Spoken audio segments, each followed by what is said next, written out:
Pushing this pipe, each of a demon, I'm running these lights. I can't believe that she fit in them tights. Buying it once or buying it twice. Swiping this card, don't ask for the price. Texting and read, she say I'm uptight. I got a check, but I'm earning my stripes. Cheating no pussy like that shit advice. Baby, you know I'm not good at advice. Why would I go if I don't get advice? Taking these chances, rolling the dice. Thought it from nothing, I'm hitting these heights. All because what I be spit on these bikes. Beat a few things inside of my Sprite. Been out of sleep, you in my device. Thought I could trust you with my life. Can't even trust you in the night. If you talk to me, baby, then talk to me nice. You talk to me, baby, then talk to me. Talk to me, baby, then talk to me. Talk to me, baby, then talk to me nice.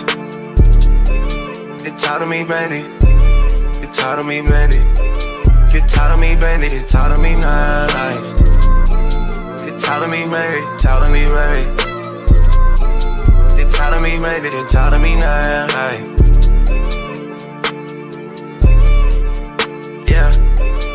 Talk to me, baby, then come where I stay. Be in the dolls, we back in LA. Making this money and stay out the way. Take me, you text me, saying okay. Taking this shit out day by day. Nobody done it, I'm shooting a J. Taking up all the things that you say. You on your knees for me, yeah. Funny because I know you don't pray. Said that you down and suffer the fake. Said I'm the one, so you making me wait. Baby, you know that's that shit that I hate. Pull up on you, I'm in a C8. Holding my own, I'm making shit shake. Shit on my shoulders, I'm lifting this weight. I wanna come on, I grip on your cake. Loading, I'm down, I do what it takes. Bitch on that nigga, I'm not my mistakes. I'm in the cut and I'm slipping away.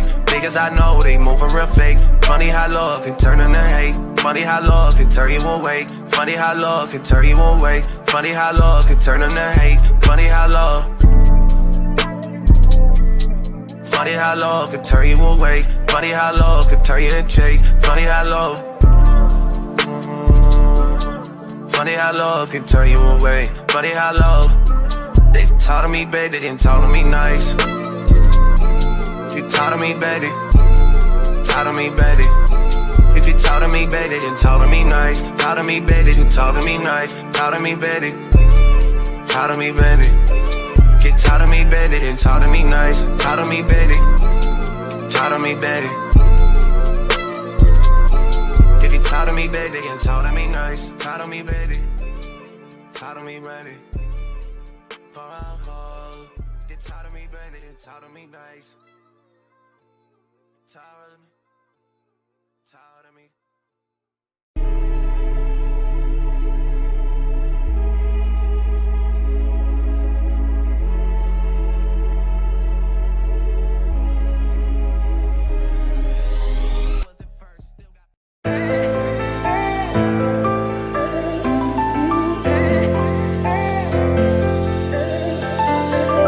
Yeah, we done came from the bottom, mad that we up, but I don't hear him talking. Started with knowledge inside of my noggin. We took a dream and then we started vlogging. Put my city on the map now. I'ma say how it is and I don't back down. On the road to 100K, we finna act out. We gon' show them that we not just in the background. We the main event, we the main show. We the one that people always gon' pay for. FYF, we the best, no debate though. Number one sports channel, every angle. I'ma show them all how we ride. Best sports talk show, we not like them guys who playing it safe while they feather the lines. We pushing the narrative all the time. Like who to go in the game is not MJ. Kobe Bryant top 10, not what we say. Hakeem Olajuwon is very overrated. Keep it real if it ain't fact, we don't say it. Now it's stable, we won't be ignored.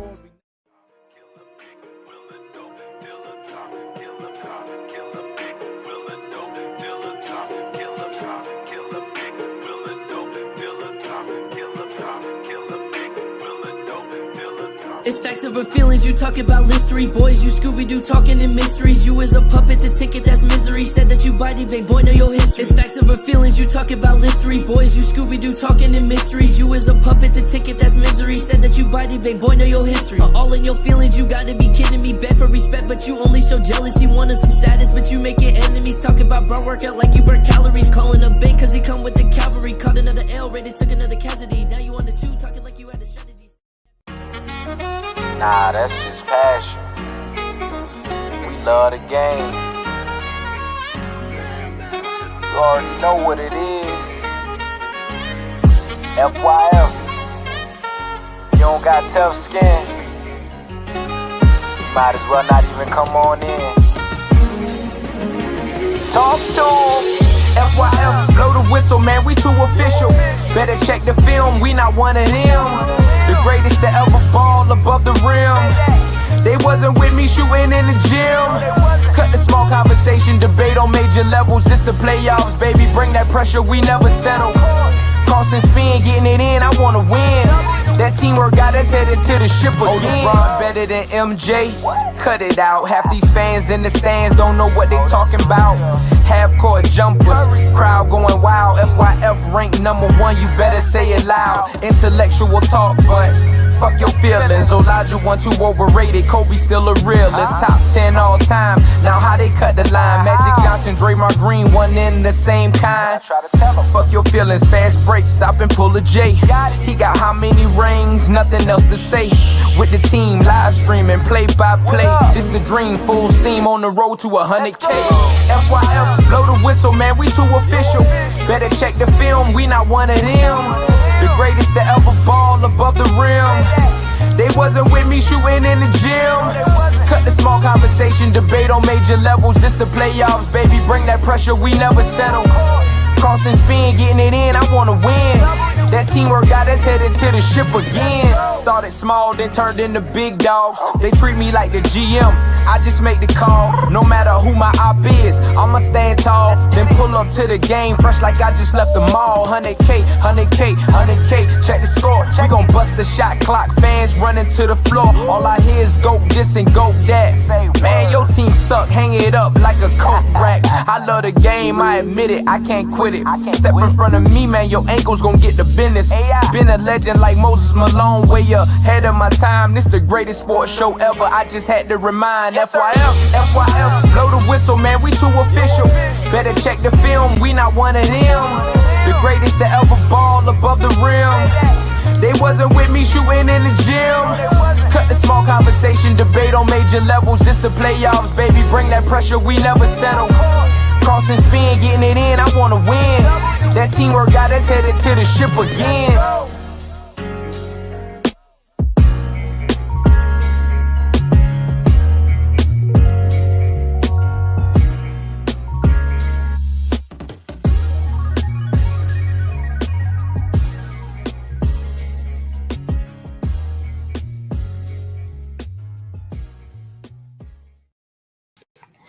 FYF Sports, man.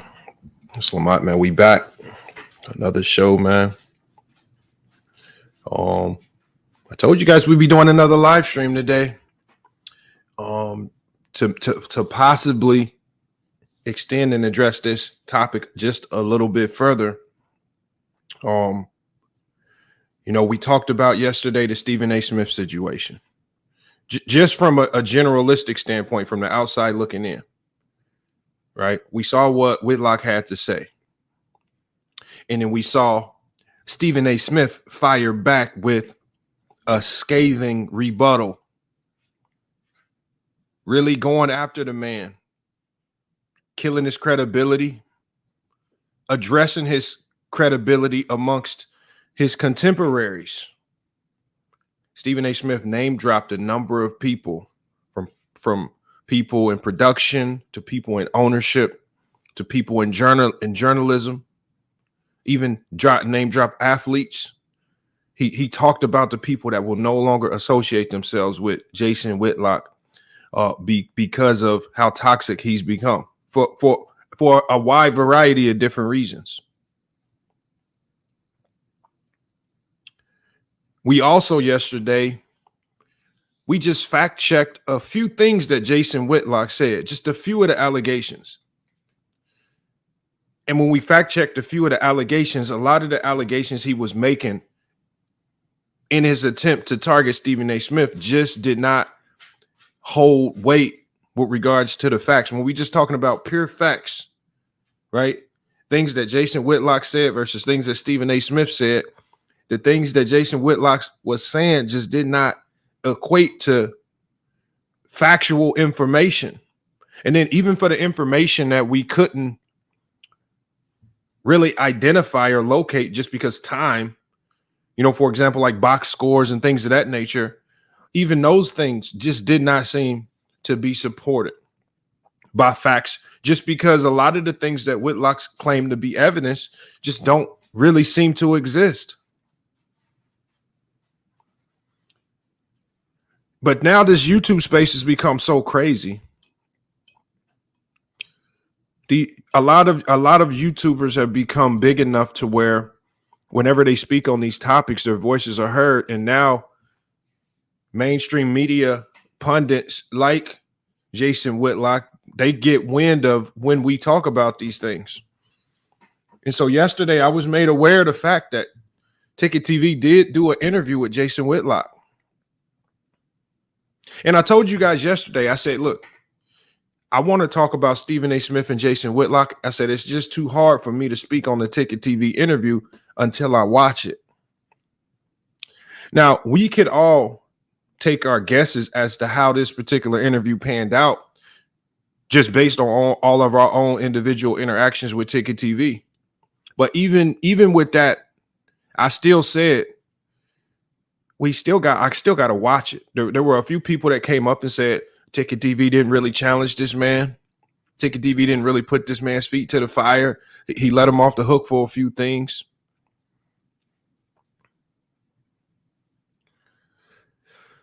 I got to be honest, y'all, when I listened to the interview from start to finish, Ticket did not take his foot off the gas. Now to me, as far as my interview strategy and extracting as much valuable information out of interviewees, would that have been my strategy, just to really light him up and go in? Probably not. I probably would have had a more passive approach, but nonetheless, I would have extracted the information all the same, similar to how Ticket did. But when we talk about Ticket, man, you know, a lot of things you can criticize the man for. But in this particular interview, when you're talking about somebody like Jason Whitlock, and as an interviewer, right, you have different types of interviewers, right? Some people have the more laid back approach. Some people had a more aggressive approach. But they all make for great content if it's done correctly and if the right questions are asked. And we're going to be doing a reaction to some bits and pieces of this interview between Ticket TV and Jason Whitlock.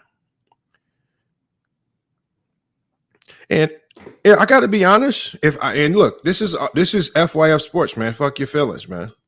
We cannot be biased about this. This might have been a borderline. This might have been a max ether. If we just being honest, this might have been a max ether, and it might have been a max ether. This probably was a max ether. The flow of the interview, I liked it because he asked the questions. It flowed into the next. He didn't drag out certain topics once his point was hammered home. Once it was clear that he hammered home his point, he didn't drag it out. He just moved on to the next. I thought it was well executed.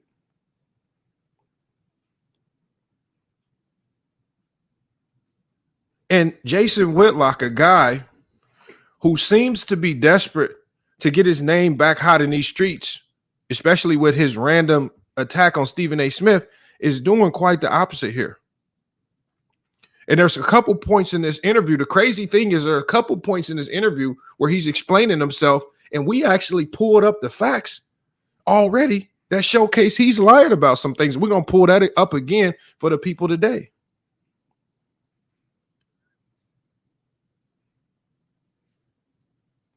I'm telling you guys right now, y'all, if y'all haven't watched it, at the end of this show, I'm going to put the link to the original interview in the description of this video.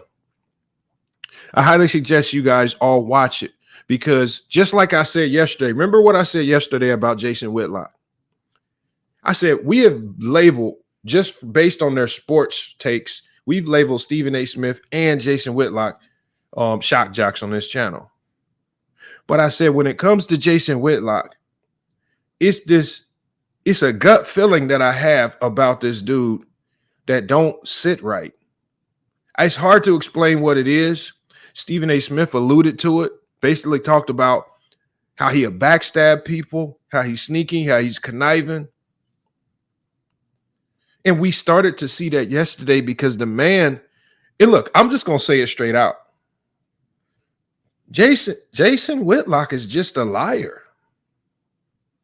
He just lies. And I think he's the worst type of liar, y'all, because he hides behind the veil of ignorance. Well, I did some research. Well, when I looked I think it said this, and no, I think you know exactly. See, the thing is, when you're talking about somebody like Jason Whitlock, even somebody like me and Ticket, we've been doing this sports media thing. You know, I've been doing it since 2020. Ticket's been doing it for years and years on now. Jason Whitlock has talked about he's been doing it for 30 years plus. Jason Whitlock knows how to do research. And so when I hear him answering these questions and he's talking about he's struggling to get this information here, that bit of information there, I have to now question not his character and credibility. That's what we're going to see here in this interview, y'all.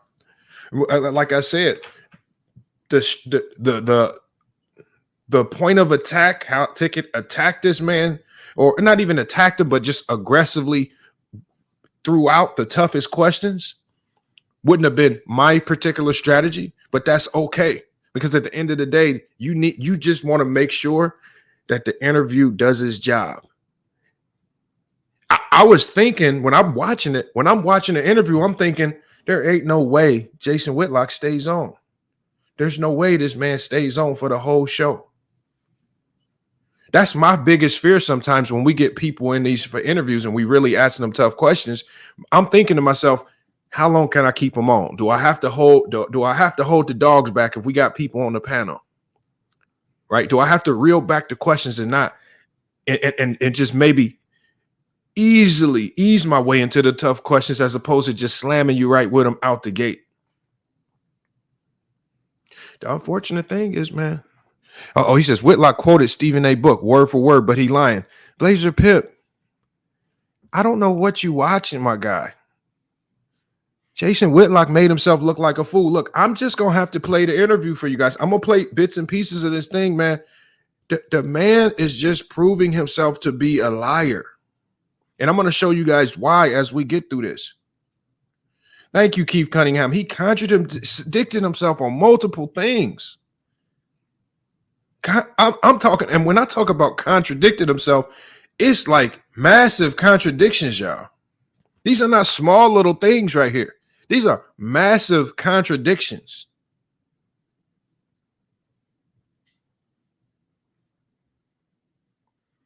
But at the end of the day, look, man, let's just go ahead and I'm going to share my screen. I'm going to share my screen, man. We got to get to this right here, man. You know. And like I said, the original video, the link is going to be in the description of the video. I want you guys to go check it out because when we talk about media, you guys, when we talk about media members, when we talk about the people that's giving us information about these players, that's why I always say you always got to look at the information with a side eye. And you can't rely on one particular source to be your end-all be-all source. Like I told Dreamers Pro, you need multiple sources to support the things you say. If multiple sources ain't supporting the things you say, then we got to look at you funny. I'm not using no Whitlock tactics, y'all. These are not Whitlock tactics. Because the one thing Whitlock doesn't do, Jason Whitlock does not deal with facts very well. That's all we deal with over here. Facts and then contextualize it. Facts and then contextualize it some more.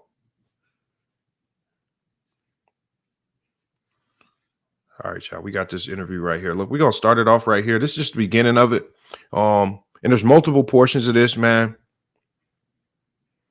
There's multiple portions of this. We're probably going to stop it. We're going to address some things, man. We're going to address some things. Make sure you guys, man, link is in the chat, or the link to support the channel is in the chat. If you have any questions about the video or about the reaction that you want me to address, just put those questions in the Cash App and we will address those questions.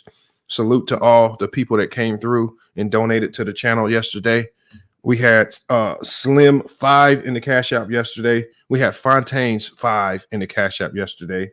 We had Marley Mar in the Cash App yesterday and yesterday's stream. So salute to those 3 people for coming through and supporting heavy in the Cash App, man. Appreciate you guys for supporting the channel and supporting the work we do here on FYF Sports, man. We got this video up right here. We got Jason Whitlock, and then we got Ticket TV with the interview. We're going to pick it up right here. This is at the beginning. And I want you guys to listen and check this out, man. Does he have any experience in sports? I can't believe he's unpacking his alleged athletic career in such a way that just defies logic and reason. And so, you know, I'm a journalist. I've reviewed a lot of books and talked about a lot of books throughout my career. Stephen A. is the most high-profile sports pundit in America, and it shocked me that the most high-profile sports pundit in America would know this little about sports and exaggerate and/or lie this much in a memoir. So, how do you think this? So, you think that Stephen A. Smith basically lied to get to the position he's at ESPN? I wouldn't say he lied to get to the position he's at ESPN. I would say that Stephen A. Smith is highly insecure about his athletic career, likes to posture on air as if he was just an inch away from being a low-level NBA player or low-level Division I college basketball player. He likes to posture as if he's a former athlete because he thinks that gives him some gravitas and credibility and clout with athletes. It's all a gimmick. He postures as a tough guy. I'm not afraid of anybody and blah, blah, blah. Like, nah, man, grown man, about 150 pounds.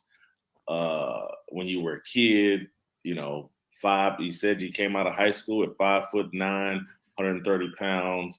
It's all a shtick and a gimmick. He's putting on an act, and I thought it connected to what Cat Williams said in his Shannon Sharpe interview, that a lot of these high-profile people are installed because they can be easily controlled, because they don't have real talent, and they know they've been granted positions without the proper qualifications, and so they stick to the script. Well, can people say the same thing about you? Couldn't people say that you were an athlete, you quit on your football team because you had a beef with your coach? According to you, you quit. You didn't like the coach. You had an injury, I guess, to your knee, and you said that you quit. I saw your article back when you was working for the Kansas City Star, and you said that you quit and you went to the journalism room because you didn't like your coach and what was going on with your coach. So couldn't you turn around the same stuff that you say about Stephen A. Snitch? Couldn't you say that about yourself? Because at the end of the day, check this out, Jason. You said that you think Stephen A. Smith basically lied about getting a scholarship at Winston-Salem State because you said that you read Clarence Big House Gaines' book. And in Clarence Big House Gaines' book, Big House Gaines said that, oh, well, you know, we didn't have too much money here at that time. And you said he was always complaining about lack of funds at the HBCU. So my question is, why would then Stephen A. Smith go all the way to North Carolina just to pay to go to school if he's from New York City? Wouldn't it make more sense if he didn't have no real high school background playing ball and nothing like that? If he wasn't on a full scholarship, wouldn't it make more sense if he went? Ticket. Let me slow down. You've asked maybe 2 or 3 questions. You started out with one. I'm gonna let you answer. I'm gonna let you answer. I have to refresh my memory to your very first question. I think your first allegation is, am I not the same as Stephen A. Smith? Yeah, because you was at Fox, you were at ESPN, you went through all these control companies too. You're with the Blaze right now. That's not what your original question was. You just moved the question again, and I'm happy to answer, but I just want to answer your first question. Let's go. Okay, go ahead, sir. Your first question was, are you not the same as Stephen A. Smith because you quit your football team at Ball State because you didn't like your coach? And what the difference between me and Stephen A. Smith, everything that I've said about my college football career is factual. And so when I say I played on the football team for 4 years and lettered in 1987 and 1988, was a starter on a team that was, started out 6-0 and started getting rankings. And I'm not lying about any of that. And I'm the one that informed you and informed my audience that in my 5th year, I chose not to play. I didn't like the coach. I had a torn ACL. There's no lying or exaggerating. I've called myself a mediocre mid-major college football player for decades. That's in writing. That's in all my shows. I'm not lying or exaggerating my experience. But did Stephen A. ever say he was a superstar playing basketball? No, what Stephen A. said that I'm calling into question is that he earned a scholarship, a full ride basketball scholarship, after a one-day tryout at Winston-Salem State. We're going to stop it right there. So we heard Jason Whitlock, right?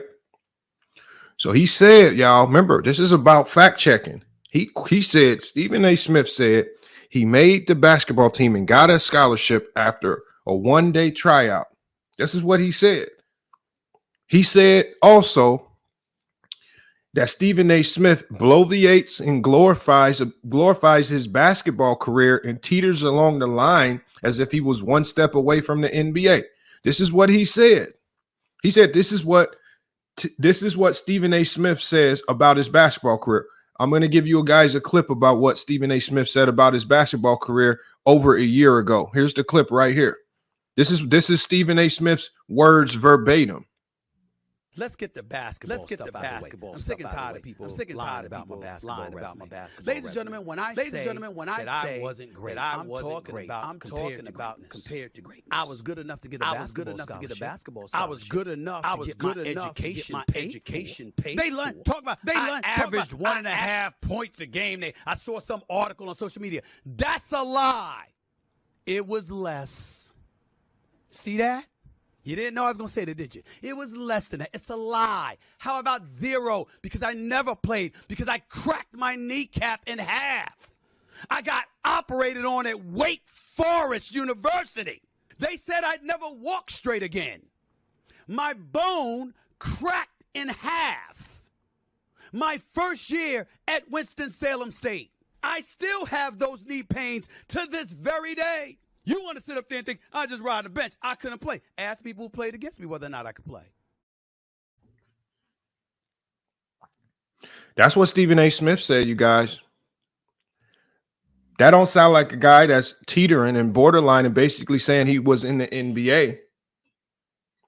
And that doesn't sound like a guy that uses his collegiate basketball experience as some staple as to why he can talk basketball, if you're just being honest.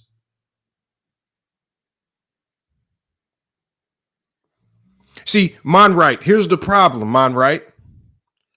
When I went to the Winston-Salem State College basketball website, Monright, they have 0 box scores. They have 0 box scores before 2001.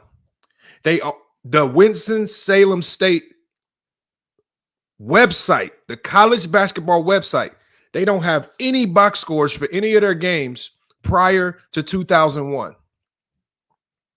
The only thing that I'm seeing with regards to anything, because I even checked other schools that they were playing against. I checked Winston-Salem State's. I checked one of their rivals who played against this team, and they had a log of. They stopped taking the box. They only kept records of the box scores from 2011 on up. Everybody keeps saying they pulling up stat lines. You're not going to find an official stat line. That's the problem, because box scores for this D2 team just were non-existent. They were maybe documented on paper, but these things were not documented on computers and databases. The stats are not available. Xavier B. He did not play 9 games. This was also confirmed by one of his teammates who actually did an interview on CBS. I'm going to play that for you guys. One of his teammates has actually done an interview about 6 months ago talking about Stephen A. Smith, and he even says out of his mouth, Stephen A. Smith did not get to play a game. So that's what I'm saying. When I went and searched for the box scores, you guys, and believe me, I searched. I found no credible box scores. And when I went to the actual sources, the teams where these games were played, they don't have records of box scores prior to 2001. No, Innocent, what he said was, he said he did a workout for one of the assistant coaches. In the workout, he knocked down 17 threes, which if you are a shooter and you're a decent college level shooter, knocking down 17 threes in an empty gym is not difficult. He got invited to a workout. He went to the workout. He said he dropped 27 points in the workout and they offered him a scholarship. That's what he said. We'll play that clip as well. We actually played that clip yesterday. See, what people do is they take the things that sound crazy, and what they do is they spice it up. He said he made 17 threes. So what they did to spice it up, they said he made 17 threes playing pickup. Nobody makes 17 threes in a row playing pickup. You know why? Because pickup games don't even last that long. It makes no sense to even say that. But nobody bothered. No, hold on. And hold on. AABY. I'm a shooter. I play college basketball. I can bring some of my teammates in here in an empty gym. There was one point in time where I made 27 threes in a row. Making 17 threes in a row is not that difficult in an empty gym if you are the collegiate athlete. It's not that difficult. And Wally knows this as well. Wally played at a D1 school, where at a D1 school, all the stats have to be officially turned over to the NCAA. The stats for his games are probably going to be on record or more easily available because it's a higher level of basketball where the stats were kept a little bit better. But at the D2 level, stats being turned in and officially being kept for the record books was just something that was not very prevalent with all schools. It wasn't just until recently that that Arizona and the NCAA for D2, D3 teams out here required coaches to turn in stats. And if you don't turn in them stats, you're facing suspension. That just became a rule. No, but Wally played at a higher level. When you go to these community colleges, when you go to these D2s and D3s, if you played back in the 90s or the 80s, it's going to be extremely difficult to find your stats. Because just like we saw when we went to the Winston-Salem State's website, they don't have any box scores on record prior to 2001.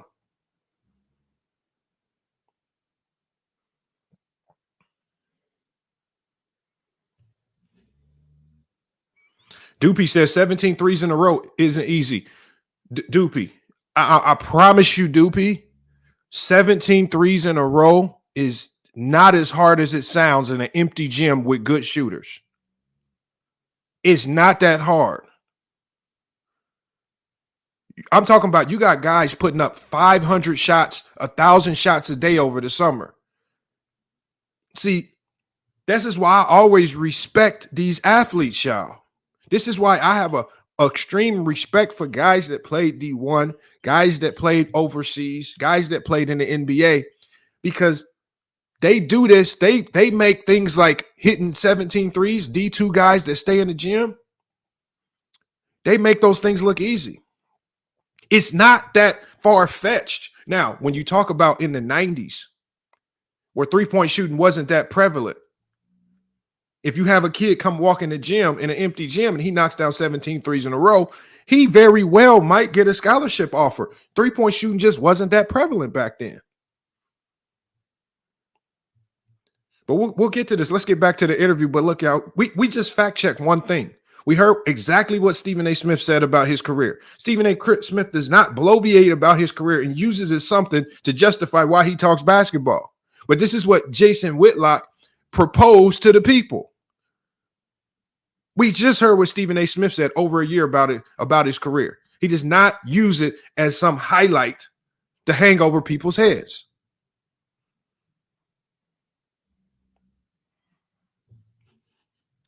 And look at Wally. He says, Lamont, I never hit 27 threes in a row, and I held the NCAA record. Now, Wally, we saw your highlights, Wally. We knew you was a sniper. Like, I don't even need to see your stats. We just watched the highlights and saw you out there knocking them things down. And I wouldn't even be surprised if maybe there were a few games that you played against some D2 schools or exhibitions where the records might not be available. It was a different day and time back then. There were no computers to keep these things in a digital record. But see, but this is what Jason Whitlock does. Jason Whitlock wants to play off your ignorance, y'all. He's playing off y'all ignorance. The fact that he knows a lot of these records don't exist, what it does is it allows him to make things up. And what he's going to do is he's going to say, because I'm the journalist, because I'm the guy with all of the reach and access, you have to take my word for it because I did the research and I'm telling you this is what I found.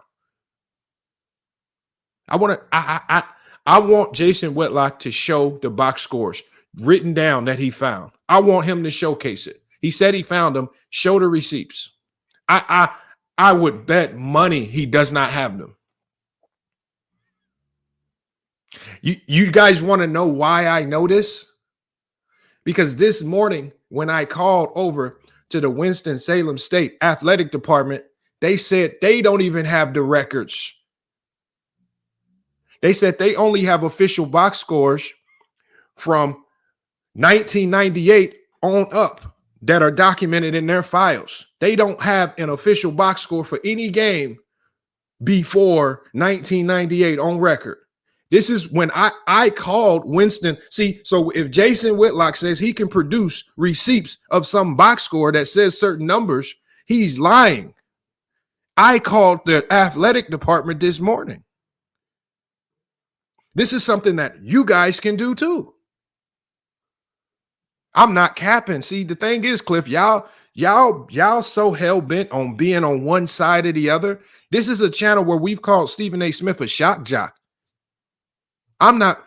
We only play to the side of the facts. When it's clear that somebody's lying, we call it out. When Dreamers Pro came up here, he was lying about LeBron James on the Kobe Bryant situation. We called him out. He's a liar, man. Y'all, this is what I mean. Y'all be getting mad at me for just telling you the facts. I called the school this morning. They don't have box scores prior to 1998. How did he get them if the school don't got them? Play this video, y'all. Where he says that, and again, this is in his own writings, this is his own description, that in February of 1988, some former Winston-Salem State basketball player works him out on a playground court in New York City in February. So just think that through. February, New York City, playground workout with a Winston-Salem State player. Then he says the player was so impressed that the next weekend, so we're still in February, we're in the first week of March, they drove to North Carolina for this tryout in front of Big House Games on a Saturday. This is in his book. These are his words. He says he got up on a Sunday that next day and went to their basketball scrimmage, which had already started, and Big House Games checks him into the game, and Stephen A. makes 17 straight three-pointers and gets offered a full ride scholarship on the spot. I'm asking anybody that's familiar with college athletics or just athletics at all, just think this through. We're in February. What's going on in February? College basketball teams are wrapping up their season, preparing for postseason play. Stephen A. is a legend, and you go look at their schedule at Winston-Salem State in 1988. That they basically played a game on that Saturday. The next day they had a scrimmage. Stephen A. shows up late to it. The coach checks him into the scrimmage. He knocks down 17 straight shots and gets offered a scholarship on the spot. That's preposterous, Ticket.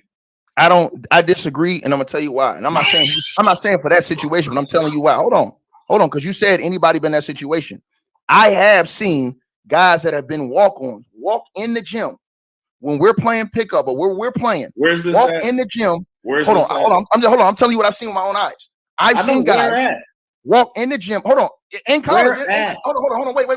Wait. I've seen guys walk in the gym in front of the coach. Out of the street. What school? Cook. Hold on, Jason. Hold on. Let me finish. Let me explain first, because you asked, had anybody seen it? So I'm telling you what I've seen. Hold on. I've seen this in multiple places, Division I and Division II. I've seen this being in the gym during the summertime. I've seen guys that have walked in the gym when we have pickup, play well enough to where the coach says, hey, where did you go to school at? What's your eligibility? Like, we want you on the team, and we'll give you a scholarship. Now, am I saying that happened with Stephen A. Smith? No, I'm not saying that. But you made it seem like that's impossible. And I'm saying to you that is not impossible. Many times that has happened before, Jason. I've seen that happen before where guys weren't even recruited, that they just came into the gym ended up getting it. And Jason, hold on. I've seen that with walk-ons, but I've seen that with football players who came into the gym, guys who were playing football after football season, walk into the gym and end up getting more scholarship money. You understand what I'm saying? Because of how they played against the basketball team. So yes, now do your story have merit to it from what you said about February, New York, cold, freezing play? I'm not going to deny it doesn't. So I'm not denying it doesn't. You just said that it was impossible. And I'm saying, no, it's not impossible. But the way you just lined it out is not something that I'm not going to sit up here and lie and cap and say that it don't make it. I mean, you don't have a compelling argument in what you're saying and that stance. So I understand what you're saying, but I will say this. Let me ask you this question. If it didn't happen, hold on. Let me ask you this question, but could you question. Answer my If it didn't happen, hold on. If it didn't happen, let me ask you this one question. Well, hold on, Jason. If it didn't happen, why nobody? Hold on. Why didn't anybody? Hold on, Jason. If it didn't, was it? No, I'm saying. Listen. Carolina? No. It was VCU. Listen, and I'm gonna tell you like this. Hold on. Virginia Commonwealth University. Yes. I've seen it. Yes. Why? Because I was there playing pickup games in the summertime with them all summer long. I've seen all the coaches over there. I've seen when it was Shaka Smart over there. I was over there when it was Jeff Capel over there. All of those guys. I can give you names, sir. I was in the gym.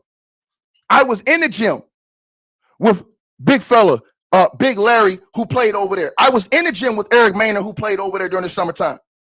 So you can't tell me I wasn't over there. I seen guys come in the gym, ball out, and they say, oh, okay, boom, who was this cat? Boom. Do their little research, see if he had eligibility, whatever. He's on the team. If you went in there and you showed out, you had a chance to get on. These are facts. So I'm not lying. And again, all these dudes was on the team at the same time. You can go back and look it up if you think I'm lying. So, but let me say this to you. I'm going to ask this question to you. If that's the case, why don't you think anybody called out Stephen A. Smith about that story that was there?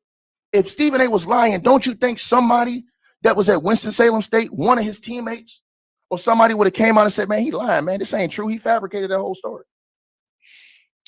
That's an interesting question that I haven't been able to get an answer to. There's plenty of possibilities that would all be speculation as to why. Stephen A. Smith is famous. He's flush with cash. ESPN is invested in the Stephen A. Smith narrative. There's a multitude of possibilities that would all be speculation. I'm trying to get to the bottom of that. But again, when I look at the stuff that I've seen on camera and the people that Stephen A. Smith walks around with and claims and does most of the talking about Stephen A.'s former teammates, many of them are, I'm exaggerating calling them midgets, but Stephen A. towers over these people, and Stephen A.'s 6'1", and he runs around with this guy Gary Stevens, who he claims was his Winston-Salem State teammate. You can't find Gary Stevens anywhere in any official record, stats, team pictures. We called the registrar. No Gary Stevens registered at Winston-Salem State. The guy looks 5'8", 5'9". I found one reference to a Gary Stevens in a 1989 article where they said he was coming on as a new recruit, and he was a 6'3" guard. And the guy that Stephen A. runs around with, Stephen A. towers over. And Stephen A. is 6'1". I've stood next to Stephen A. Smith. And the Gary Stevens he runs around with appears to be 5'9", 5'8"-ish. And then we found documents and things in writing where this Gary Stevens actually went to Old Westbury School in New York, not Winston-Salem State. So again, I'm reluctant to speculate on what's going on, but what's going on does not make sense. Well, I'm just. All right, y'all. Look, Jason Whitlock has said some new things now. Jason Whitlock has come up with some new lies. First of all, Stephen A. You got Ticket TV made a hell of a point. If he lying about these stories, it would be somebody thirsty for a paycheck, thirsty for something, thirsty for clout that will come out and say he lied. It ain't not one person, not a teammate, not nobody came out and said Stephen A. Smith lied about these stories. Nobody, not one. And we live in a cancel culture age. Just like I said yesterday, the president of Harvard University pissed off some people in the media, and they went back and found out she had one paragraph of plagiarism in her thesis while she was in college, brought it up from years and years ago, and made her step down. If the information is out there to tarnish you or to cancel you, believe me, people will use it to tarnish you or cancel you. There's a reason why, right? There's a reason why. And then also when you talk about the college stuff, Jason Whitlock, once again, is playing on y'all ignorance about college basketball. D2 basketball, the basketball season for D2, D3, and community college or NAIA is not the same as the NCAAs. At the D1 level, yes, they have March Madness. They have conference tournaments that go into March, and then it sometimes ends around April. At the D2 level, your season can end in January. How do I know this? I just had two players go to Edmonds Community College in Washington. Their season ended in January last year. This is why at the D2 and the D3 level, they have a rule. Because y'all season ends so early, y'all can keep practicing 4 times a week for 4 additional weeks once your season ends. Because you still got the whole semester left and you don't want to waste it. I just had a player who another team wants to look at, and they want to bring him in as soon as the season ends because they have those 4 additional weeks of practice. What Ticket TV said, at the D2 level, you got these coaches, you got these universities desperate to find new talent, the next man up, some guy that overlooked. You can easily walk into a D2, D3, or NAIA school, show out one time and get offered. That is not that far-fetched. It don't take these coaches 17. It don't take them 20 times to watch you play pickup to know that you can hoop. It's very easy to identify talent. And when you're talking about Big House Gaines, one of the best college basketball coaches of all time, it ain't going to take them a whole bunch of workouts to know if you can hoop. When they do these I'm going to tell y'all guys, when they do these walk-on tryouts, these walk-on tryouts last 30, 45 minutes. And you will hear these coaches talk. They literally know within the first 10 to 15 minutes who can play at that level and who can't. I've seen this at GCU when they had the D1 walk-on tryouts. I've seen it at Purdue when they had the D1 walk-on tryouts. I've watched the Purdue coaches at the D1 walk-on tryouts. They will be there 10 minutes and sometimes leave in 10 minutes if none of the guys look like a D1 quality walk-on. It don't take that long. So when he talk about, yes, you can get a scholarship off one workout. Look at Ja Morant. A coach said he peeked in the gym, saw Ja Morant hooping for 5 minutes, went back to his coach and said, we got our next guard.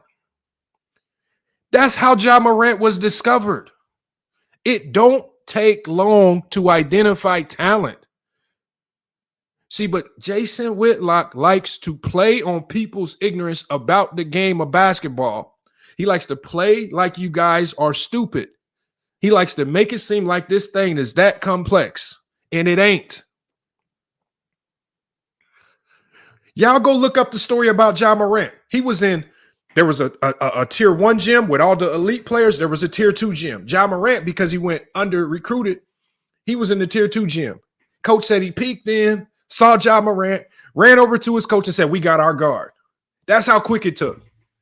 That's how fast, that's how easy it is to find talent. It ain't rocket science, man. And then Jason Whitlock, you guys. Jason Whitlock. So he started talking about this guy by the name of Gary Stevens. He said, ain't no record of no Gary Stevens. Let me show y'all something, y'all. Jason Whitlock said, it ain't no record of Gary Stevens. He said, the only record that I found of Gary Stevens was something from 1988. Saying that he was getting recruited. Why when I type in Gary Stevens and Winston-Salem State University, this is the first thing that pop up. I'm going to read this to you guys. This is what it says. It talks about Gary Stevens being a hoops alumni for Winston-Salem State University. That's what it talks about. I'm going to tell you the part because they did right here. It says, former teammates surprise Stephen A. Smith. Hey, y'all, look, just like I showed you yesterday, this is on the Winston-Salem State University website. This is on their website. This is not no Bleacher Report. This ain't no Fadeaway World. This ain't no newspaper article. This is on the Winston-Salem State website. This is what they said. They said Rams hoop alumni. Phil Hayes, Monty Ross, Gary Stevens Jr., right here. Mark Turner, Terrell Battle. They all surprised Stephen A. Smith with a Winston-Salem State University jersey and a large photo of him from his basketball days. And here's a picture of the guys right here. With Gary Stevens Jr. in the picture right here. So the man says Stephen A. Smith towers over everybody. I want y'all to look at this picture right here. Does Stephen A. Smith tower over anybody in this picture? Because Jason Whitlock said Stephen A. Smith towers over all these people. Does Stephen A. Smith in this picture tower over anybody? There's guys in this picture that are slightly taller than Stephen A. Smith. There's guys in this picture that are slightly shorter than Stephen A. Smith. But there ain't nobody where Stephen A. Smith is just towering over anybody. But the one thing that I know is that Gary Stevens Jr. is in this photo. Who is he towering over? No, innocent. That's just Jason Whitlock lying, because Jason Whitlock lied and said, I couldn't find no records of Gary Stevens. And this was something back in 1988. Another thing that Jason Whitlock lied about. Remember when Jason Whitlock said he was talking about the tryout, when he was talking about the tryout that he said Stephen A. Smith went to. Listen to the year that he said. He said in 1988, they had a game on that day.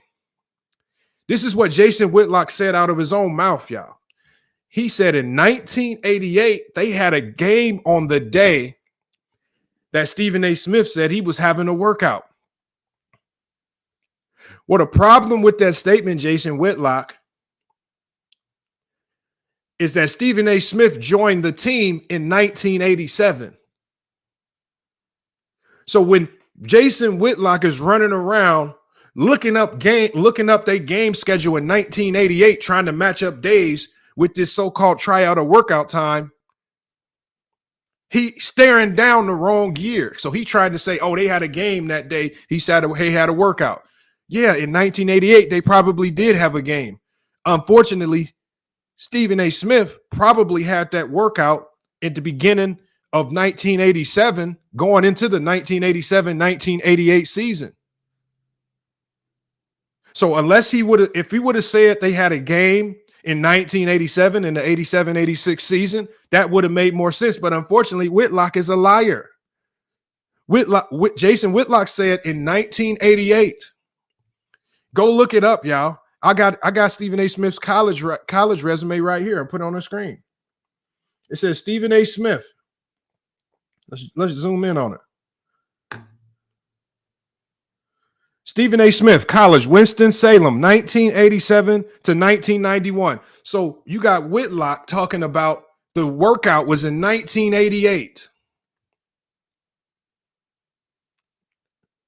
He joined the team in 1987.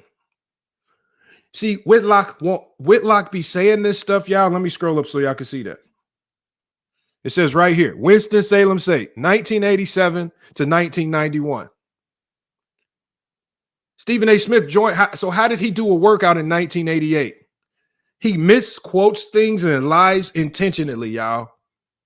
Because he knows, just like I say all the time, that most of y'all won't actually go back and do real research. He's just gonna ride with the fact that most people are gonna believe me because I'm a very popular media figure. And most people aren't gonna follow up and do their due diligence behind me because I'm the trusted source. He lied. Ticket TV did a good job of calling him out. College coaches pick up people all the time on the fly, especially at the lower levels.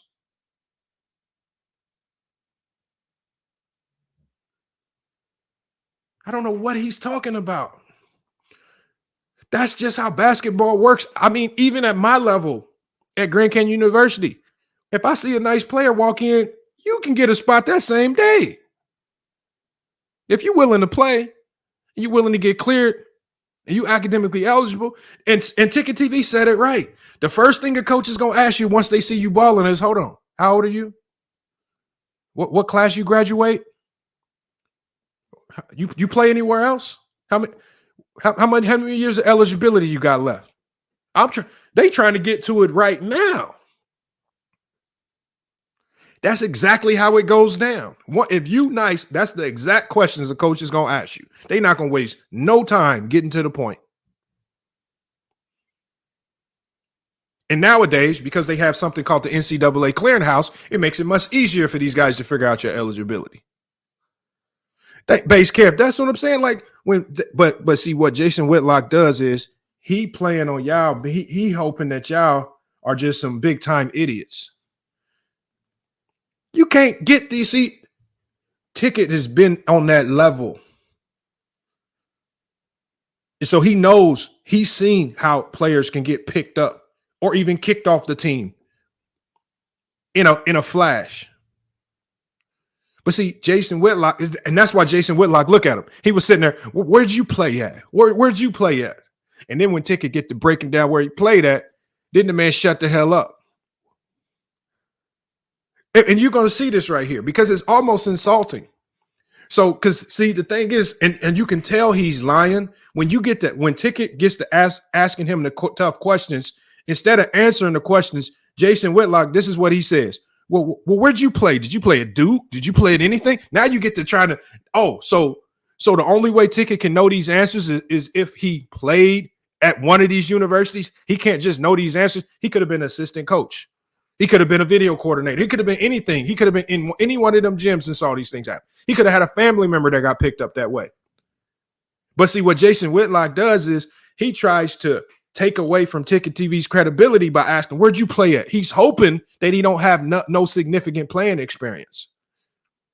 And then Ticket TV lays out his playing experience, and then the man shuts the hell up. And then he knows, damn, I'm talking to somebody that really know what be going on. And you can't pull the sheet. You can't pull you can't try to fool him with these slick talking, slick things talking about what goes on in these gyms. He can't fool that. That's exactly what I said yesterday. You can't fool me with this D2 basketball talk, talking about, oh, the tournament's still going on for most teams. No, it's not. D2, D3, NAIA basketball, your season can be over in a blink of an eye.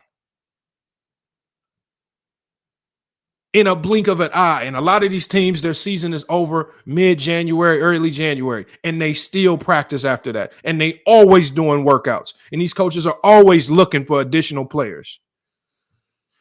Oh, man. Boy, Jason Whitlock, but credibility is in the garbage can. Saying it's kind of funny that none of his other teammates have ever spoken out of all the people that was there at Winston-Salem State. Nobody's ever. And listen, I don't like Stephen A. Snitch. I put you and him in the same box. I just tell y'all that straight up. I think both of you guys, in my opinion, I think the things you do are disgusting. And I'm gonna talk to you about that in a second, because I got something else to say to you, because you have went way off board with Deion Sanders. We're gonna get to that in 1 second. But Stephen A. Smith, again, I don't trust him either. So I understand you on that. I don't trust him at all. But I'm just saying what you said, you making it seem like that could never happen. I'm saying to you, there have been situations where, now, when you broke down the other stuff about February and the snow, all this other stuff, like going to a game and hitting 17, okay, I can understand that part of what you're saying. And I can understand why you don't take to that part of the story. I agree with you on that part. I'm just saying I have seen guys that have not been on the team, that have been walk-ons, that walked in the gym, that balled out, that got a full scholarship. Boom. And this happens from time to time. Now, I'm not saying that Stephen A. Smith. How old are you? Huh? How old are you? I'm 41 years old. And have you covered college athletics in any capacity as a podcaster, as a journalist? Bro, listen, we get all the smoke over here, bro. We cover everything doing with basketball. No, I'm talking about where you're like interviewing coaches or players and just. No, I don't have to listen. I don't have to interview coaches and players, because I talk to them behind the scenes all the time. That would be considered an interview if you're talking to them. Well, no. I'm saying I have relationships and conversations based off of when you play ball. Play college athlete. Yes, listen, I played professional ball for 16 years overseas, Jason. Let me say this to you. Hold on. Professional basketball? Yes, I played professional basketball for 16 years overseas. I met all the big dogs. So guys who played in the NBA played with me. I played at Virginia Union University. Who? The same school as Charles Oakley, Ben Wallace, Terry Davis, all those guys. Yeah, I actually went to a military. I actually went to a HBCU. I'm not just out here talking about it. Gotcha. You know how all the dudes demon. Y'all see what I said? He got no real answers. So what he do? Where you play at? He hoping that it ain't nothing legitimate. Then he tried to act like he didn't know what Virginia Union was. He said Virginia Military? No, that's VMI. Virginia Military. That no. He already said, and then we already know that's in close proximity to VCU, where he said he worked out. Then he name drop a lot of players like Eric Maynard. Guy went in, hoop balled in the NCAA tournament, went and played for OKC, and then had a hell of a career overseas. Then he told the man, I played overseas professionally for 16 years. Now you can't say the man ain't on your level, because he's been in them college gyms, he's been in them workouts, and he knows. So now, from this point forward, Jason Whitlock knows I can't finesse. I'm talking to somebody that's been in them locker rooms and knows what the hell is going on. Thank you, His Airness Stan. See, Ticket did a good job of not disclosing his resume before they got started. He thought he was just dealing with a regular YouTuber that ain't really picked up, that really ain't played significant basketball. And sometimes Ticket can come off that way because of how wild he can be sometimes when he pull up on you talking crazy. Who is this dude? He can't be successful at nothing out of it. He just yelling on the internet. Then he break down his whole basketball resume. Look at his face, y'all. Look at his face. Look at his face right now. Right now, what's going on through his head right now is, how the hell can I lie my way out of this? I can't lie about basketball stuff no more.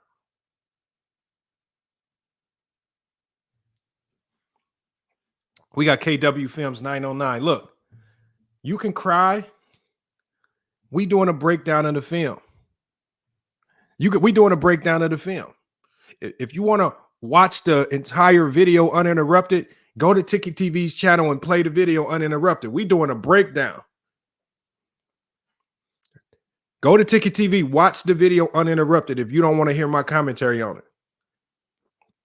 Until then, you're going to have to listen to this because we're going to get to exposing. We've labeled this. And again, you're talking about a guy in Ticket TV who, this is not a guy that's going to be on Stephen A. Smith's side. He has absolutely no allegiance to Stephen A. Smith. He's killed Stephen A. Smith. He actually calls him Stephen A. Snitch. Same with me over here. I've labeled Stephen A. Smith a shock jock. Horrendous basketball takes at times. I've labeled Jason A. Whitlock shock jock. Horrendous basketball political takes. I've even labeled Ticket TV as a shock jock. Horrendous basketball takes. It doesn't take away from him being right in this particular instance. That's the thing. In this instance, in this line of questioning, in this particular interview, he right. And FYF Sports, man, when it's fuck your feelings, we can't take sides just because we might disagree with other basketball take. We just have to call it for what it is. As Deion said, what is like, your name? Hold on. You know how all the dudes demonize. Hold on, Jason. You know how all the dudes demonize Deion Sanders like you do for leaving the HBCU when Deion actually went back to the HBCU and got his degree? You guys talk all this talk, but y'all don't walk that walk. You guys demonize guys, and we're gonna get into that in 1 second. But I'm gonna finish with Stephen A. Snitch first. What's your real name? Hold on, bro. You can look up my real name right now. My real name is on my Instagram. My real name is Christopher. Hold on, we got Nick Hawkins. He says, but you are taking sides. Facts. You know why, Nick Hawkins? I take sides based on the facts. I pick my side in any particular situation based on where the facts fall and where the facts actually support. In this particular conversation, Nick Hawkins, the facts support Stephen A. Smith and Ticket TV. I don't care how you slice and dice it.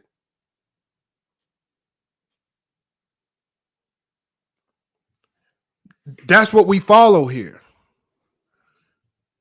I mean, I don't know why y'all got these preconceived biases. I got to come in picking a side. I have no allegiances here. I've had my back and forth with Ticket. I've went at Stephen A. Smith and I went at Jason Whitlock. More Jason Whitlock. Christopher Moore. Yes, look me up. All you have to do is R-E.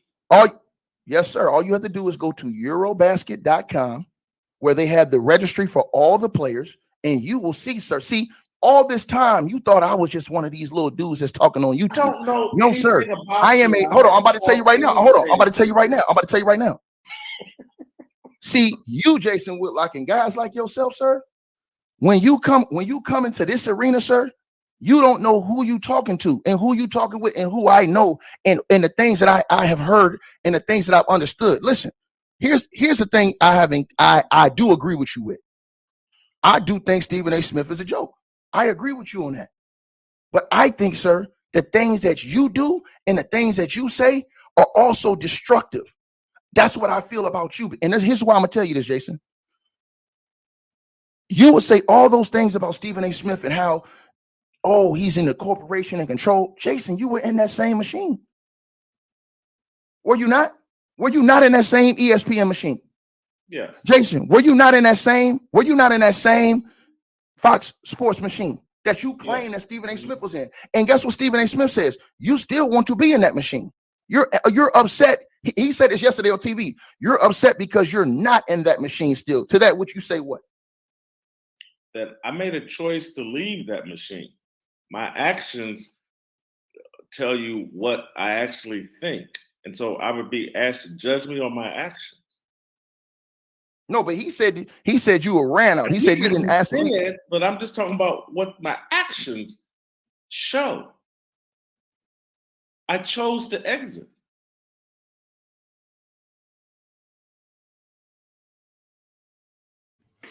Jason Whitlock said he chose to exit ESPN, y'all.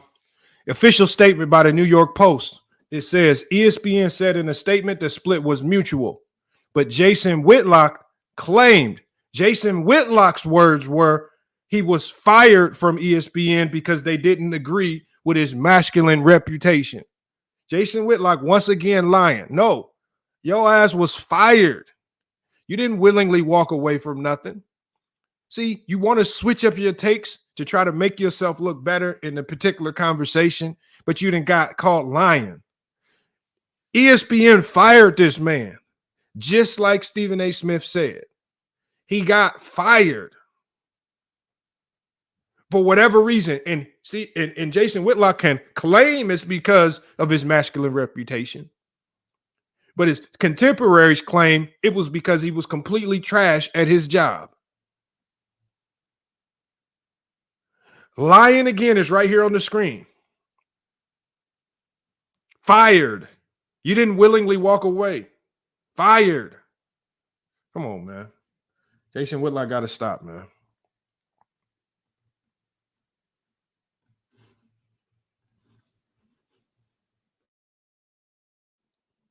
So let me ask you this question. Deion Sanders, what is your angst and your hatred towards a man? And let me just say this. Don't hate Deion Sanders. We all, hold on one second. Hold on, Jason. I want to say this to you. In this life, Jason, you know this and I know this. We all have sinned and come short of the glory of God. You know this. And I know this. Ain't no man, woman, boy, child, girl walking this earth perfect. None of them, Jason. Not one of them. Jason, you have admitted your life is not perfect. You have admitted that you have made many mistakes. You were on national TV, Jason Whitlock. You were on national TV with Christian Leahy and Colin Cowherd bragging about how you had a percentage in strip club. You were bragging about, yes, you did. I have you on tape right here. You were on national TV and you said that you owned a small percentage in a strip club. I have you right here on TV. Do you want me to play it? Do you want me to play it? Are you right here on TV? Do you want me to play it? It was right here on FS1. I can play that tape. And you offered, and you, okay, so and then check this out, Jason. I'm gonna play it right now. And then you offered to take Christian Leahy and Colin Cowherd on national TV. This is when you had the hat that says the big sexy hat, right? Remember you was wearing those hats? Yes. This is when you said you offered to take them to the strip club. Did you not? I don't remember, Ticket, but okay, so let me play this right now. Hold on. I want to refresh your memory. Hold on. Hold on. I want to refresh your memory because here's why I'm saying this, right? All I'm saying is this. I don't down you for your mistakes. We've all made them. But my question to you is this, sir. Why would you then turn around and say all of these disparaging things about Deion Sanders? Why would you do that? Why would you come out in a man who has not bothered you, Jason? This man has done nothing to you. Deion Sanders, his son, all of his sons, they have not done anything to you, sir. They have not bothered you. They have not attacked you. They have not degraded you. They have not disrespected you. They haven't even stepped in your lane, except for they're doing their own media. Why do you have so much vitriol towards Deion Sanders and the things that you have said that is documented on your channel? Do you understand what my job is? I wish it was to tell the truth. 30 years. Excuse me. I wish it was to tell the truth because I don't see the things you say about Deion. I don't understand why you have all of this angst and the things you say about Deion Sanders. It makes no sense to me. Correct. And I know you're a former basketball player, but again, when you interview somebody, you let them talk. Yeah, you don't like these interviews because, see, you like to put your narrative out. But when I asked you about something you said, you didn't want to answer it, Jason. You said that on national. I'm answer your question, but you repeat a question. You got the floor. You got the floor, Jason. Let's go. You got the floor. You got the floor, Jason. Jason, you got the floor. Let's go. So, look, I don't know what you're talking about as it relates to me telling Colin Cowherd or Christine Leahy that I own stock in a strip club. What I may have said is cracked a joke about Diamond Joe's strip club in Kansas City. Joe Mendocino, who owned Diamond Joe's strip club in Kansas City, was a friend, a mentor, one of the best people that's ever been involved in my life. Old Italian dude, I got introduced to him through my relationship with Derek Thomas. And so I may have cracked a joke or been sarcastic about like, man, I used to hang at Diamond Joe's like I had stock in Diamond Joe's, or as if, you know, I was a partial owner, but it was a joke. Joe Mendocino owned Diamond Joe's strip club. And I've been very, very transparent about like, man, I used to love hanging in strip clubs. But at any point did I own stock or own a piece of a strip club? That's not true. And so perhaps I said something sarcastic that you interpreted that way, but it's just not factually true. Oh, okay, well, let me play the facts then. Hold on 1 second. I just gave you the facts. But I met a girl named Kitten, and we didn't have a long relationship, but Kitten and I or like a one-night relationship. No, it wasn't that. Funny story was she was just trying to get money out of me. This is a real story. So I meet this girl named Kitten, who was a stripper, and I just talked to Kitten, blah blah blah, and we go out for lunch, and then we go out for another lunch, and then like the next time I meet her, at the end of the second lunch, she says, "Hey, can I borrow $8,000?" Of course. And I said, why are you surprised that a stripper wants money from you? So I said, what do you need that for? And her answer was, well, my boyfriend's not getting out of prison for 2 weeks. When I was young and stupid in Las Vegas, back before I figured Vegas out, I went out on a date with a stripper from Spearmint Rhino. And we had a great time. We got liquored up. Yeah. We got back to my hotel, and I thought, oh, it's on like Donkey Kong. And she turned to me and she goes, $1,000. Wow. No. I go, what? And she goes, yeah, $1,000. After or before? Before. Oh. Before. Wow. And I was like, so okay. If That you were kind of woke me coaching, up about strip clubs in if Vegas. you were an NBA coach and you had 23-year-old millionaires, would you be upset like Jason Kidd, who was, if they were at strip clubs the night before a big game and out at 2 a.m.? I think he has a right to be upset. But as a former NBA player, his players are looking at him with the side eye. Like, come on, man. You Jason Kidd, you played in the NBA. We read the Gold Club stories about the NBA players. We know what Patrick Ewing and everybody was doing at the Gold Club. Don't act like you don't know. And so, and again, maybe Jason Kidd wasn't that guy. Maybe he didn't do that during his playing career.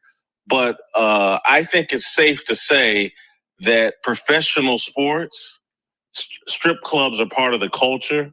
And so athletes would be looking at it and go, what do you mean? This is what professional athletes do before games. How do you think we relax?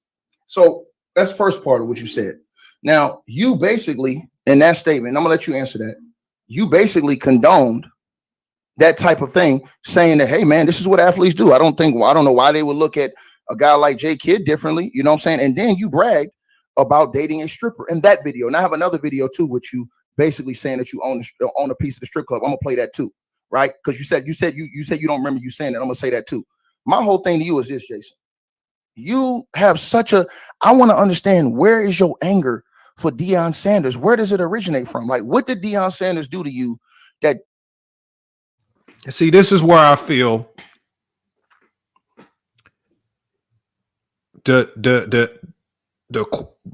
Tickett's still doing a good job, but I feel like he could have really capitalized. I think a few people in the chat are noticing it.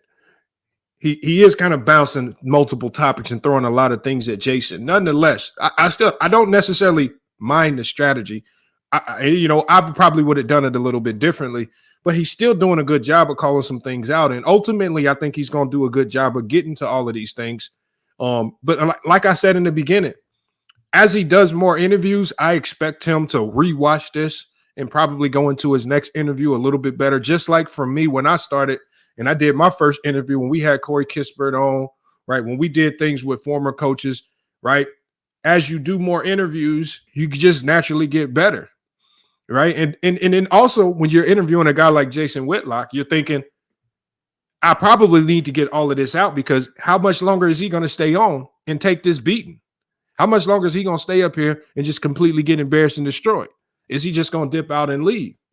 So so the thing is, I understand that interview etiquette and maybe some of the organization of certain questions might not be 100% accurate, but at the end of the day, I still think he did a hell of a job. Like, and this is coming from somebody, look, I haven't given Ticket a ton of credit for some of his takes, but I think he did a hell of a job. So I think for the people in the chat that are saying, oh, loaded questions, and at the end of the day, man, you just got to get over it, right? And unfortunately for Jason Whitlock, in this Ticket strategy, asking a lot of questions, that in and of itself is a debate strategy. That's an interview strategy, right? Because you don't give Jason Whitlock time to pre-plan his answers or formulate something slick to wiggle his way out of it.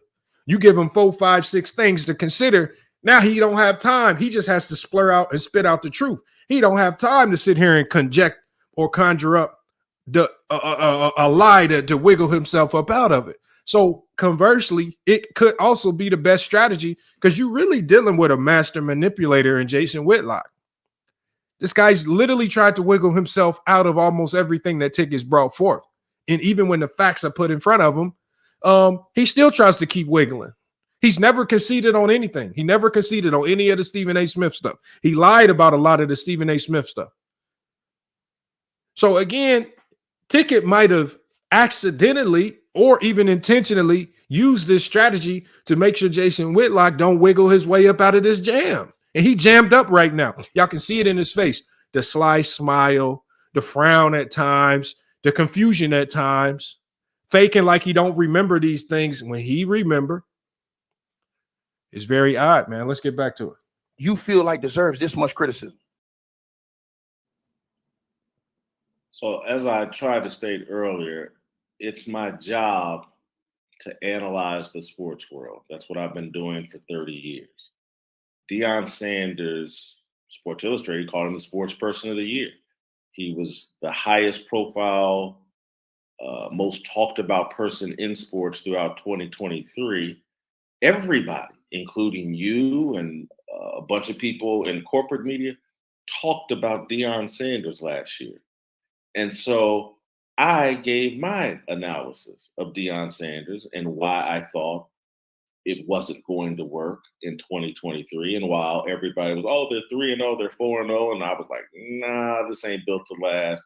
I gave my analysis of the most discussed person in the sports world in 2023 because that's my job. It's no different than, today at some point, I'm sure people will be on ESPN or Fox Sports talking about LeBron James and the Lakers and the game they played last night. It's their job to analyze what's going on with the Lakers and the most talked about people in sports. You didn't like my analysis of Deion Sanders. Deion Sanders and others, people, Colorado fans, didn't like my analysis of Deion Sanders. But that's my job, to tell people what I think about the highest profile people in sports. And Deion Sanders was arguably the highest profile person, and everybody talked about Deion Sanders. And you just didn't like my perspective on it. Yeah, I'm saying, but where did you? I want the people to understand. Where did you get your perspective though on Deion Sanders? When, first of all, let's be honest, Jason. You watched Deion when he came up. He was the same way with the jerry curl, talking flashy, wasn't disrespectful, but was just confident in himself. He was the same way the whole time through. The whole time from playing to coaching, he didn't change. He had the same swag. Nobody, Jason, let me say this to you. Nobody told the great Bobby Bowden, head coach of the Florida State Seminoles, nobody told him to take off his hat, take off his glasses, and take off his gold chains when he talked to a man. But he had glasses, the sunglasses, the hat, and the gold chain. Nobody attacked him like you attacked Deion Sanders and tried to use a reference to the Blue Devils, and you called them Black Devils. This is the stuff that you did, right? And then let me say this to you, Jason, and this is why I say the things I say to you respectfully, because I want you to answer this, right? You did say that you owned a stake in strip clubs, and I'm going to show you right now when you said it. Right now, I'm closing on a condo in Florida. So I'm in Florida. What are you doing in Florida? What are you doing there? I can't disclose that information. I have a small stake in a strip club down there. Oh, do you really? You do, don't I have you? a small stake in Tootsie. Have you ever been to Magic City? Of course. What happened That's like that's on your bucket list for No, everybody. it is. Well, I was in Atlanta this past week, and I really want to go to Magic City. I think I don't have time. You need to go to KOD, King of Diamonds. That's In Miami, Mecca. right? Yes, that's Mecca. That's ground zero. I have no idea what you're talking about. Strip club. Seriously, I've never been in a King of conversation. Diamonds. King of Diamonds is like Yes. that's where Black KOD. China is from. I don't know what that is. Everybody. Yeah, Black. You don't know who Black China is? I'm 50 years old with an It doesn't overbite. matter. How would I know?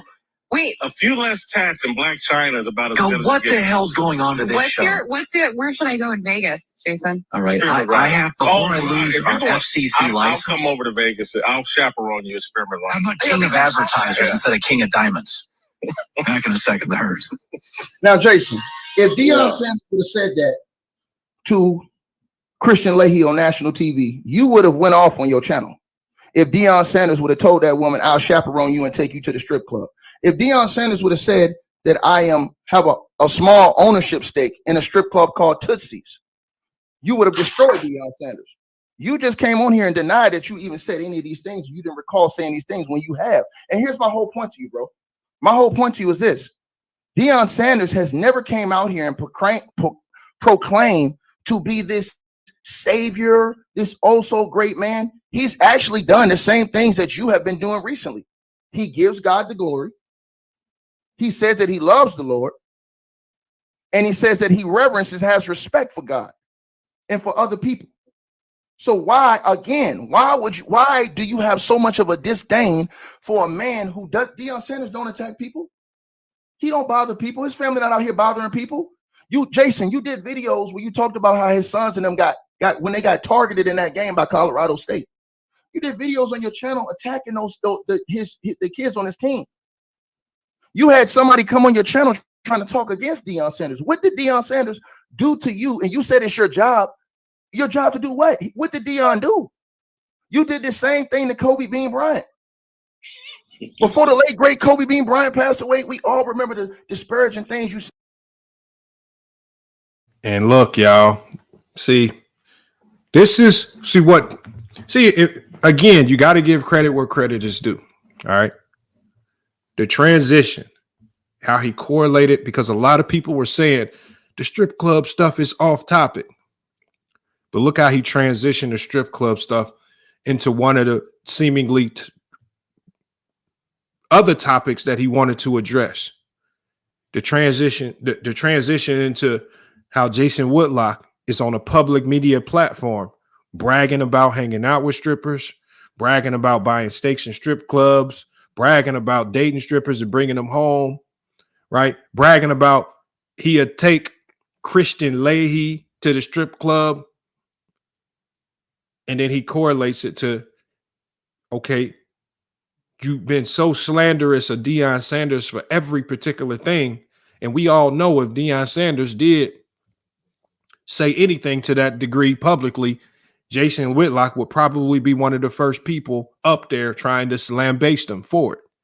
And so he correlated that a lot of the things that you can be highly critical with Jason Whitlock for, he correlated it to why you then in turn being petty with everything that Deion Sanders says and or does. And he did ask a good question. Why are you, what turns your ire to Deion Sanders? Because it seems like Jason Whitlock from day one never had anything good to say about Deion Sanders. It was always negative. He went and got former players to say stuff negative. He targeted the Colorado football players in a negative manner. When the team was doing good and there was only positive things to talk about, he turned it into a negative and said, this won't last. This is actually a good line of questioning. I mean, if you don't think it's a good line of questioning, that's what I'm saying. You just either don't like Ticket or you just a hell of a fan of Jason Whitlock. But again, if you look at Jason Whitlock's face, he once again goes back to laughing. He's laughing as if the questions that Ticket is asking are stupid. But this laughing right now is a telltale sign that, damn, I'm backed into a corner, y'all. He backed into a corner, y'all. Because more than likely, and this is just me taking a guess, more than likely, Ticket probably brought Jason Whitlock on under the pretense of, let's talk about the Stephen A. Smith situation. So Jason Whitlock probably came up here thinking, this is going to be my opportunity to use Ticket's platform. We're going to slam Stephen A. Smith. I don't think he realized that this would turn into an indictment on his credibility about the Stephen A. Smith situation, and then an indictment on a lot of the other things he said about other athletes.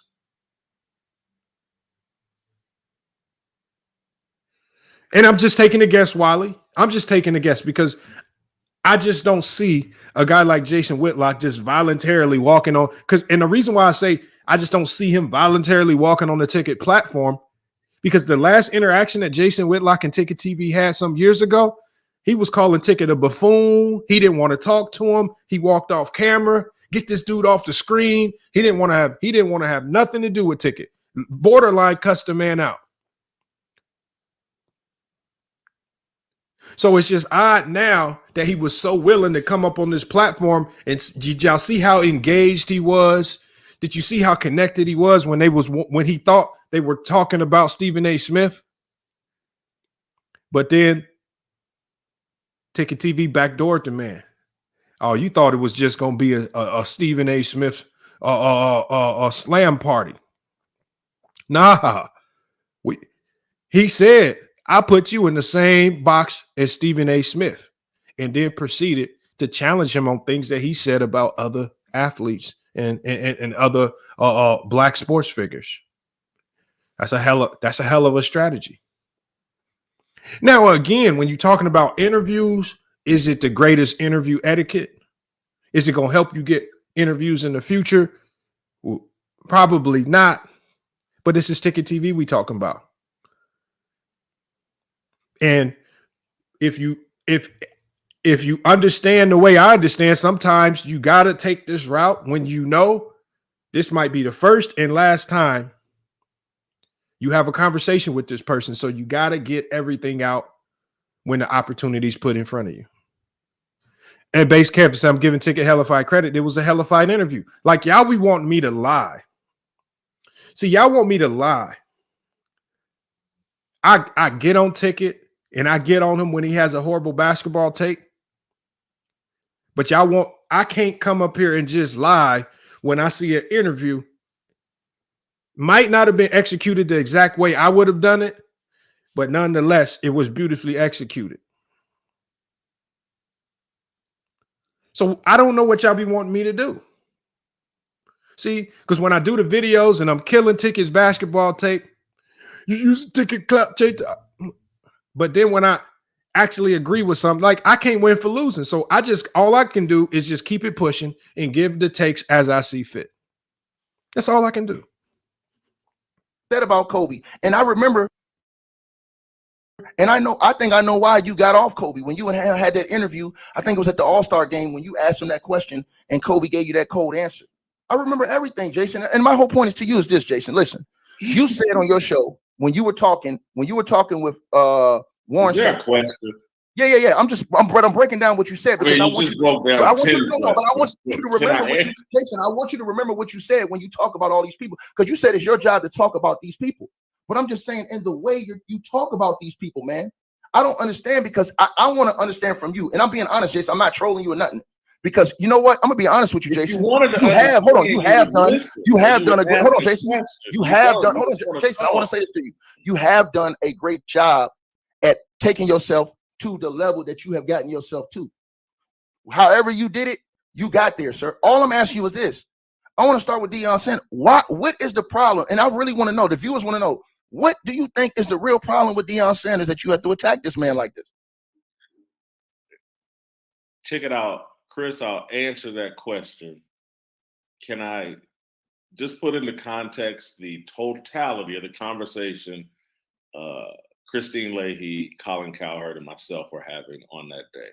Anybody that you just played two separate clips, you could tell we were joking and having fun among friends. And so again, you're a man of the no world. accountability, but everybody wants him to talk. You say Deion has no accountability, but you have no accountability for your statements. But then you'll say in another sentence that, oh, I made mistakes. Now it's a joke, right? Now it's a joke. But see, don't nobody hold y'all to the pressure like this. And this is the problem with the media. Don't nobody hold y'all to the fire. Go ahead. Just look at my actions right now. You, as it relates to the YouTube world, I don't know if there's anybody that's put out more critical content about me. And I have just hopped on your deal and said, hey, man, ask me whatever you want. Hold me accountable. Do whatever you want. And I'll talk about it. I'm not yelling and screaming at you. I know you said I've been, but, I got a busy schedule. I'm old. Anyway, I'm look at my actions. I don't think I'm above anybody. And I like to engage with critics and or fans and will make myself available. You unpack 20 questions in 3-minute speeches and 4-minute speeches. And then, I try to, and so I just want to say, Christine, anybody listening that objectively, Christine Leahy, Colin Cowherd, and I were having a fun conversation, joking. And I cracked a joke about one of the most infamous strip clubs in South Florida, Tootsie's. It's Tootsie's and King of Diamonds. Those are the two biggest strip clubs in South Florida. Everybody knows it. Everybody in the athletic world knows it. I've been to those strip clubs. I've seen but virtually every athlete, rapper in the world at those strip clubs. It was a joke. And when they said, well, why are you buying a condo in Florida? And I was like, I can't tell you, I'd have to kill you or something. It was a joke. And then I cracked an even bigger joke on myself. Like, yeah, I own a stake in Tootsie's. No one believes I own a stake in Tootsie's. No one that knows Tootsie's. No one that, again, some guy living in California is not going to own a stake in one of the most infamous strip clubs in South Florida. But so it was a joke that you misconstrued and you thought I was being serious. That happens. People crack jokes and people don't translate it properly. As it relates to Deion Sanders and why I'm critical, is because I don't think what Deion is doing is appropriate for a head coach, and particularly not a head coach who promotes his Christian faith. That's my opinion, Ticket. You can have a completely different opinion and think what Deion is doing is perfectly appropriate and it's going to be highly successful. I got no problem with you having that opinion. I just happen to have a different opinion. And it doesn't have to be because I hate Deion.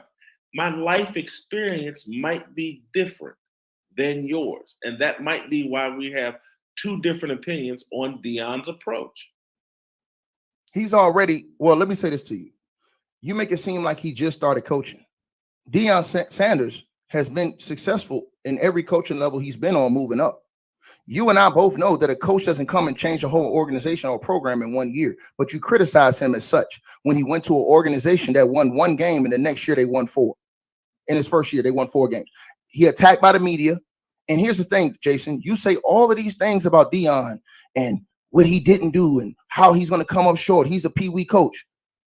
You come from Ball State. Ball State has not been a good football team. Why don't you go back and do the same things for Ball State that you say Deion? Hold on. That you say hold on. But I'm saying that you say Deion should do. You know what my job is? No, right. Hold on. But that's the thing. Hold on. That's the thing. Yeah. That's the thing, brother. You jumping into talk Deion about Sanders. what people are interested in.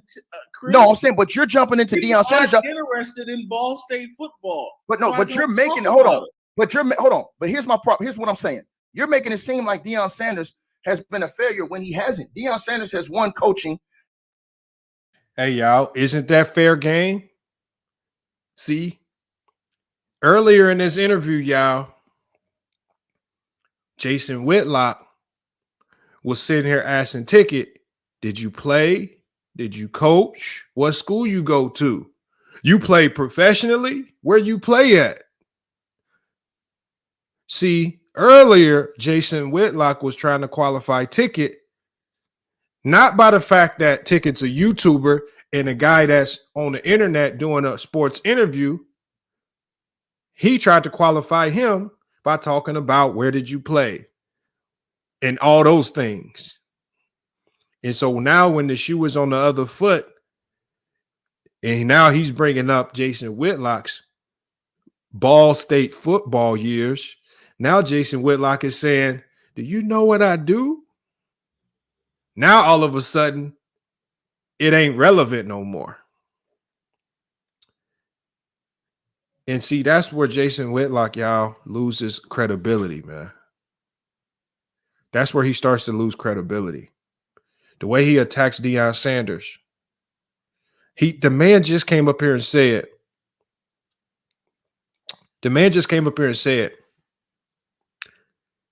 I don't like how Deion Sanders uses his Christian faith so publicly. But Jason Whitlock uses his Christian faith publicly, but is on record saying a whole bunch of hellacious things about strippers, strip clubs, taking people to strip clubs, and doing and saying a lot of things that are just morally inept.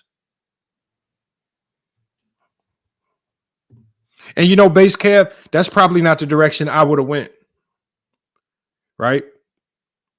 It's probably not the direction I would have went if I was doing this interview. Would I went down the lane of trying to qualify the conversation by talking about Jason Whitlock's Ball State football years? No.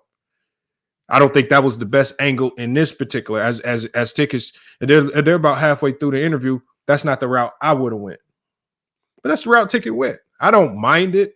Probably, to me, it probably wasn't the best as far as getting the most information out of Jason Whitlock, because at this point in time, Jason Whitlock is really just killing himself the more he just talks. So the main thing I like to focus on in a lot of these interviews that I do is, how can I get this person to talk as much as possible? And Big Ox, salute to Big Ox Media, y'all. Make sure y'all check him out. Big Ox Bob is channel. And he says, Ticket said you should go to Ball State and save the program. Jason said that's not his job. That is fair. But it's clear to see what Ticket's job is. Ticket's job is what? If you just look, if you don't know who Ticket is, and you just click on his YouTube, you can see that Ticket's job is sports media, sports content. So why, when you see somebody in sports media, sports content, why was Jason Whitlock in turn trying to qualify Ticket by asking him about where he played? Do you have any experience? And he tried to qualify him. He didn't qualify him by the fact that he's in sports media. He tried to qualify him by the fact.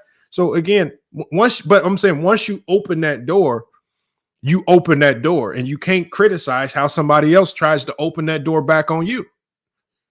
I don't like how Ticket opened the door back on him. I don't think he needed to do that in this particular sense. Right? And I agree with you, Wally. But he opened that door. It was Jason Whitlock who opened the door. We got Judith. He says, Lamont, you're complaining about nothing. I'm not complaining about. You're right. I'm not complaining about anything. There's no complaints. I'm just giving my take on the interview. There's no complaints here. What do I have to complain about? He says, Lamont, Ticket did the same thing to you on the PC platform. Ticket is a hypocrite. But again, I can't be mad though. Why can I not be mad? Because when we were having that debate on Draymond Green, I opened the door. I said, Ticket, when you were playing overseas, you're similar to Draymond Green because you were also Mr. Triple Single in your overseas career. Newspaper clipping saying that you was a hard worker, defender, motivator, and leader for the team. I opened the door. So I can't in turn complain if he tries to attack my credibility or tries to say, oh, you was just a walk on this, that, and the other in regards to basketball.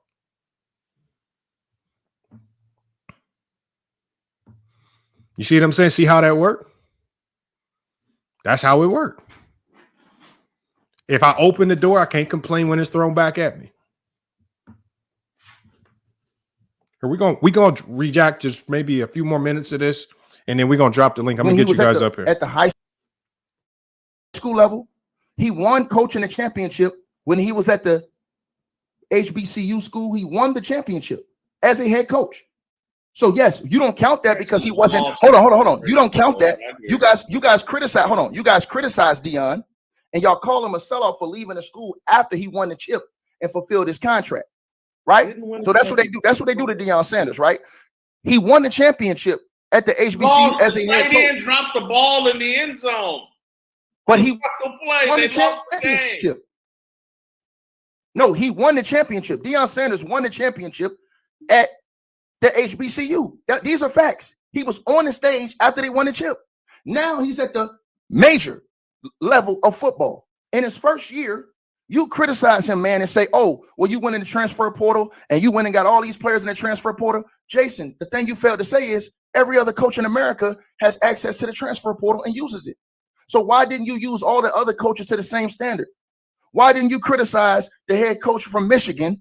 I never heard you going in on him when they had all these allegations for them stealing signs and all this other stuff, things that are detrimental to the game of football. But you didn't say anything about that. And if you did, it was very minimal because I listened. But you said everything about Deion Sanders. These are the different problems that I have with you. Deion Sanders has done nothing to you. So you said Deion, oh, he didn't do it the real way. He went in the portal and did it. Every coach in America has access to the portal, right or wrong. So, Chris, that's my name. Go ahead. I'm cool with that. Let's go. That's my name. Anybody in Michigan would tell you I've been the most consistent Jim Harbaugh critic over the previous 5-6 years. I'm known for criticizing Jim Harbaugh and saying he needs to win the Big Ten or win the national championship, blah, blah, blah, blah, blah. Again, yesterday on my show, Steve Kim made fun of me and said, you finally going to give Jim Harbaugh credit. And so the whole sign stealing scandal didn't rate with me. I didn't think it was a big deal.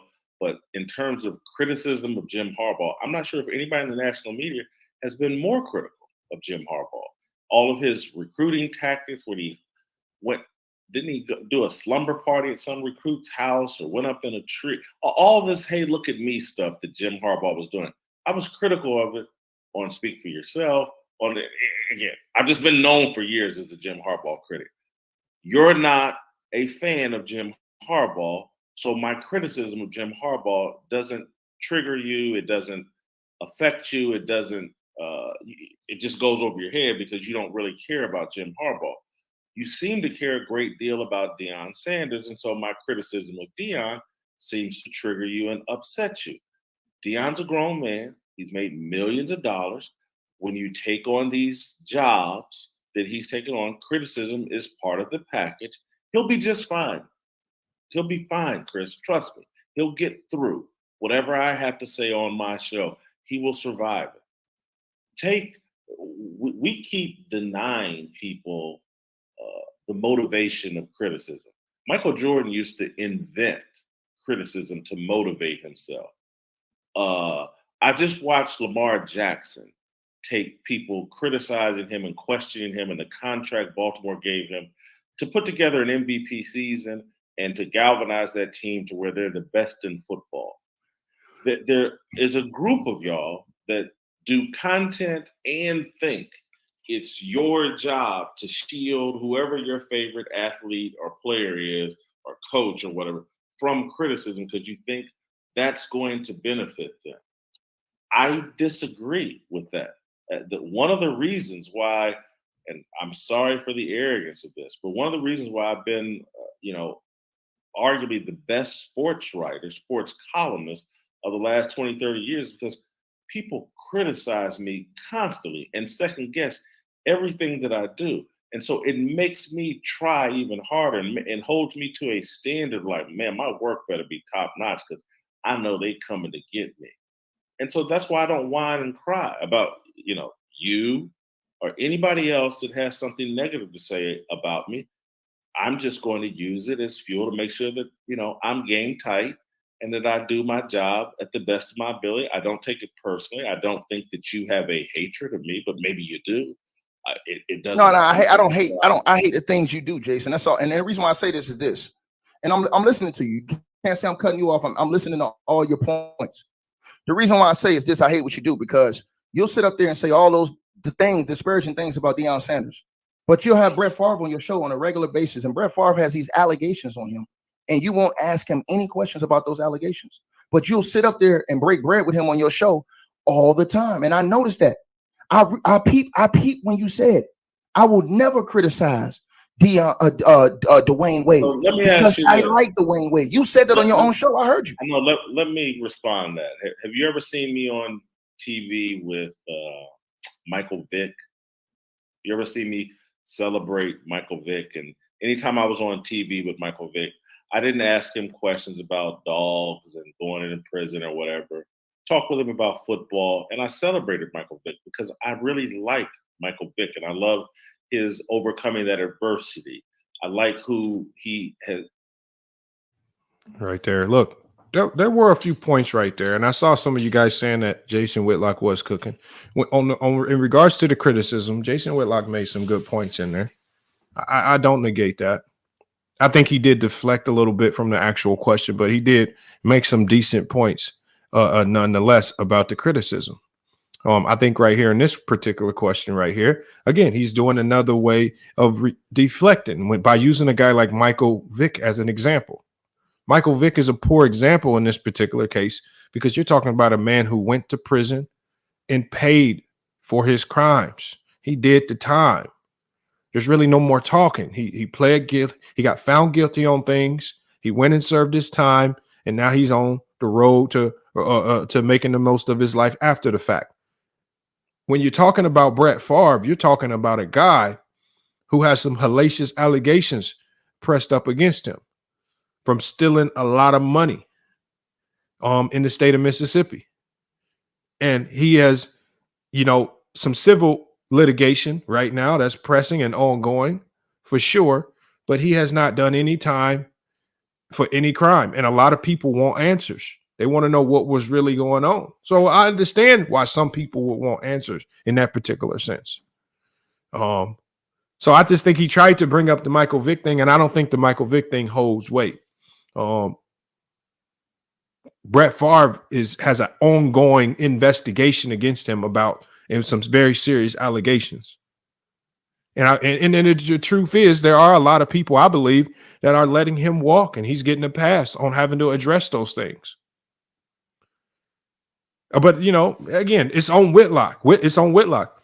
Whitlock is basically saying, with Brett Favre, I'm making the business decision to not address those things just so I can keep him on for the views with regards to the football tape. He made a business decision there. I would rather have him on for the views and football takes as opposed to challenge him on some of the things with regards to his civil case with the state of Mississippi and the stealing and the mismanagement of a lot of funds. Because if I ask those questions, he probably won't come back on again. And Jason Whitlock needs to understand, you can say that. Just say, I want him on for the sports takes. And it's business-wise, it's just a good move to have him on consistently as opposed to run him off for some of the political stuff that he has going on right now. But you got to be honest with it. Otherwise, you're going to be looking like you're just dancing and dodging around questions. And that's what he did once again. Has molded himself into. I could go. I used to be on TV with Steven Jackson. Do you think I just sat there and hey, man, didn't you pull out a gun and shoot up a strip club? No, that's not what I did. There's many, many athletes who have many checkered things in their past that I've been on TV with, been in the media with, and when they were coworkers and colleagues, you didn't see me hounding them about whatever controversy they're in. Finally, as it relates to Brett Favre, he can't answer those questions because he's trying to avoid further legal drama. So I could sit on there and ask him questions he can't answer, and that would be very boring. And he'd probably quit coming on the show. But I bring him on to talk about football. Same reason we used to bring Michael Vick on, Speak for Yourself, and some of these other athletes that have had problems in their past. this whole thing of like, oh my God, I'm the same guy. Like when everybody was taking a dump on Greg Hardy, and again, this is on the internet, you can find it. When Greg Hardy, the Cowboys, why would they give him a chance? I was like, they better give him a second chance. Are you kidding me? He's worthy of a second chance, and y'all need to cut it out and quit pretending like y'all have all this knowledge about what happened to Greg Hardy on that night with that white woman. Cut it out, because you're not all knowing. And so that's me. It's in writing. I said it on shows everywhere. So you're acting like I'm giving Brett Favre some treatment that I haven't given to many, many Black athletes. Chris, I don't think you understand my job. I don't think you fully, I know you watch and you follow, but I don't think you can put it all together and figure out what it is I actually do and what it is a journalist actually does. You're right. Well, let's talk about journalism since that's what you feel, right? Let's talk about journalism, and let's talk about your journalism, right? I vividly remember. Say this. I didn't cut you off. I didn't cut you off, bro. I didn't cut you off. I didn't cut you off, bro. I didn't cut you off, homie. I don't know. I didn't cut you off. I didn't cut you off. I know you got to go. I know you got to go. I didn't cut you off. I know you got to go. But I just wanted to run this. I just wanted to run this by you, right? So away from the Deion Sanders situation, away from whatever we feel about the Brett Favre situation, you infamously got into it on national TV with Chris Broussard. Chris Broussard has been on this show before. Shout out to Chris Broussard. You told Chris Broussard, and I'm going to ask you about this. You said, all right, y'all, and I'm going to stop it right there, man. There's a lot more to this interview, man. I'm going to put the link. I'm going to put the link to this interview in the description of the video, man. If you guys want to watch the full interview, you guys can go pull up to Ticket DV's channel and watch the rest of the interview, because they closed this interview out really talking about some more topics where I feel like Ticket really put his feet to the fire on some things. And again, I really wanted to really cover the side of the Stephen A. Smith and the sports side, and they're going to venture off into a lot of other things as they close it out, man. So again, Ticket TV is I think he did, I don't know how you would want to grade him on this interview. Like I said, there's multiple interview styles. And whatever you think about his particular style, it doesn't necessarily matter. He did a hell of a job as far as getting the most necessary, most relevant questions asked and put out there. And I think Whitlock basically showed us he's always going to struggle with answering the tough questions. He never answered anything directly. He danced around a lot of different things. As we showed with proof, he wasn't honest about a number of things. He essentially lied about a lot of things that we proved. When he talked about the Gary Stevens guy, that was a lie. When he talked about some of the things that he said in regards to Stephen A. Smith and his stats and things of that nature, he lied. I called Winston-Salem State University. I called them this morning. I called the athletic department.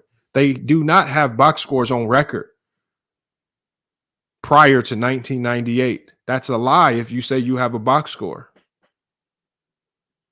I've looked up other schools that actually played. There's no box scores. So the people that say they know his points per game, you're lying.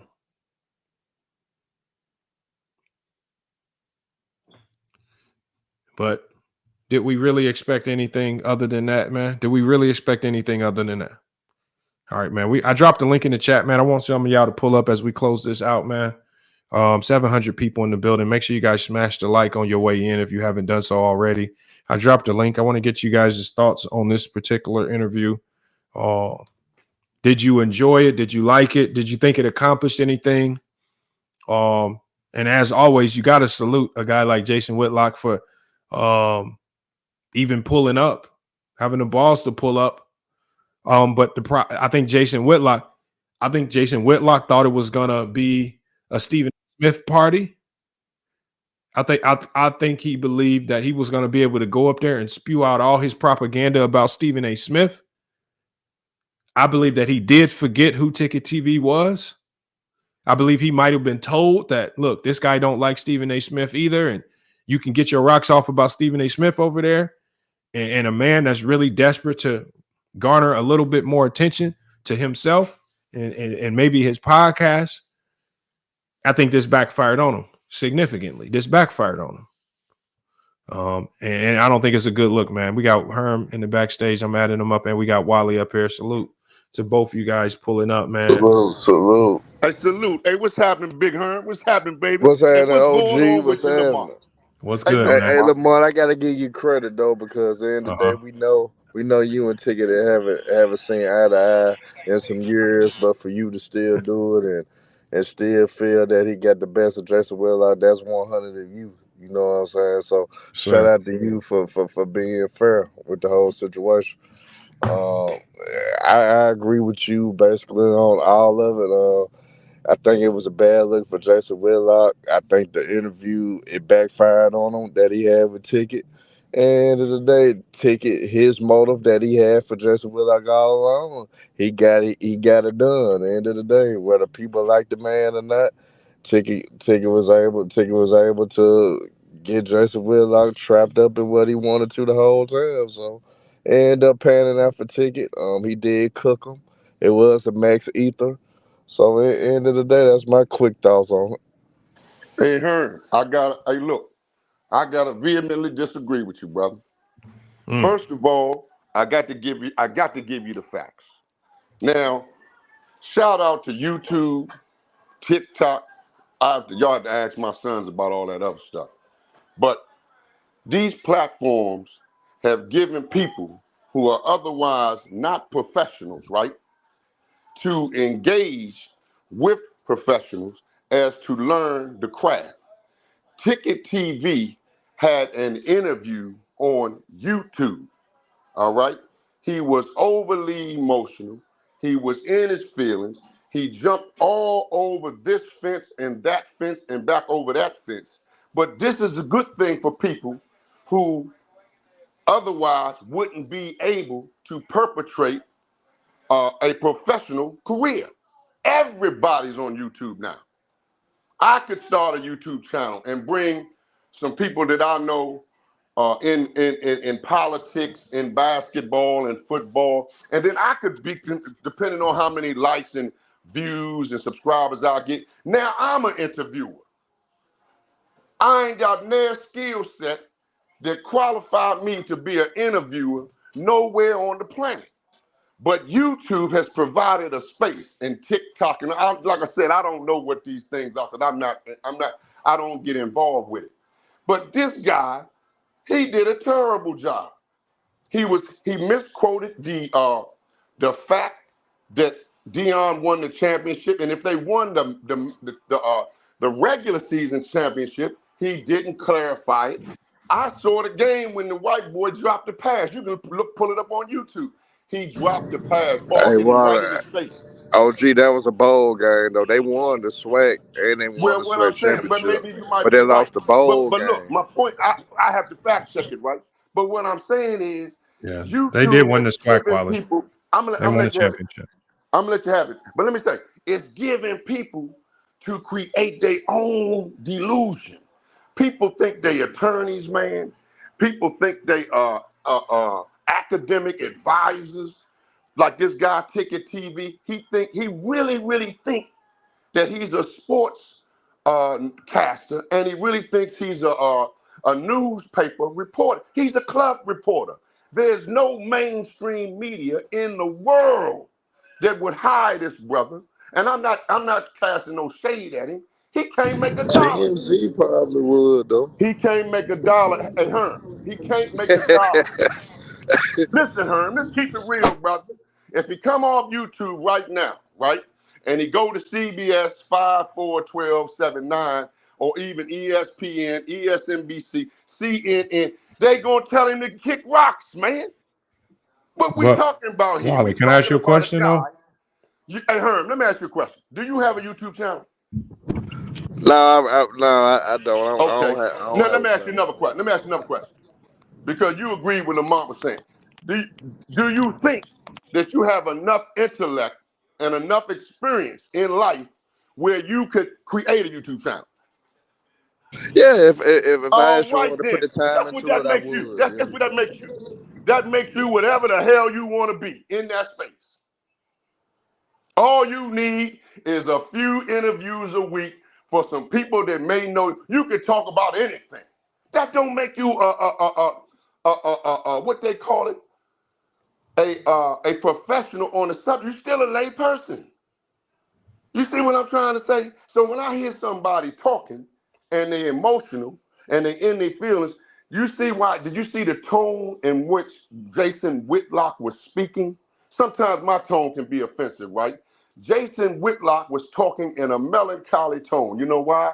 The man told you, man, I've been doing this for 25 years. He was giving the guy some play. He needs to go back and take the advice that I heard Lamont giving, but he might not listen to this. He may not listen to this and sit down with somebody that's a professional, right?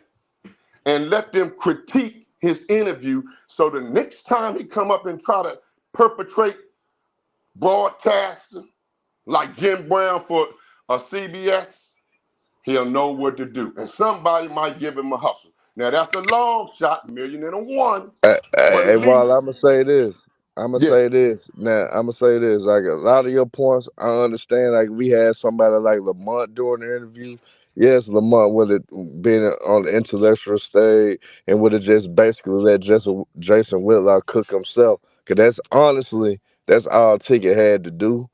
right. But at the same time, we know how he is. But end of the day, despite of Ticket being Ticket, he still got the best of Whitlock because Whitlock did expose some hypocrisies that Ticket did allude to.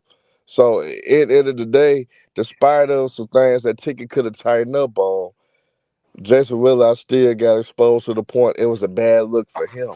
I still gotta So disagree, you bro. know what I'm Hey, saying? Herm, let me That's tell you just something, all it bro. was.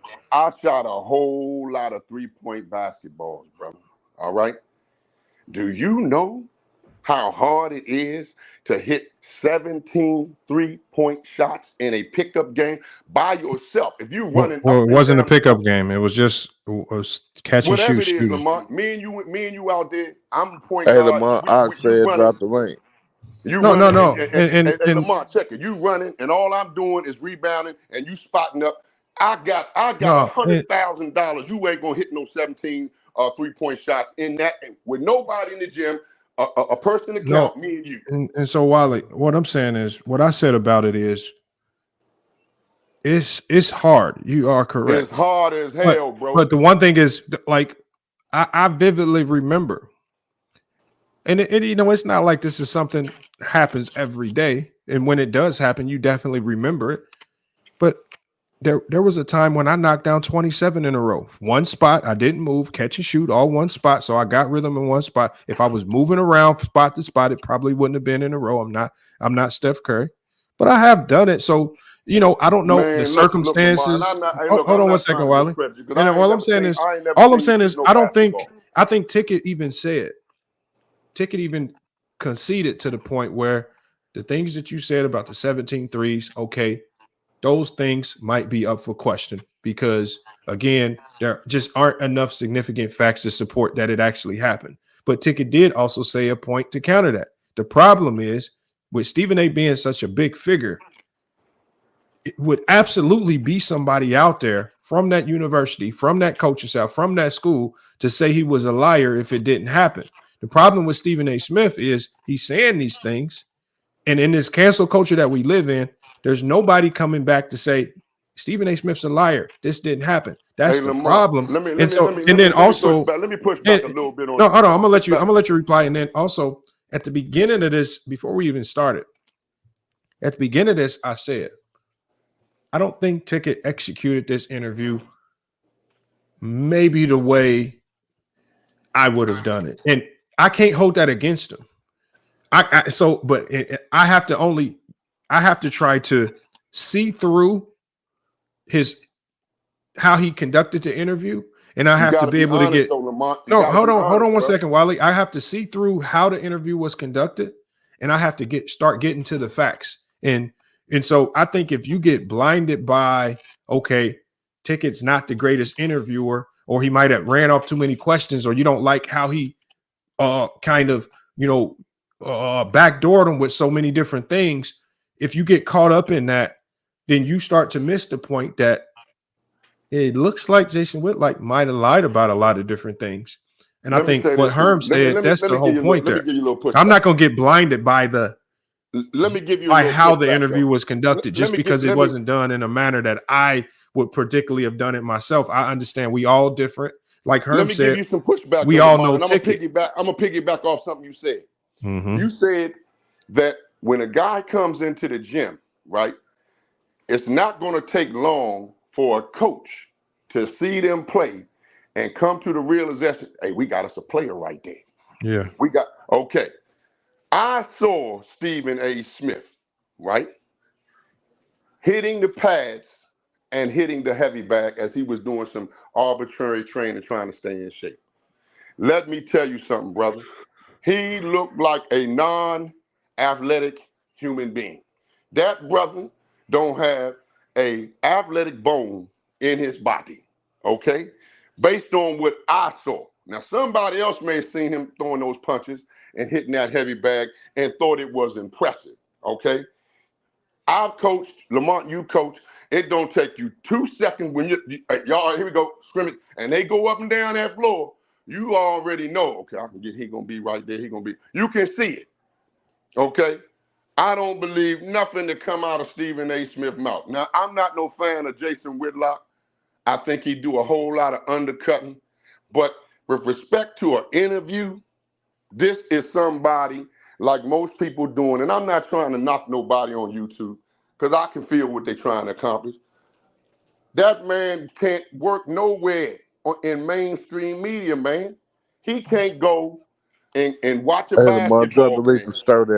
Yeah, but see, and put pen to paper. But Wally, that's still that even in and of itself, that's still not true, because there have been big media companies that have asked Ticket to join. NBA playmakers asked Ticket to sign up. Ticket turned it down because he wanted to stay non-mainstream. Okay, like these are facts. So the thing is, we can't say if we being honest, we can't say that. I gotta ask the question. That would be I can't lie on like that, because I know that. Hold on. What kind of money were they talking about? Hold on. But hold on. We know that NBA playmakers very selectively selects the media content creators that they want to represent the NBA. What money was they talking about, Lamar? Don't skip over that question. They asked Ticket to be a part of it, and he turned it down. What kind of money were they talking about? That has nothing to do with it. The fact that they asked him. Crazy? That's what it's about. It's about making money. Okay, I know, but hold on. But I mean, Wally, that you're going away from the point. You said I'm not going away from the point. No, Wally, hold on, Wally. You said that. Hold on, Wally. Hold on, Wally. Wally, hold on. Hold on, Wally. Well, you gotta hold on. You cannot say that no media company. Oh, bro, if CBS wanted to bring you on, they're gonna talk money first. Okay, Lamont. So obviously, Ticket didn't disclose the money details, but the one thing that we do know, because they're not gonna pay him, Lamont. Hold on, Wally. That's aside from the point. You cannot say that no media conglomerate is going to ask Ticket to be a part of mainstream media when he was already asked to be a part of mainstream media. What was the money? It doesn't matter. He was asked. Oh man, it's all about money. You're being disingenuous, Lamar. Hold on, put it like this.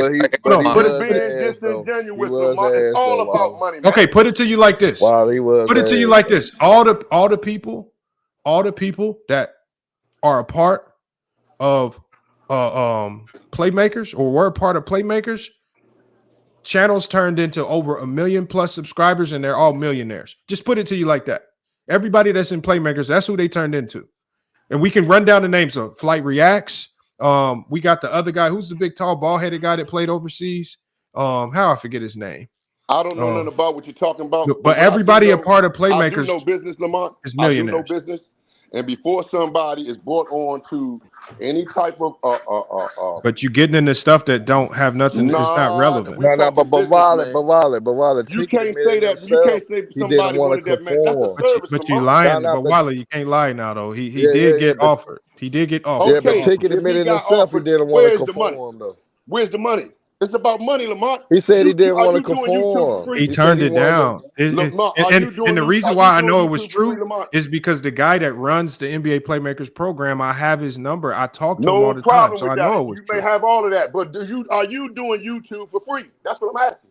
That you're changing the I'm not topic. changing. But hold on. I'm cutting all the bullshit out. Can I jump in there, Wally?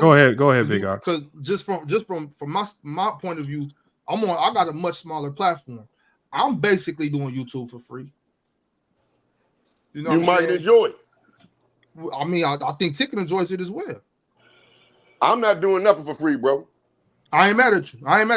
I'm sorry. I am trying to build. I learned that.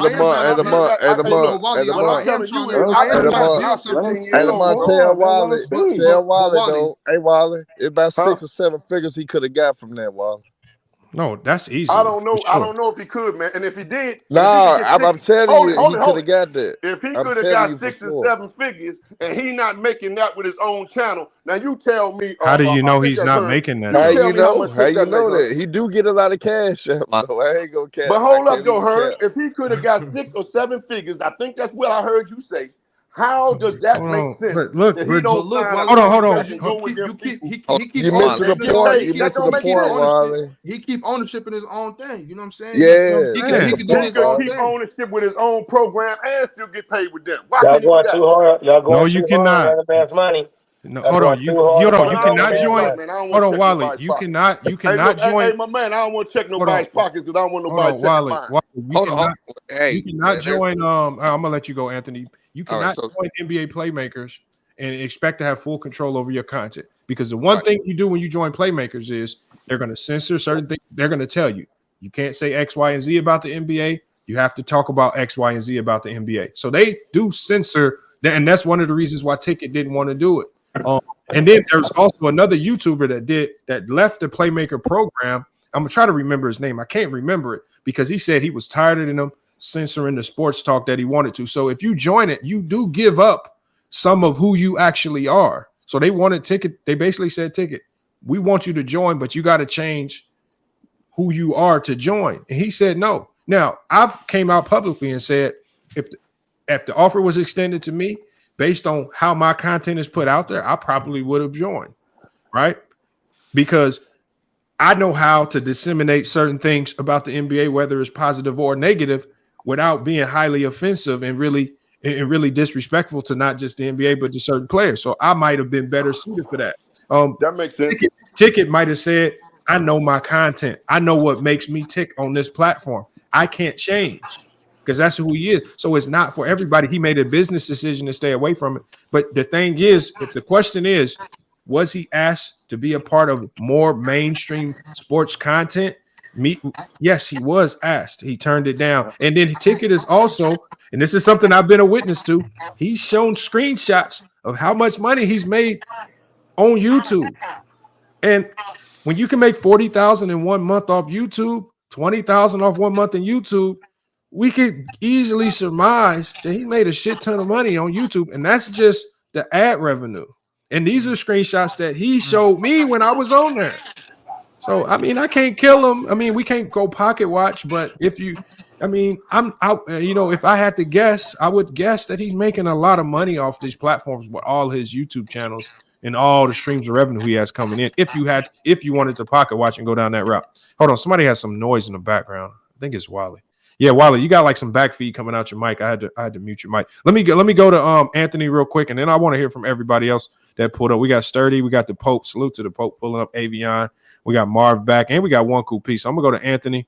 I'm gonna go to One Cool P, and then we go to Big Ock. Anthony, man, what's good, man? What you got on this? Hey, long time, Lamont. Good to hear from you. And What's just to start off, there's some validity to what he's saying as far as we all have to understand that at the end of the day, it's all about the bottom line.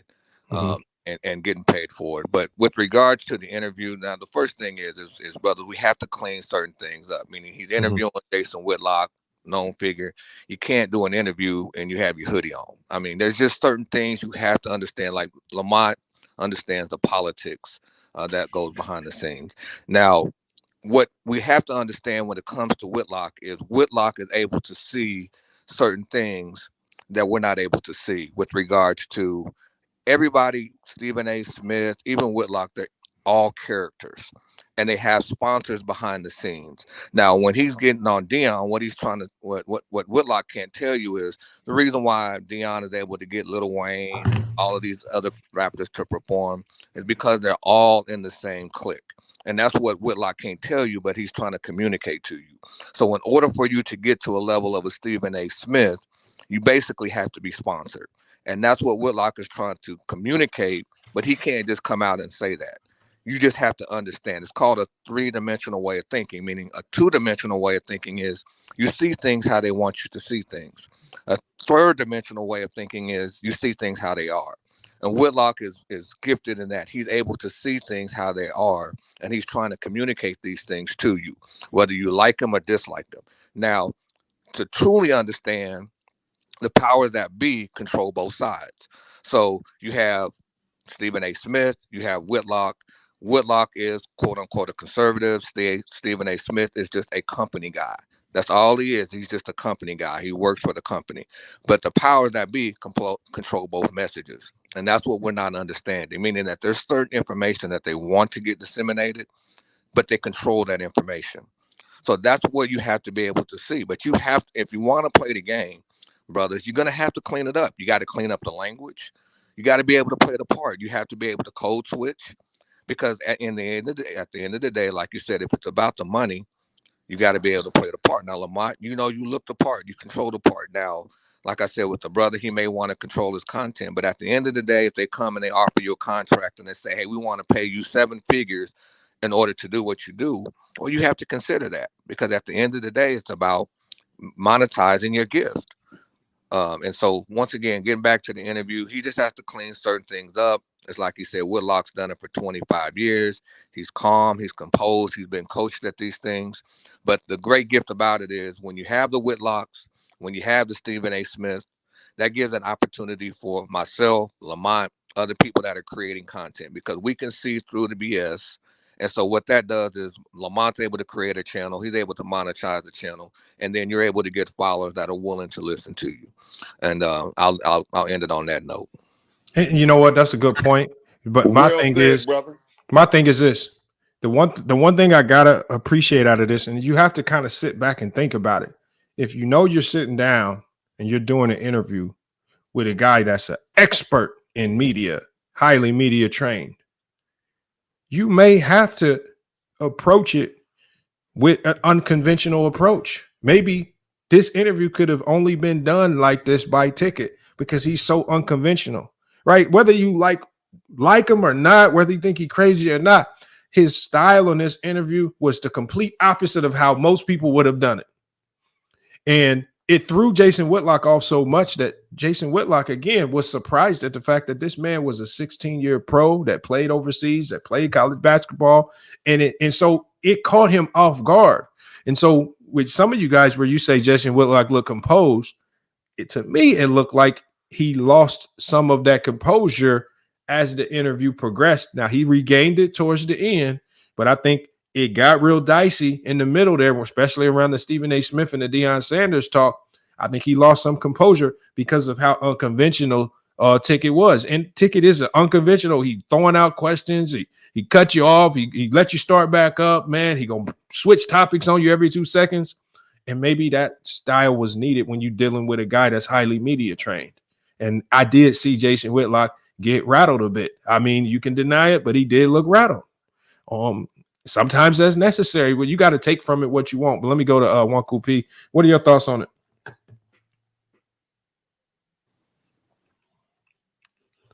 Wanku P, you still with us? I think she's on mute. Yeah. All right, let me go to Big Ock, man. I didn't get his full. Oh, there she is, right there. Go ahead, Wanku P. Hey, I'm about to get in the elevator. So go to the next person. I might Okay. Okay, I got you. Big Ock, man. What are your thoughts on this, man? How'd you feel about the whole interview? I thought it was cool. It was pretty dope. I mean, I like that Ticket ain't holding no punches, but we already know he's not gonna do that. Like being on screen with Ticket is a lot different than watching. You know what I mean? And to the brother above me, Wally, what you were saying earlier, it's whatever he's doing is working. You know what I'm saying? Because I mean, as you see right now, I'm up here right now talking about Ticket on another platform. So he's doing something correct. And everybody's goal isn't to be on one of those major platforms, although that is a good look. Like I would, like Lamont said earlier, if I had the opportunity, I probably would have signed the contract. But to back to the interview though, I like how Jason Whitlock pulled up and he said what he had to say. And he didn't back down either. I don't really see a problem with Ticket having the hoodie on because that's just his style. And you can see, like you said, Lamont kind of threw Whitlock off a little bit. There was a lot of good content in there too when they were talking about just the racism, the differences in views on what they think racism is. I think that was probably one of my favorite parts of the interview, and I actually agreed with Whitlock on that. But the other stuff though, I don't really have too much of an opinion on who I felt cooked who or whatever. You know what I'm saying? I just enjoyed the content. I thought it was a good interview. Shout out to Ticket for getting that done. Shout out to Whitlock for pulling up and, you know, standing his ground on whatever his views are. Whether we agree with them or not, I kind of dug it though. And another thing real quick, before whoever's next to me goes, I would like to say that being YouTube definitely does open up a platform for us to dive into other fields. I never thought I was going to be on YouTube, having a channel, doing anything until I start doing PC. And I will say that I enjoyed it.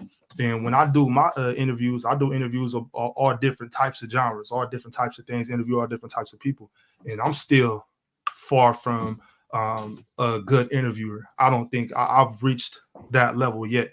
But you know, I enjoyed it though. So that's just, you know, just kind of saying about you saying Ticket's not professional enough. He can't do this or that.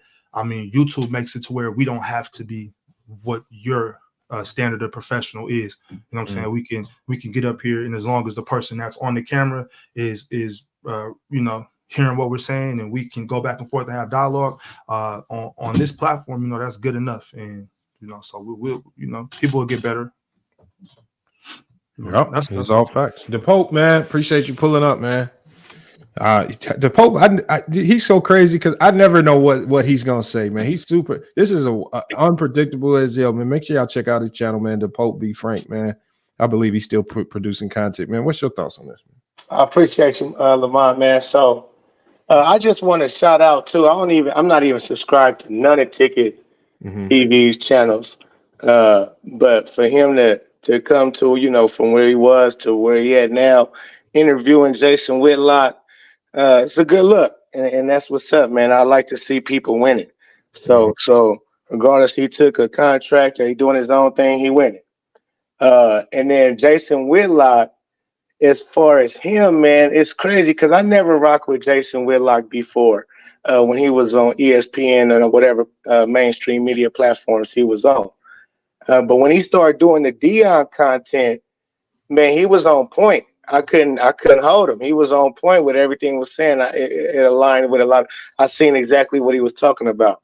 And so what a smart move for him. Business-wise, this was a very smart move for him because a lot of black people, the black community, they don't fuck with Jason Whitlock.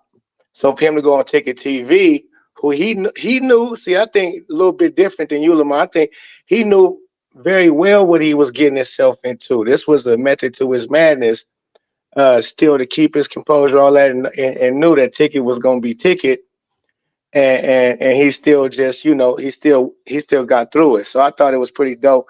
It was a smart business move for him because whether or not he got cooked or not, for him to show up and do that on Ticket TV's platform, on a real YouTuber's platform, didn't take it nowhere else.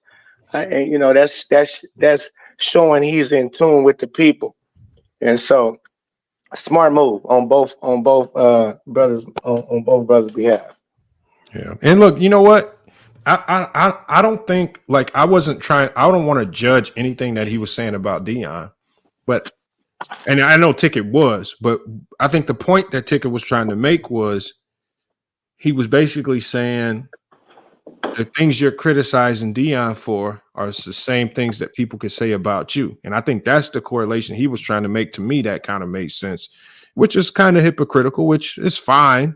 you know. But I think it was a good point to bring up. If you're going to be out here really slamming Deion about certain things, then make sure you find what people slamming you about those same things, because there's a lot to criticize there in the same manner. But that's true too. But at the same time, I would only push back and say he not nowhere on no Deion's level as far as polarizing or none of that. Oh, and on top of it, he not coaching kids. He not coaching young men. You know, he's not in a position to be a leader of men. He's a spokesman. He's a journalist, which, you know, people gravitate to those too. But it's not in the same realm. But I can dig it. Yeah, I got you, man. Let me get to man. We got Ace 30 in here, man. Ace 30, man. What's your thoughts on this, man? Ace 30, you with us? Yeah, salute everybody. All in all, I actually thought it was a good interview. With you, up until the last, I would say 10 minutes of the interview, when Tick was kind of over talking Whitlock. So Tick did a good job. When you hear an interview, and I just want to say this, by the way, for the brothers who were talking about Tick is retired, the best interview of this year so far was Shannon Sharp and Cat Williams. Shannon Sharp was wearing the hoodie. Your attire don't dictate the quality of your interview. What is said within the interview dictate the quality of your interview. Let's get it out the way. Second thing is, like I said before, like I said, what determines a good interview is three things in my opinion. One, the types of questions. Are you asking interesting questions that people want to know? Number two, obviously the answers the person that you're interviewing. Are they giving you substance? Are they not only giving you a yes? Are those questions open ended, and does that person give you enough substance for people to be interested in? And number three, Lamont, you alluded to, are you letting the person talk? And I believe it or not, majority of that interview Ticket was letting Whitlock talk. And I added bonus Ticket challenge Whitlock, which brings another interesting dynamic to any great interview. So all in all, I think Ticket did a good job. Obviously, are there things he could do better? Of course. Everyone's improving every day. I don't think going forward you should backdoor a person.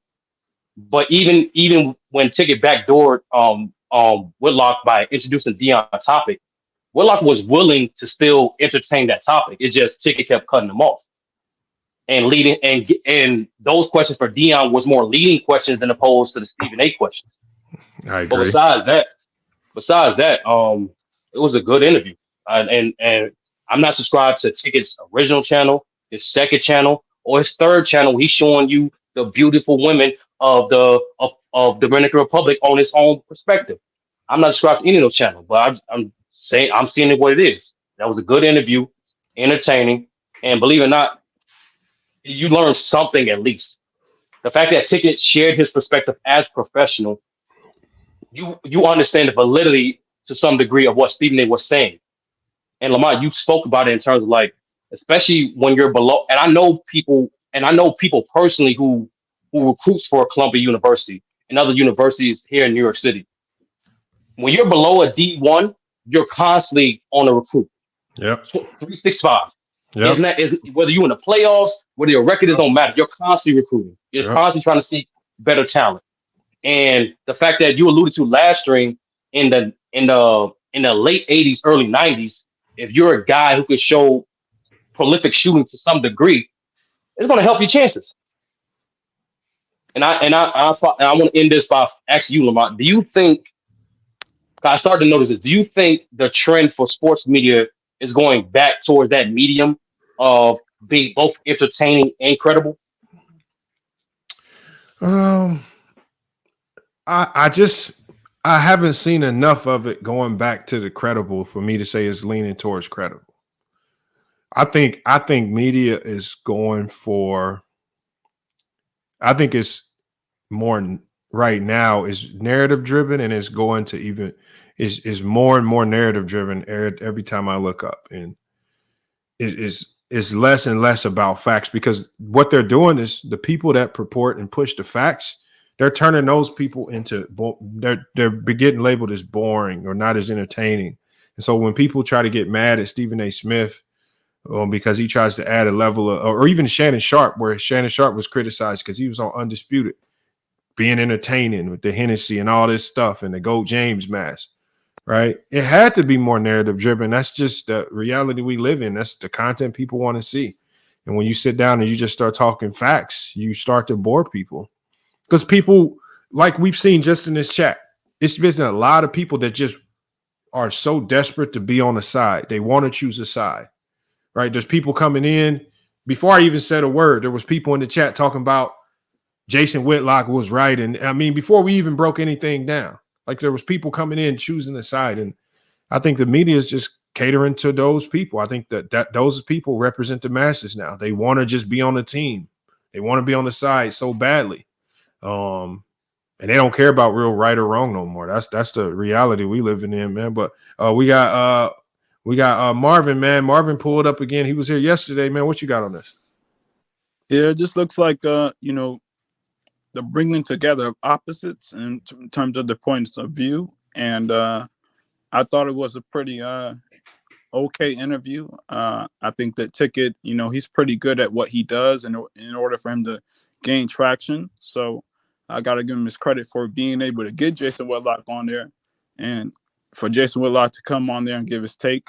And but as far as the interview, I mean, I can't really get mad at what Ticket was wearing per se, because, you know, like Ace 30 has said previously, he basically said that Shannon Sharp, you know, he was dressed a certain type of way, and so was Cat Williams. But I will say this, Shannon Sharp, I mean, he kind of like had his shows kind of built like that, so I would say that kind of would make more sense for how it is. So but in regards to the interview, I thought it was okay. You know, it was some things that I did not really agree with, or some things I disagreed with. So I definitely agreed with Big Ox in terms of the racism thing. I definitely did agree with Whitlock with that too. So, but yeah, that's it. All right, well, we got you there, man. We got Avion, man. What you got on this, man? Salute, everybody. No, I watched the interview. It was a good interview. I mean, I think we can all agree this is one of the better interviews by Ticket that we've seen. Like to comment, I mean, I know I sound like a broken record, but with the attire and stuff like that, I mean, that's a new trend now. I mean, you got even Jon Stewart and Chris Cuomo wearing hoodies during their podcasts and interviews and stuff. So I don't think your attire dictates, like the content of the interview. I think with interviews or content like this, it's a copycat environment. You know, whatever trending, that's what a lot of these big content creators are doing. It's going to be like content creators going to start copying Shannon Sharp style of a podcast. Whatever get views, that's where the wave is going to go.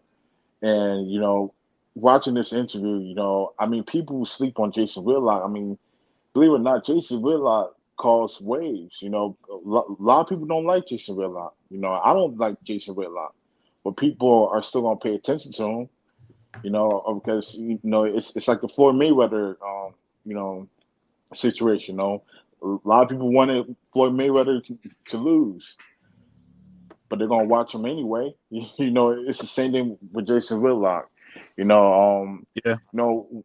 Watching the whole interview, I think Ticket let him talk mostly majority of the interview. He did cut him off a couple of times, but majority, Ticket caught Jason Whitlock off guard because Jason Whitlock like to do is he like to assume things. He like to assume things about athletes like Deion Sanders and pick this narrative out.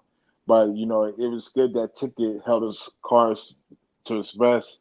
With his resume and stuff like that, he didn't flaunt it at the beginning.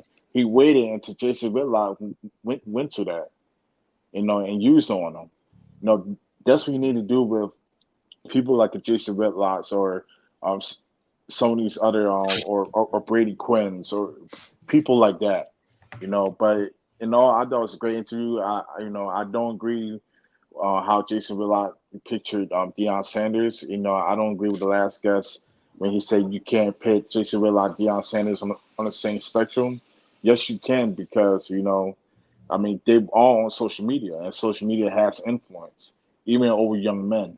And what Jason Whitlock says, or the false narratives he put out there, people believe it, which caused damage. So I'm glad Tick brought that up. But in all, I thought it was a great interview. Yeah, I agree, man. Like I said, it has its flaws. Ain't no interview perfect, and Ticket kind of went back to being Ticket in a few parts of it, but I thought he stayed the course for the most part, man. I thought he did, man. And then he questioned the same things I would have called light to. That's the one thing. Like, there's just nothing to support none of the stuff Jason Whitlock was saying, especially stuff about Stephen A. Smith. It's just not a lot of evidence out there to support it, and it just sounds like he's just trying to say spicy stuff and hope that people believe it with no research. But the problem is Stephen A. Smith responded back to him with a whole bunch of receipts and a whole bunch of name dropping, man. So, I mean, I don't know if this is the type of attention that Jason Whitlock thought was going to come his way, but it ain't. To me, it ain't looking good for him, man. He got to be trending down. He got to be trending down after this because he getting barbecued. I don't know if he's going to be doing more and more interviews. Yeah, I won't be surprised if his contract with whatchamacallit end, though. I won't be surprised that partnership will last that much longer. Why you say that, Herm? Because of the stuff with Stephen A? Yeah, I think the stuff with Stephen A gonna become overwhelming because I think Stephen A at a point, in my opinion, I just guessing from a point of view, I think Stephen A he's really willing to go there now. So it's like he took the gloves off. So I think if Whitlock pushed the button a little bit further one more time, I think Lamar gonna end up doing another Max Ether video of Stephen A. Smith on Jason Whitlock because I think he's that close to really being ended altogether. End of the day, late last night, man, Lamar was pulling up all the video at the video with just Jason Whitlock hating on black men in general. You know what I'm saying? That is very alarming. So if people keep touching on that and keep attacking that aspect of Jason Whitlock, I don't think it's gonna last much longer for real. So it's crazy, but I think eventually, man, he gonna lose his partnerships, and he gonna be a basic YouTuber in a minute. That's what I think going to happen to Jason Whitlock. So he's just gonna be right there with us, man, huh? That's gonna be wild, man. Look, when I look at Jason Whitlock, I was just talking about, man. I just don't understand, like.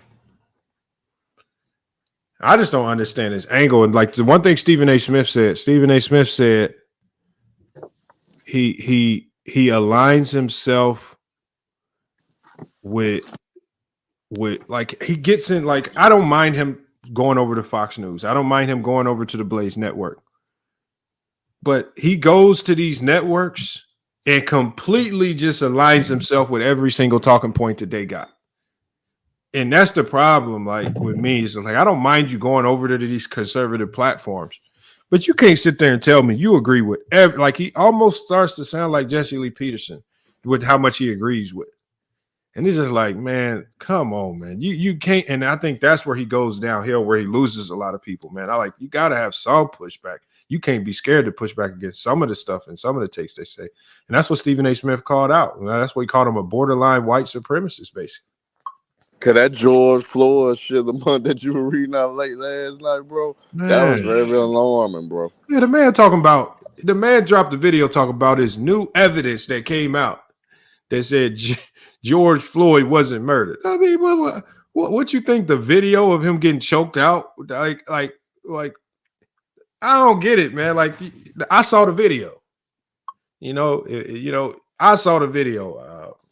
You can't. There ain't no new evidence coming. These people coming out talking about, yeah, George Floyd had pre-existing conditions and he might have died before he got choked out. Man, I said, man, that's a hell of a defense you trying to put up. Like I said, Herm, if I beat you in the head with a hammer, I ain't gonna be able to pull up your medical records and be like, yeah, right before I smacked him on the head with a hammer, he had a brain hemorrhage. He died because of the brain hemorrhage right before I smacked him on the head. Like, hey, Lamont, I got one better for you. Hey, look, I got a real good one. Hey, Lamont, I got a real That's good a one for fact, you. Lamont. I got a real That's a good one for fact, you, bro. though. Check it out, man. that's a hella. I got a real If your good one attorney for you, can pull Lamont. that one off, boy, you go. That attorney gonna be rich in the hood. Herm had a history of heart conditions, and he had a heart attack right before the last blow. Thanks, Sturdy. That shit crazy, Sturdy. That shit crazy. But you know But what, though, real Lamont? quick, You know what? Let me say this Wally, right quick. real quick. Just I just want to say Let me real say quick. this right quick, Sturdy. I Let know me say this right Wally, quick. just it'll take 10, like 5 seconds at most. Ox, Let me say that's this to cat. you. Let me say this to You're you a good right quick. interview, Ox. I just want to say that. Let me say this to you Oh, right shit, quick. appreciate that, Sturdy. Hey, that's not gonna save you though, Sturdy. I'm still coming for that #1 spot. Can I say you this can right try. quick, Sturdy? Hey, Go ahead. Count, can Go I say ahead, this right quick about the go ahead, George Wally. Floyd incident? Can Yeah. I say this right quick about the George incident, George Floyd? Can I say this? Y'all mind, do you? No, go ahead. If it's some new evidence, right? Mm-hmm. They can't convince that Mexican to stab that police officer up and send him to the infirmary. What you talking about? The George Floyd, some new evidence, right? That's what you said, right? That's what the Jason Whitlock dropped the video saying there was new evidence. Okay. Didn't somebody go to jail for that? What you mean? Didn't the police officer go to jail? Yeah, they all got locked up. All they right. all convicted too. Okay. The main officer that had his knee on George Floyd's neck, right? Oh yeah, he got stabbed He up. could not convince that Mexican that was in jail with his ass from putting that goddamn blade on his ass. That's what I'm talking about. Yeah, so Jay, let's line the new evidence up with what happened in prison to his ass. That's what I'm trying to say, Lamont. Lamont, you always try to undermine me when I'm saying I know what I'm talking about. No, I agree with you, man. I mean, you got stabbed up 27 times. If you got some new evidence and that man, damn, 27. Yeah, he got poked. He got stabbed. He was in ICU. Derek showed Yo, up. Ox, remember that scene from Breaking Bad? They got That's some what new happened. evidence. When that police officer that had his knee on George Floyd's neck, when he come into the new courtroom, yeah, he gonna have some holes up in him. Okay, okay. Now y'all deal with that. Now, I'm real just trying quick. to keep it real with you, Lamont. Hey, Lamont, you couldn't have played on the playground where I played at, Joe. Why? Thanks for your support. Hold on. We ain't let guys like you come out of. Hey, look, Lamont, you wouldn't have been able to play on the basketball court. I've been on a lot of crazy basketball. I've been in Washington Park. You wouldn't have been able to play on none of the I've been in courts that I Washington played Park on, in man, Chicago. We would have made sure that you stayed. Now, if you had a good basketball, we would let you come and watch. Nah. You know what I was a master at, Wiley? Like I said, I have no qualms about it. When I went to open runs and pickup runs where I knew the competition was elite, I have no problem with stacking the shit out of my team. I'm gonna come with a super you loaded gotta do up something, team, Lamont. and we not You getting off can't the just court, be man. a fixture out there. You Lamont, we still coming to finish, Lamont. Y'all better be ready. Man, look, I got the gyms for you. I got Lamont, you would have to be able to I got do the something, facility. Lamont. We got 15 run that courts, past man. Brand new nobody like facility, that. man. Come on, Hey, pull up. Do your little cousin locker room? Do he play ball? I don't know. Or do he just talk about it? Oh no, let me drop the link for him. Let me see if he hoop, man. Let's if see he if play Hey, ball, but Ox, Real quick, Lamont. I'm gonna say this about your Ox. Ox, I think you would have done a great interview with him because you would have got him thrown. You would have got him comfortable. You know what I'm saying? Especially if you start talking about women with him. You would have got his ass. Hey, Big Ock. Big Ock would have did it better. He'd have brought Yeah, some of them. that's what He'd I'm have brought some of saying. them strippers up. The Yeah, interview. that's what I'm Once he saying. interviewed with, he knows Jason Whitlock weakness, so he had a few of the strippers already on the StreamYard. I'm trying Warmed to them figure out up. what's the problem. What's the problem with having steak in a strip club? I don't see no problem with that. Big Ock gonna have the strippers on the StreamYard already. Gonna warm them up. Like, look, we got a few of them up here. He gonna suck. Hey, the boy, he gonna suck a Whitlock in. He gonna start hitting him with. Whitlock told all his secrets to Big Ock. Hey, now you got to remember with Whitlock, whatever the narrative is, he's always going to take the opposing view. That's what he's set there for. That's why. But once again, it's like what they always say. What's the cliche? Any publicity is good publicity. That's Whitlock's approach to his media. Whatever the narrative is, watch it. Whatever it is, that Kobe's great, Whitlock is always going to take the opposing view. That's what he's set there for. That's how you make money, man. Yeah, but you right, bro. But it's a such thing as it's going too far. And I think with him lately, especially within this last year and a half, he's been going too far. And I think it's getting to a point people getting sick of it. And now this day and age, with all these athletes, they coming down on the media hard, and they'll come down to your platform and check you. Now you got the higher members like a Stephen A. Smith. He's gonna start talking. He's not afraid to speak out anymore. So I think Whitlock just got himself in a tough spot, and I think it's gonna be difficult for the man to bounce back from this, man. To be honest. I mean, he's a strong conservative. So I think like that's like the people who he's like trying to get on. And I think in regards to what you call it up, like Malcolm X, he basically said like conservatives and liberals, they're basically the same. And essentially like they're not really, going anywhere. So I mean they're just, going to be going back and forth forever. So yeah. Malcolm said what he said. He said you got the wolf and the fox. Yeah, they got the same goal, just one they going same goal. Yeah, but this what you gotta realize too. They only use you But when just you're know there's a valuable. lot of money to be made in the space. When you're not you have valuable. Cameron and Mace, they have their own little podcast. It is what it is. So, I think the solution is to just always tell the truth. Yeah.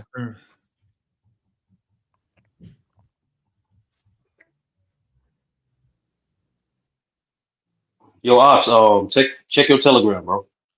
Yep. Yeah, but next week though, I know we both booked up, but next week though, I want to smoke, my nigga. Yeah, we could do that. We could do that. Yeah, I might need to come on there one day and debate somebody for real. I want to see Wally in debate, man. I want the OG to come on and debate, man. Man, these guys don't know enough about basketball to debate me. They don't know nothing. These is couch potato guys, man. These guys ain't been out in the street. They ain't shot no jump shots. They ain't hit no baseball. They ain't got hit in the mouth with a boxing glove. These people ain't done nothing, man. Wally, I was just saying that the other day. Niggas be at home with their feet on the sofa. I'm in the gym every day. I'm in the lab every day, and I'm not finna listen to nobody talk. My man. You box? I do like Muay Thai. I haven't done it since I got knee surgery, but yeah, that Muay Thai, that Muay Thai ain't no joke. You can choke somebody. I seen a little girl choke a big dude out right in the gym one day. She was she was 130 pounds. Oh, I think you talk. That's jujitsu. Oh yeah, but that's what it's called. That's what you know what I'm talking about. Yeah, I don't know nothing about that stuff. I know about boxing, man. I know about a jab, a straight right hand, and a hook to the body and up top. That's what I know. My son do jujitsu, but Muay Thai it's boxing with kicking though too. Hey, drop the link for Blue Boat. I want to hear Blue Boat come on the panel. Hey, Blue Boat, you can come on the panel. Herm, you want to debate me, Herm, and let me take the top spot? Would you number 2, Herm? What's your position? I'm number 3. I'm number 3, man. I'm behind Sterling. I only deal with the contenders, man. I can no tune-up fights. but it'll be an honor to debate you, OG. I'll debate you though. But I'm saying, man, you got to get your status up, man. You got to be. I'm number 3. I was number 2, but I dropped a little bit. I got to go up against number 2 or number 1. Number 3, that's a tune-up fight. I'll be number 2 next week, man. When you get to that status, you call me, man. Knock on my door, man. Don't knock too hard, man, because the damn dog might come out there and bite on you, man. Then Wally is funny, bro. Wally is funny. Wally's funny, bro. Yo, Alex, you saw that Telegram, bro? Yeah, it's fine. Hey, what's good, Lamont? How you doing, brother? No, if you can make it, it's tonight. It's tonight, like 4 hours. Okay. Send me the Send me the link. Yeah, I seen the link when it starts. I got you. All right. Mahari, what's good, man? What you got on this? Man, I'll tell you what, though. As a guy that used to listen to Ticket TV constantly, you can criticize, how he approaches the interview, but at the end of the day, it's his style. And I will say, I didn't watch it originally, but after reviewing the tape, twice at least, I think that his style really threw Jason Whitlock off because he thought he was going to go on this tirade and roast session of Stephen A. Smith, but he didn't expect Christopher Moore to go in and ask him various different questions. I just kind of wish there was a little direction about the line of questioning. But by him throwing different questions and different darts at him, it threw him off to the point where he was kind of flat. He was kind of flustered, like he didn't know what to do, But at the end of the day, he accomplished what we wanted to do. He pretty much showed the world that, hey, Jason Whitlock is not what you think he is. He's pretty much a fraud, is what he is. And so by Stephen A. Smith going in on him and by taking TV, putting him in the interrogation room and throwing him all these questions at him, you pretty much can see who he really is in his core. And he's not a borderline white supremacist. He is a white supremacist. I'll tell you one more thing. When I was in college, I used to read some of Jason Whitlock's stuff when I was studying journalism. What he does is he likes to throw illogical fallacies and red herrings to people that he don't like and people that he detests because he wants to be those type of people that he wasn't able to be. And when he does that, he throws you in the loop and tries to go off of your ignorance to make you just go crazy about it. But when you really think about it, you just have to understand what he's trying to target, what his purpose is. And when he does that, you get a lot of people that are basically trying to say, hey, you're trying to play me off my ignorance. You're trying to fool me. And that's what he does on a regular basis. So I listen, as a guy that doesn't like Ticket as much, I'm going to give him his props. He did what was the objective, regardless of how he did it, and he got it done. So that's all I got to say about that. It's facts, man. They did this. Hey, Lamont, let me say this real quick, Lamont. Real quick, Wally. I got beef with Mahari real quick. I got beef with Mahari, bro. Yes, sir. I got a problem with you, Mahari. Bro. Why you not active in these streets, in these debate streets, brother? Are you talking to me? No, he's talking to me. Mahari. Yeah, he's talking to me. The problem here is, man, is that I missed out my debate schedule, but I failed not to, reschedule and everything. So yeah, it's my own fault on my own behalf. So yeah, but I do plan on debating again. Not this weekend though, because I gotta do some community stuff. But probably in the near future, very soon, I'll be back in these debate streets. But yeah, I'm taking the heat for it. Mahari, don't pull an Africa now, man. You know what I'm saying? Just because you lose, you can't just take a hiatus, bro. Just you know what I'm saying? No, I'm not taking the hiatus, bro. I texted Lamont and told him that I couldn't make my debate. I could reschedule another time, but I just have not followed up. So, I'm gonna follow up with Lamont and try to, come back with a debate with another date. So, whoever wants to debate me and stuff. So, yeah. Yo, real quick though, Mahari, because now I never read Jason Whitlock stuff.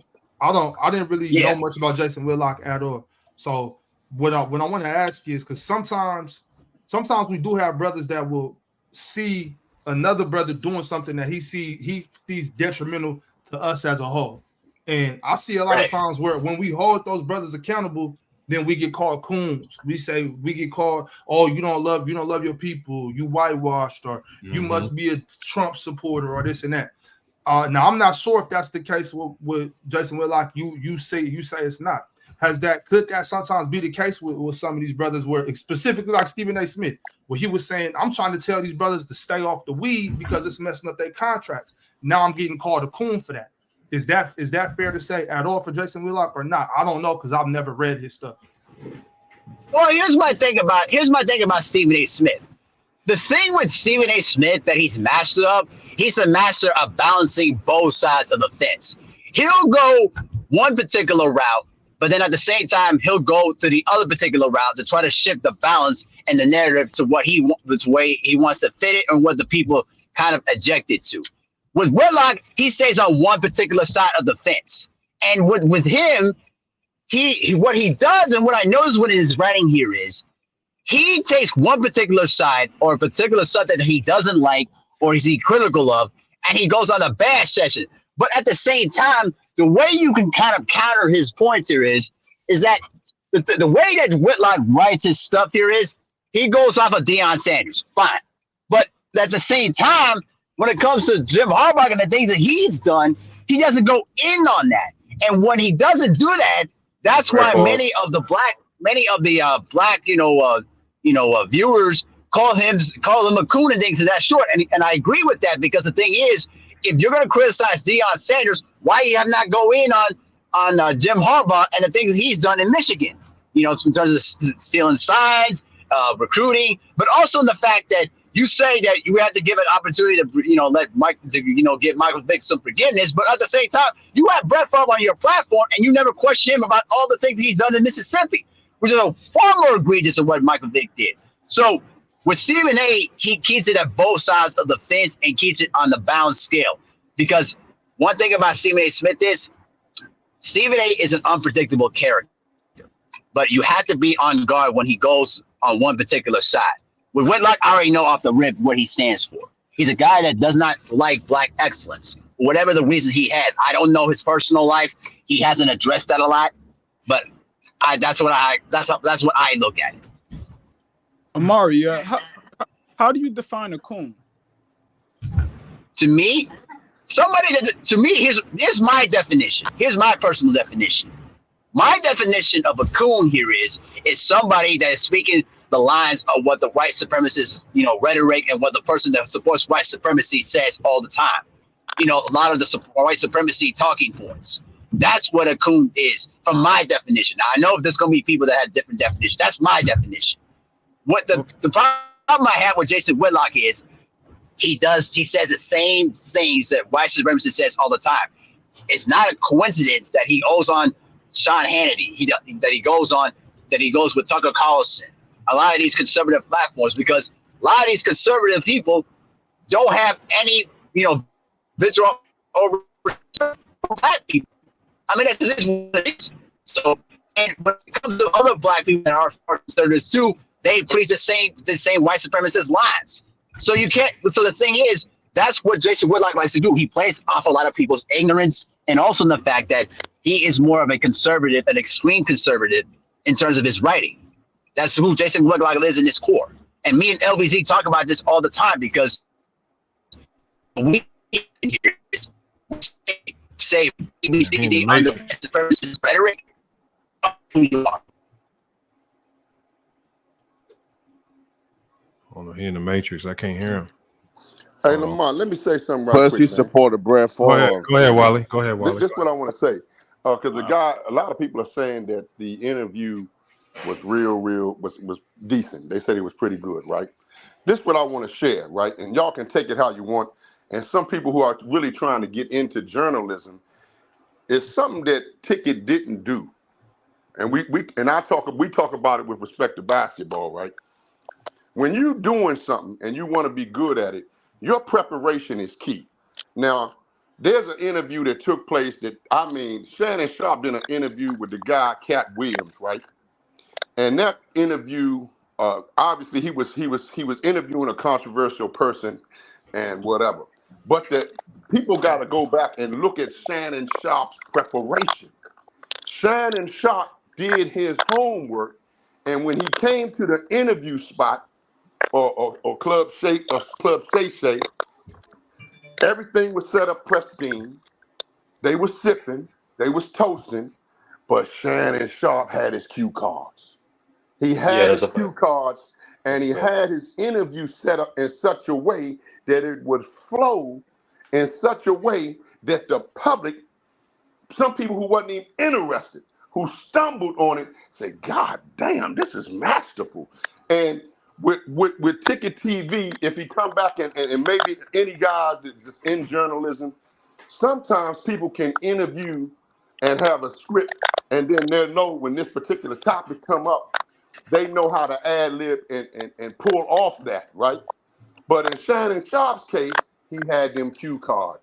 When you come arbitrarily trying to interview somebody and you asking your questions on the fly, or you haven't done enough research to track the guy up to make your objective stick, where people can say, good God, he crushed him. See, right now, Jason Whitlock, and shout out to him, right, because I don't like him, but he reached back to help Ticket TV. And if Ticket T was wise, he would go back and look and see, I got to prepare better. See what I'm saying? He was all over the place, man. I thought he prepared when he had some of the videos queued up, ready to go. But Lamont, the way he transitioned from one said. topic. He did way better than what I thought, though, Wally. He did way better than So depending on what lens you're looking at, based on I made a comparison. When I looked at Shannon Sharp's interview of and maybe it may be unfair because maybe Shannon Sharp may have enough experience in the game. Now he got a whole team behind him. He got a lot of experience. He got a whole team. He got a big time team behind him. Producer, From a standpoint studio. of preparation, Ticket TV looked like he was all over the place, bro. No, but also Wally, remember Shannon been on TV. First of all, he been on TV since as a player. But I'm saying after a player, remember Shannon been on NBC. Okay, that's what I was saying. No, maybe CBS. He may be more CBS, my fault. CBS, my bad. CBS. Maybe he may So, be like, more polished than yeah. TV. That's what I'm saying.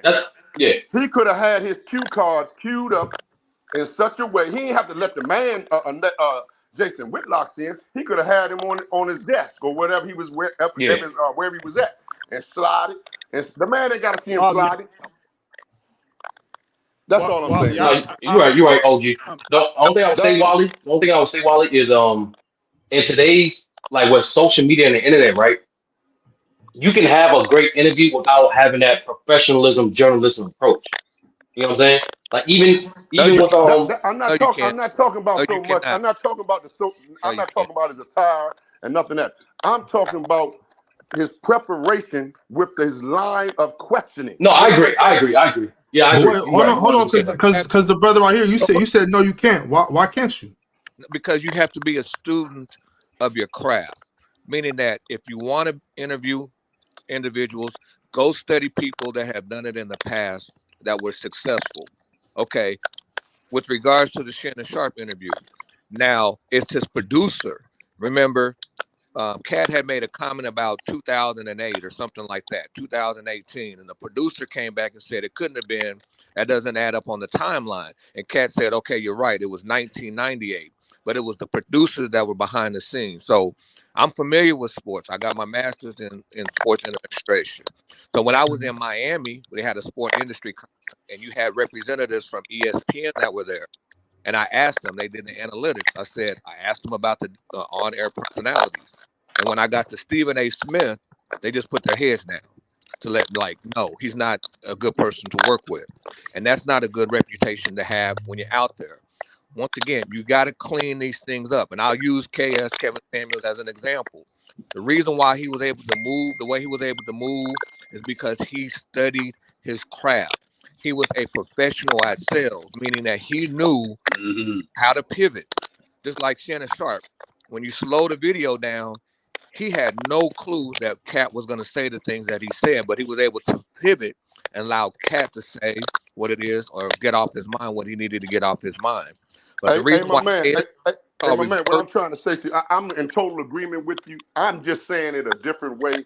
It has to be structured in such a way that you don't come off looking emotional. Wally, if you look at I agree. I agree with you, Wally. He was laughing, man. It was like they was homeboys or something. But that's why that video got almost 40 million views and climbing. And Ticket TV. I feel in the gutter. I hear what you're saying, but I disagree because I feel like besides necessarily I don't care about your feelings. That's the problem. Nobody cares about how you feel. Hold on, because I heard what you said. Right. And it's not about my feelings. I don't need you to care about my feelings. What I'm saying is it doesn't have to be structured the way you want it to be structured as long as the content is up to par. If the content, the questions and the answers are up to par, they're intriguing. People want to hear the answers and people care about the questions, then that's fine. We don't have to sit here and talk like Barbara Walters and do it like this, how it has to be structured the way you learned in school. You know what I'm saying? I respect your master's degree. I respect your education. I'm not trying to belittle that. What I'm saying is just because it's not the same old way because it's YouTube now. It's not 60 minutes. It's not 2020 or whatever. You know what I'm saying? It's not that same way no more. Yep. So as long as the content is up to par, I think the interview is fine. It doesn't have to be us sitting together, suit and tie, and doing it the same way everybody else is doing it. That's just my personal opinion. I'll give you multiple examples. I'll give you multiple examples, brother. Like that's how I preface my argument by saying, in today's era, with social media and the content is that accessible, like I just said, the content just has to be up to par to grasp people's attention. And I can give you multiple interviews that went viral where it wasn't in a quote unquote professional manner. Not even to a certain degree, not even in a structural manner. Taxstone with Meek Mill, doing a whole interview in Meek Mill's race. Vlad TV had multiple interviews that went viral. He's not even on camera. And most of his questions be off the cuff. So I understand, like, simply put, there's multiple ways to skin a cat. And in today's era, it's about whatever method you can to grab multi-millions attention. That's the way you got to do it. But how do you know that Vlad TV's questions are off the cuff? Where's your evidence to prove that?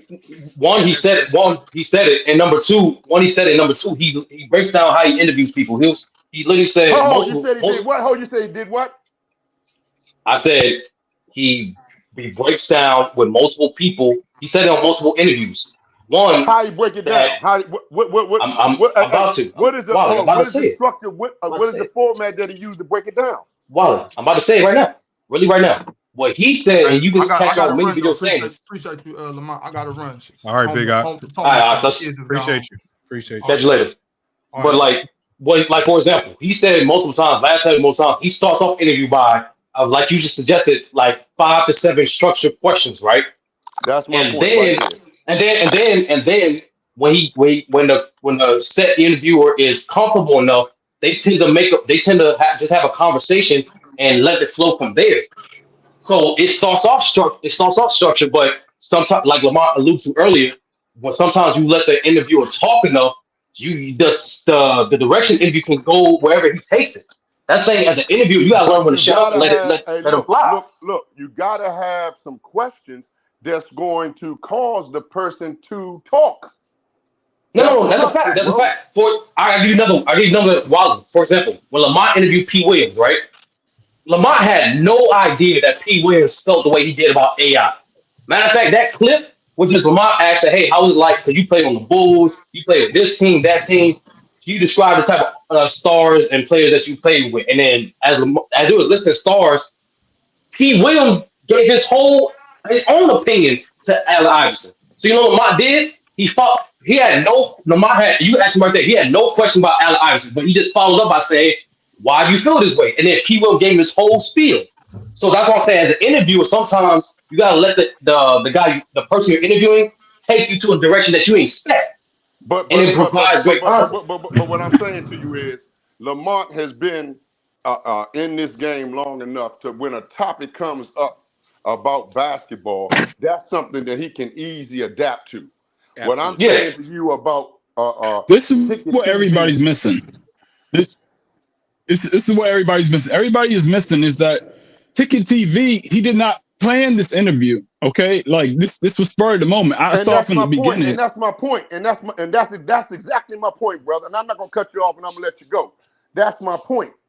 If you prepare, you'll come off looking better. You'll come off looking more professional. I agree. That's why I use the example of Shannon Sharp. If it were me and what I know about interviewing somebody is not my wheelhouse, but anything that I'm going to do, I'm going to prepare. Absolutely. You understand what I'm trying to say? No, you're right, Walter. You're right. That's exactly what I'm trying to say. I'm not going to come out there and try to fling something off the cuff. It's going to make me look foolish and it's going to make me look emotional, especially in the tone that I speak in. Ticket was looking emotional. He had the man trapped up. Yeah. I'm saying if he had been more prepared and succinct his questions to what he was trying to do, he would have did a better job. But at the end of the day, hey, look, I'm not on YouTube. Y'all ain't gonna never see me out there, I don't think. But if I'm gonna do something, I'm gonna do my homework. And I think one of the brothers on here said something about production.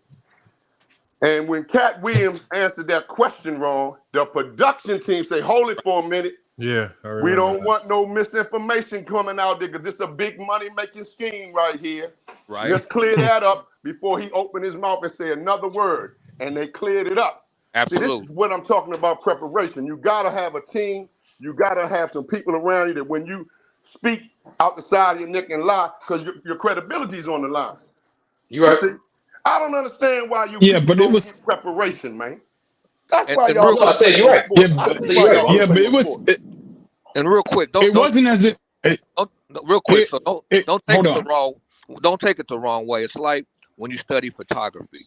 They always tell you to start off with the photographer that you admire. So let's say I like Gordon Parks. I like his style. Then you mimic his style until you create your own eye, until you're able to form your own style. And it's the same way with interviewing or media. Yeah, you may start off mimicking someone or copying someone, but eventually you're going to create your own style. You're going to be able to relax, answer certain questions. You're going to be able to pivot in the middle of an interview. It goes back to what the brother just said. You have to be prepared. And then you have to be bipartisan. So just to give you an example, that's kind of off. So I went to a friend of mine that works in media. We went to a basketball game, and we're from Kansas. We were rooting for Kansas versus Oklahoma, and I cheered. And he stopped me. He said, "No, we're on press row. When you're on press row, you have to remain neutral. You can't root for either your home team or whatever it is. And it's the same way in media.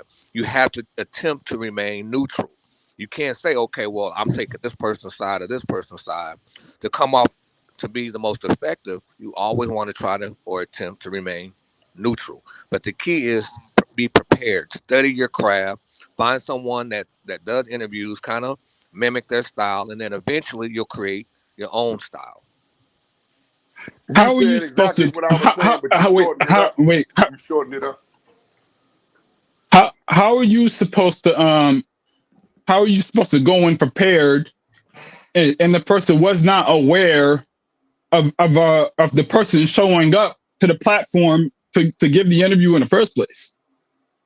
That doesn't make any sense. No, that's not what happened. That's not what happened. Hold on. That's what happened in the show. I'm gonna give you an example. I'm gonna give you an example. If you preparation is similar to, but not exactly the same as playing sports. How does a guy intercept a pass? The quarterback is throwing it, but he has something called anticipation. You have to anticipate what may happen. Damn, man, such and such might call me today.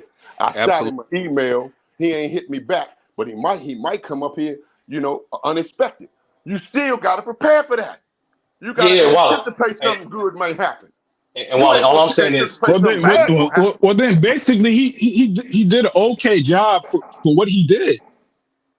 And I still say he Yeah, wasn't doesn't that prepared, make brother. doesn't all this, the fact that it was impromptu, doesn't that give Ticket more that actually makes it better? Because the fact that I know he did this on the fly and he still had his videos queued up. He made some really good transitions, like you pointed out. Was it perfect? No, we pointed out the flaws in it, but now that people are telling me this was done on the fly, well, then that might make it even more impressive on Ticket's part. That's what I'm saying. Like if he was prepared like weeks ahead, then that would make more sense. Perception of your work. If you're trying to create the perception of your work to be good, great, mediocre, or subpar, are you going to prepare? Or are you just going to, like you say, you're going to do it? No, but similar to my Dreamers Pro interview, which was on the fly. Like, see, the one thing about the Dreamers Pro interview, I had a lot of information already queued up.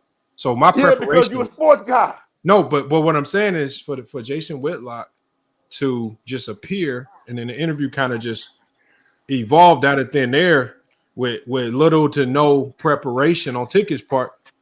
The fact that he was able to conduct the interview the way he did with the flaws, we can sit here and harp and complain about the flaws of how he conducted it. But the fact he was able to do that kind of on the fly for an hour, not turn into the usual Ticket that we all know Ticket can be, which is he can go off the rails and that can go south real quick, and it didn't. You gotta give him his credit, man, because we all know Ticket. That's the thing. We all know how left things can go with Ticket, if they could choose to Right. beat Ticket. And Hey, it Lamont, did. I gotta say this to you, Gotta brother. give him his With all, credit. hey, respectfully, I gotta say this to you, Lamont, and I- you all right with me for real. You know what you in the business of doing a lot, and you What's do it that? all the time. Every time I've been up here, you in the business, bro, of giving out participation trophies. And let me tell, ain't nothing wrong with that, Lamont. I think you're a good guy, but where I'm from, we gonna take home them trophies, and you gonna take home nothing, and that's the Hold point on. I'm making. You That's all right. right, You Lamont, Hold and you on. keep that because that's a good Yeah. look. That's a great attribute to have as a human being, right? So you giving the guy a participation trophy. It's okay, Ticket. You had all these flaws and everything, but we're gonna give you a pass. What I'm saying, come better prepared so you Look. don't have no No, flaws. but you know That's what? it, man. Hold on. But Wally, your criticism is fair too. But like I said, but the thing is, I have to Lamont, take you a the participation trophy guy, bro. I have to take the facts and then I have to contextualize it. I said this before. The fact is, from what I just found out, this interview developed on the fly. And when you put it into context, when you look at how the interview turned out, it actually turned out pretty good for something that was happened on the fly with little to no preparation on Ticket's part. What was the numbers on I the was just interview, about to Lamont? say that, What was the man. number? Hold up. Let me ask you a question. What was the numbers on? Anybody got the numbers? I think it's around 40,000 views right now. 40,000 views. Real quick, Lamont. That's not bad at all. Hold on, real quick. Yeah. If you talking about some agree with the mediocre brother, work, meaning yeah, that 40,000 views ain't bad. Man. But hey, hold up though. Hold it. Wally, it dropped 2 days. Wally, Now it you just dropped hating. yesterday. Wally, it dropped yesterday. Wally, It dropped yesterday. Like, gotta give him his credit. It's been less than 24 hours still. now real quick. Hey, can you get Well, let me paid say off? How this, much you though. get paid off of 40,000, man? I don't know. What you A get lot. paid? $2? depending on sponsors. Depending on No, sponsors. depending on watch Lamont, time. be honest with me, man, because I don't know, brother. It's not my wheelhouse. What do you get paid for 40,000 views? It depends on watch time and ads. It depends. It can vary. Yeah. It's like, Hold on. Let me Hey, just say this. I've been quiet. like on my channel, my CPM is probably higher than Ticket's. Ticket CPM is probably low because he didn't yellow flag so much of his content. His RPM and CPM might be low as hell. So it just varies. But when you look at But if you had to make an educated guess based on what you know in this business, because I don't know. See, one thing about me, I don't know nothing about this because I don't do it, but I know about basketball, so I can talk on that. I don't know about what someone. So I'm asking you the question. If he got 40 million views I just right told you, now, I think it's if you hold it for a $25 second, brother, let me ask you a 1,000 question, views. soldier. If he got 40,000 views right now, is he gonna get paid? Yeah, he's I just told you, I think it's $25 per 1,000 Okay, how much? views. Somebody gave me a number. How much he gonna get paid? It's $25,000. It's $25 per 1,000 views. So you take the 40,000 views divided by 25, and that'll give you a ballpark. Shit, that nigga got to do a whole lot of goddamn interviews down like. It's 40 times 45. He gonna be an interviewing ass. Wally got issues, man. What is wrong? That's $1,000, Wally. So far, he made minimum man, $1,000. no disrespect, but that goddamn, hey, look, that pay scale. I'm glad I ain't got that job. Oh man. But Lamont, Wally. Think about it, Wally. Think about it, Wally. Like imagine you just talking basketball, Wally. Homeboy, let me say something to you, player. I thought you was getting ready to say $2,500. Then that would have got my gander up. But I think you said $25. Did you say 25 or 2,500? No, 20. I am like doing this shit. Like Wally, but just for 1,000, just for 40K views, he's getting at least $1,000 minimum. Okay. All right, man. I stand corrected. Hey, God bless you, gentlemen. Hey, Lamont, thank you for having me up here one more time, soldier, and giving me the hot tip. But I can't put my good language and my intellect on YouTube for that pay scale. That was a good laugh. I might have been laughing by myself, but that was a good one. Y'all hipping me to the YouTube game, okay? That y'all got to get a whole lot of interviews, man, and get a whole lot of people checking in. You see? But you remember, you still have to add in cash. Yo, Lamont, backstage, Lamont. Who's back? Oh, Mari. Hey, Lamont, peace. Hey, man, peace be with you, brother, and I'll get back with you the next time. Good job, brother. All right, man. Salute, Wally. Peace be with you, brother. And the chat. Sir. Champ. All right. Well, let me just say this. I'll go ahead. I'll Oh yeah, so Amari, like the reason why I asked you that question in terms of you know, how you define the word coon, I was just like asking you that question because it's not like Whitlock, you know, or Stephen A, either one of them endanger the community, so I can't really call them a coon. They're just people giving out their perspective. That's all. I beg to differ because here's the deal. The reason why I've labeled them in that category is because the rhetoric that they say, and especially in those platforms that they have, actually have more danger to the Black community than people tend to realize.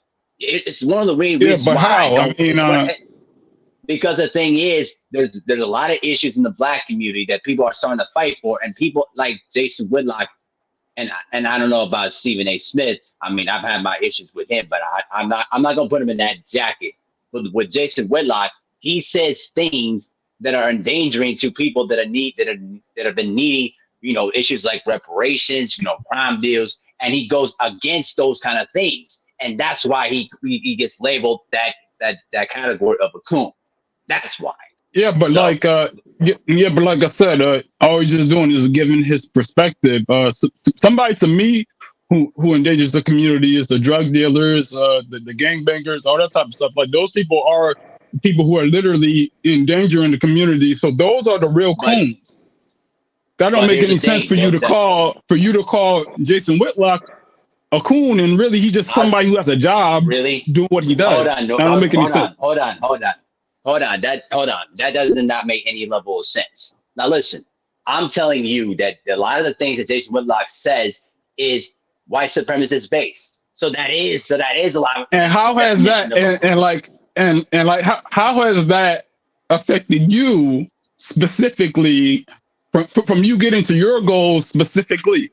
It hasn't. Again, it's not about directly to me. He's not being the same thing. No, I don't use that logic. I use the same thing about the drug dealers in the neighborhood that you just mentioned. They didn't stop me or him from achieving our goals either. It was just going off that simplistic logic. What Mahari just said, there's a lot of power in entertainment perception. And I didn't mean to cut you off, Mahari, but like there's a lot of power in that. So if you're using your platform to convey Black people a certain image, especially some of our best in what they do in their craft, then it's a problem. That's a huge problem. You call Serena Williams a monkey. Hold on real quick. You guys, you still don't get it. You still don't understand what's going on. Okay. Explain your perspective. They're just characters. They're only exactly. They can only communicate information that the company allows them to disseminate. That's it. So Jason Whitlock, once again, I told you, he takes the opposing, whatever the narrative is, he's always going to take the opposing view. He has sponsors that allow him to say certain things. So he's going to try to speak on the Illuminati. What was 2020? That's the moment of clear vision, meaning that they took the glasses off and they don't care that people know who's behind the scenes. What did Cat Williams say? There's a cabal, right? So there's a cabal in the sports industry that controls Stephen A. Or you can refer to it as, what is it? I don't know if I want to go down that lane. So you have people in the sports industry like Stephen A. Smith that are allowed to communicate certain things. They're intermediaries. That's all they are. They're just characters. And they have sponsors that allow them. So let me ask you a question. So, are they not talented? These guys Absolutely. are just so. Is it? So I don't think it can be both. So are they extremely talented and they work their ass off to get to where they are, or were these guys just put in positions and they're not talented at all? And there's just anybody can do their job because anybody can get propagated and pushed up and put in that place. Exactly. Well, there's which one is it? There has to be a certain measure of talent, but Kat gave you the answer. He said, "Well, how did with Kevin Hart? He was known for doing comedy on the East Coast, but when he comes to the West Coast, he already has the sitcom. What was it? Husbands of Hollywood, meaning that they could take you, Lamont, and they just craft you. Yeah, you are talented. You look the part. You could communicate, and once again, you have a personality that people like, so they can craft your character and put you on ESPN, put viewers behind you, and make you successful. That's all they're telling you to do. But So that's that's the why. thing. That's why, because they're characters. That's why But Stephen A's background is so shady. But That's why. but That's go ahead, why. Lamont. I'll come back to you. no, I'm just saying, like, but ultimately, like, when I'm doing this thing right here, Right. sports content, whatnot, right? Like, I've even said, I said, if ESPN comes knocking on my door, I'm signing up. Okay. I don't care what none of y'all other people is doing, but I said, when the big media companies come knocking on my door, I'm signing up. I mean, I think sometimes, we have goals in this. Sometimes the goal is to, partner up and partner up with bigger machines that can help turn you into a bigger brand. I think that's the goal. Like when you talk about a guy, Stephen A. Smith, when you really look at where he came from, the man came from the trenches of journalism. I'm talking about the trenches of journalism to where he's at now. It's hard for me to just say once he gets to the top that everything now is just propagated and pushed and he's only successful because it's just hard for me to say that because he can't say anything that goes outside of what his that is true because and you know why that's true, because we just played a video yesterday because we know Jason Whitlock is with the Blaze Network,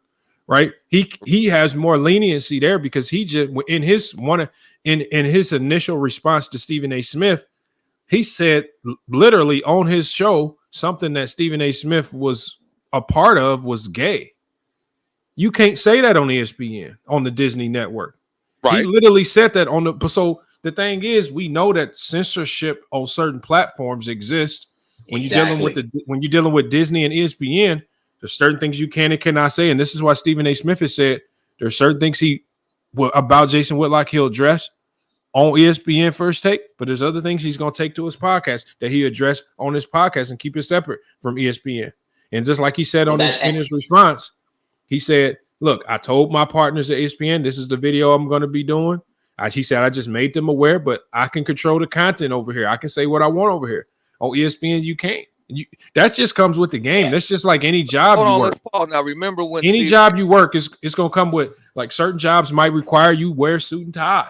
Certain jobs might require you have steel-toe boots. I mean, there's certain requirements and there's certain job etiquettes that just come. Any job you accept, it comes with some type of structure, and but there's also perks to it as well. So Stephen A. Smith, obviously, there's a ton of perks that he gets being a part of ESPN. I just don't want to say that every time I see somebody in a successful position, I just feel like from the Jay-Z's to everybody, it just seems like every time we see somebody successful, we say that, they only this successful because of the boule and they getting pushed and they getting put in place. Why can't you just be talented? Well, hold on. Here's the other thing. Hold on. Let me. Why is it if what you're saying, if there's some truth to what you're saying, I don't want to go off topic. Why is there only one comedian propped up at a time? So when you transition from, but what do you mean by that? What to you? Like, what do you mean one comedian propped at a time? So when you went from Richard Pryor, after Richard Pryor, you had Eddie Murphy. Okay, after Eddie Murphy, you had what kind of Dave Chappelle? Yeah, but see, there's different genres of comedy. See, so like there's certain like there's this white dude right now going ballistic in comedy. I don't think he's very funny. So to me, in my world, talking about Matt Rife. I forgot his name. Matt Rife. Yeah, Matt Rife. Matt Rife is blowing up, but it's just not my cup of tea. But when we look at some of the other comedians, probably in our circle, the ones that are more funny to us, we might say it's somebody else that's really glowing up and coming up big. Like I was a big JB Smoove guy. I was a big Ari Spears guy. Sometimes, and we know that in a lot of these entertainment fields, entertainment is not designed for you to always be at the top. But who's you're gonna have your moments where you're gonna be at the top, and then you're gonna have your moments where obviously there's gonna be a downslide and you go down and you have to do something to get back up there. Even with Kevin Hart was at the top for a while, even though I didn't think he was very funny. And Kevin Hart right now, I haven't seen much of Kevin Hart. He got a Netflix special coming out in about 5 days. He do, but I mean, hold on, again, Lamont, let me say. So Lamont, you never thought that Kevin Hart was funny? There's a guy. I never thought he was funny at all. I thought he was funny. No, I thought Kevin Hart was funny in movies, just like similar to Tiffany Haddish. I thought Tiffany Haddish, because I went and saw Tiffany Haddish's stand-up, and I was sitting front row at her stand-up, and even after the front row, went and took a picture with her and everything. And look, the stand-up was not very funny. In the movies, when she got writers and she got the whole thing behind her, the editors can slice things up. They make her funny. Same with Kevin Hart. I think Kevin Hart does a hell of a job in the movies. I think Cat Williams is one of the few that can be crazy funny in the movies, but also crazy funny in the stand-up, which makes him a different class of comedian. I think Mike Epps is in that same class with Cat Williams. Crazy funny in the movies, but also crazy funny in the stand-up. Even JB Smoove to me. JB Smoove, who's crossed over, and you know, that to me, he one of the funniest out. But the thing is, it's what you like and it's who you prefer. Like, I've never thought that Cedric the Entertainer was funny. I never listened to a Cedric the Entertainer joke. But the thing is, you will have a lot of black movies though. Yeah, he's good in movies, but me neither. But you will still have a lot of black people who consider those guys funny. Like, he's not propped up. There's really a lot of black people that think Cedric and Steve Harvey are funny. I watched the Kings of Comedy. There was a lot of people laughing, a lot of black people laughing. Unless you're telling me those laughs were fake, those people were really laughing. I just don't think it's very funny. Yeah, there were. But Lamont, yeah, there were. But at the same, hold on, I've been kind of soft for a while. Yeah, in order to be on that level, it takes more than just talent. And I'll give you an example. There's a guy that Whitlock even mentioned in his content. He's a content creator out of the Bronx, New York. That's Chronicles of Judah. And he mentioned him talking about having a ruling class mentality. And so Chronicles did on Patreon a response video to what Whitlock said. And everybody's surprised that he mentioned COJ. And COJ said, the difference between me and Whitlock is that I don't answer to anybody. He has Chronicles of Judah 2, where he focuses on sports, and his sports videos are incredible. Well prepared. You never see his face, but you can just follow him, whether it's basketball, his love. He has a passion for boxing, but he's done videos on YouTube exceptional. Whitlock even mentioned him, and he said the difference between myself, and he's covered Stephen A. Smith. And once again, he's the one that said Stephen A. He's not a sellout. He's just a. Cut out on. I'm not gonna lie. I knew for a fact that he was listening to him for a fact. So, hey, look, now check this out. I'm gonna tell you. He started mentioning the three-dimensional stuff. I knew it. I'm gonna tell y'all right now. When it comes to sports and entertainment, y'all, your opportunity. Hold on, hey, Anthony, your signal's going in and out, man. You might have to hop out and come right back in because your signal's messed up. Okay, I'll go. All right. But no, this is my view on it. And I've seen, like, so just if you just stick with basketball, what I know best. The one thing that I've seen is not everybody gets an opportunity. And sometimes your opportunity to get to the NBA, to get to a D1 team, your opportunity as an entertainer, sometimes it takes a little bit of luck. Sometimes you have to be in the right place at the right time.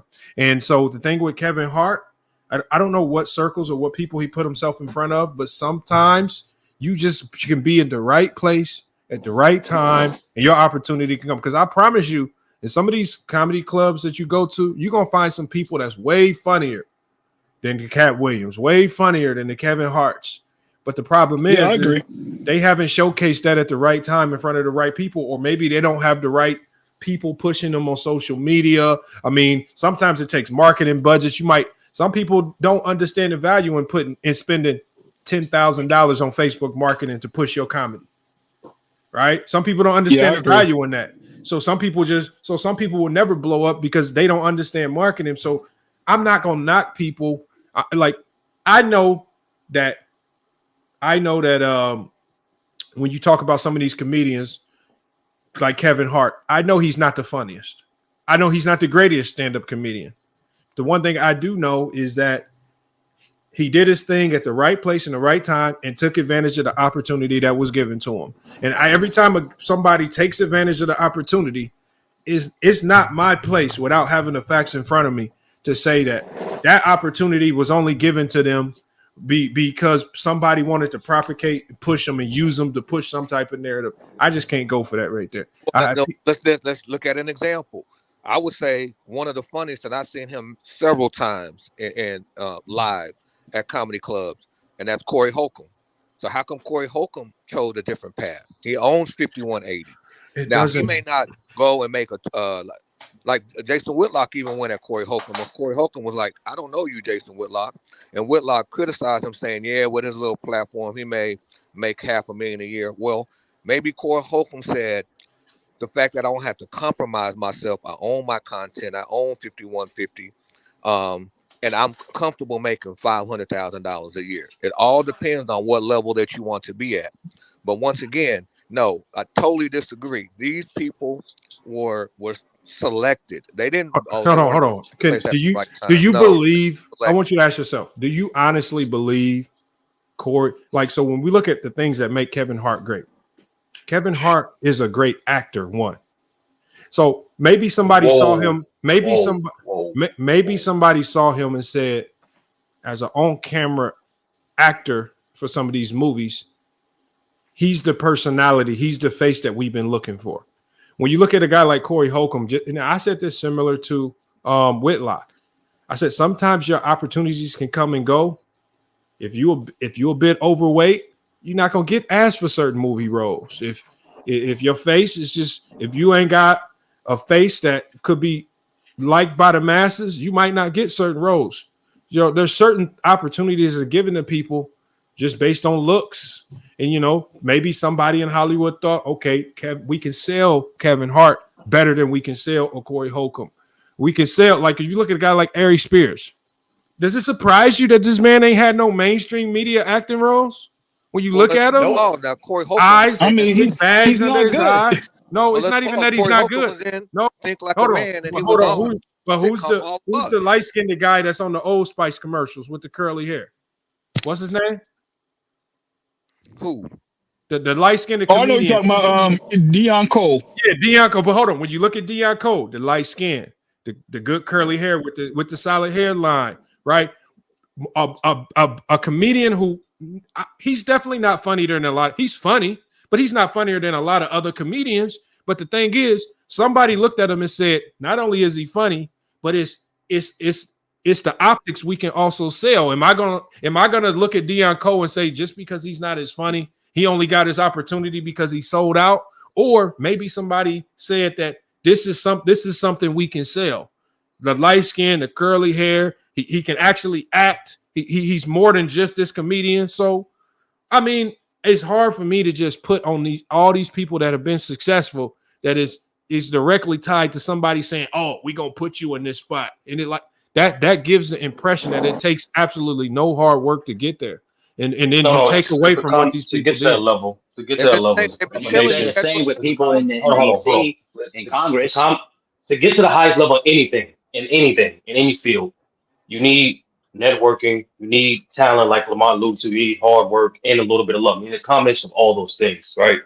What I think brother is alluding to, right? The mainstream media, not even mainstream media, a lot of high production agencies, especially in Hollywood, prefer to push certain images of people like Lamont is alluding to. But why I disagree with brother is you don't even need that help to be successful. Like, in the internet is so accessible with the internet. Like, a lot of people blew up because of the internet. So you don't even need Hollywood. Who Mike is that? You don't even need Hollywood to be that mainstream successful. And the one pushback I do say is you, Lamont. You kind of said it earlier with Jason Whitlock. If you don't have that visual appeal, that means you got to be the best at what you do best, right? Perfect example is Bernie. Bernie didn't have that appeal that you was referring to, but the reason why he was so successful in mainstream because he's one of the best at what he did. Absolutely. Oh, So that's the solution. Your appeal can come in various ways. No, you're right. So what I'm saying is, if your appeal is being handsome, that's your appeal. Your appeal can also be looking funny. So if we just take Bernie Mac with them big ass eyes, that's part of what made him more funny. When he get to telling them jokes and them eyes get bigger, right? That's what. So what I'm saying is, if I'm saying if you gotta have you call Kevin Hart a great actor, man. He's not necessarily a great actor, but somebody felt that he could do the role good enough to where we can make millions of dollars selling this movie. Because the thing is, the Kevin Hart is great for movies that you can sell to white people. Yeah, as a comedian in Hollywood, your comedy has to be able to sell to the white people. That these are the people that's going to turn the movie from just a basic movie to an all-time classic. And when you look at some of the movies he's been a part of, again, to us, the comedy hasn't really been that funny. I think it's Marvin. Yeah, Marvin, you got some background noise, man. But Lamont, you got to wake up to what people have been telling you, what these celebrities have been telling us, because they've been saying they sold. They've been saying they part of the secret society. You gotta I don't know what we don't even have to go down there. All I'm saying is, I'm not.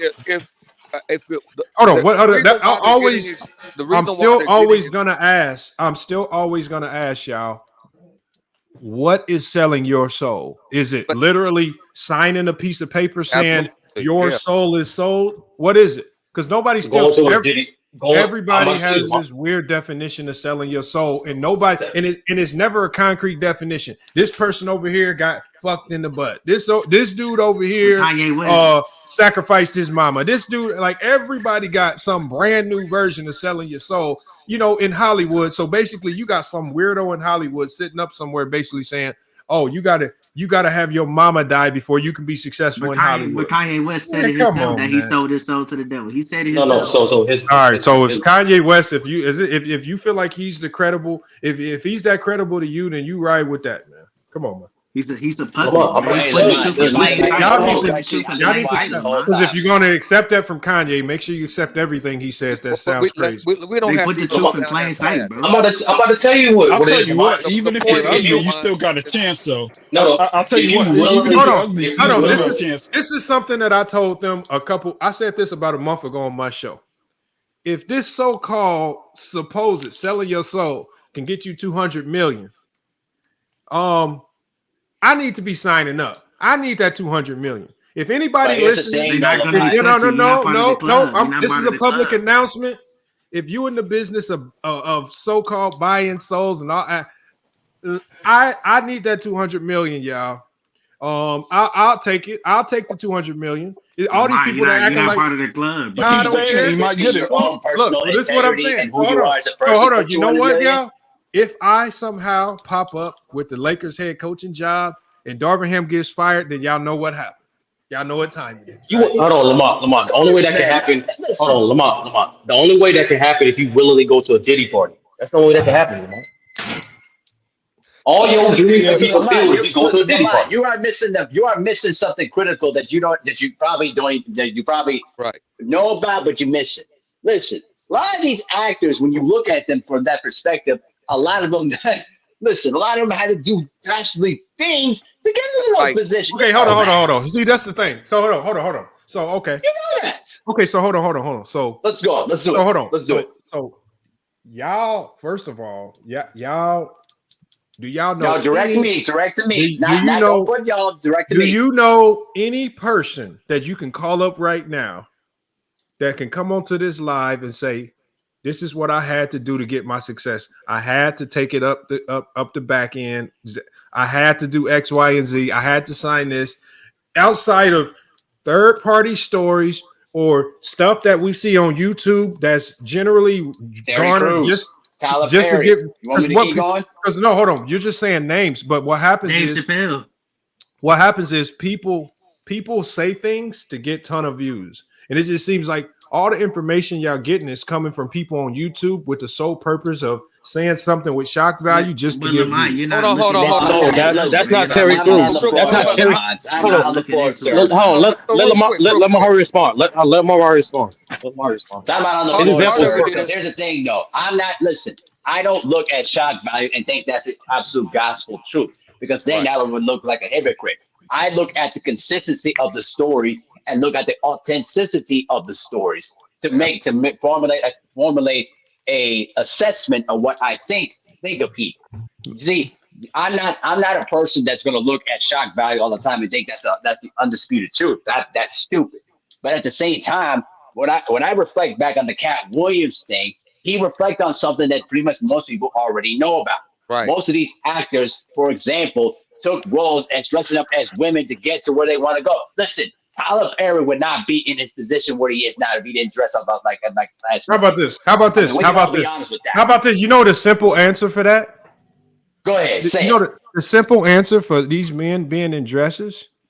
Here's the very simple answer. A lot of these producers is just in the LGBT community and they homosexual. Just like when we watch, if you go watch The Color Purple, you can tell The Color Purple, this new version of it was produced by some women that love going to them LGBTQ clubs. Right. There you go. And so this is not no special club. This is hold on, Lamont. Wait, what no, about there's not no holding up. The thing is, hold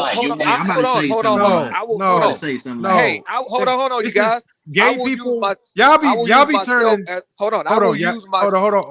Y'all be using gay people like it's some secret club. I will use myself. They just gay, and they like making gay movies. Hold on, I will use myself as an example. I am they ain't special club. They just gay, and they like to do gay Let things him in the talk, movie. bro. Let him talk. Let him go ahead, my brother. I am in one of the elite 9 fraternities, and part of our initiation ritual is we cannot tell the secrets of what we did to get into the organization. Otherwise, we will be removed. That's part of it. That's what the finger over the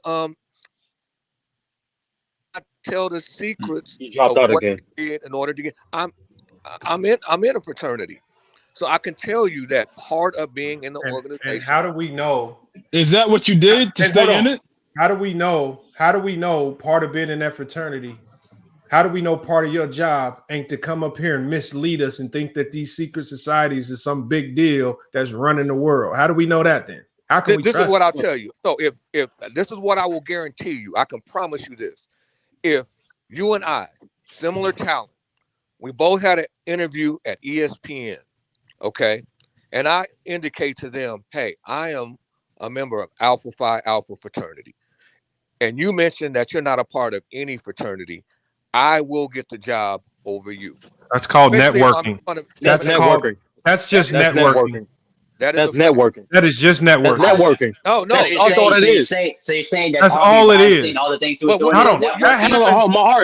I just explained yesterday in coaching. I said one of the first things I learned about coaching, the heart. I said you getting bumped up and getting jobs in coaching. One of the things that I learned has nothing to do with how well you coach. I said it's all about who you know, how you know. This is why I said, what did I say I have to start doing? I said I have to start going to these coaching seminars. I have to start taking names and numbers. What I also have to do, there's a school in Cali. I've sent 2 players to that school. Now that coach over there, I'm in good graces with that coach. We talk every week. All right, the former director of club sports here at GCU, Matt Gordon, he used to coach at Phoenix College. Now he runs the whole Bella Vista, one of the biggest prep schools. I have to keep him on my network because that's a funnel of players. You have to expand your network. So when people start making phone calls, Lamont, or there's also coaching associations where if you go apply for a job and you say on that resume, or you tell a school during the interview, okay, I'm a part of this, a coaching association, they automatically know that your network is deep and you know a lot of people that they know. That's just networking. There's nothing special. Fraternities is a big network. Fraternities and your frat brothers, whether you're Q, whether you're Alpha. It's a sketchy network. It's a sketchy network. No, it's not network. But the thing is, people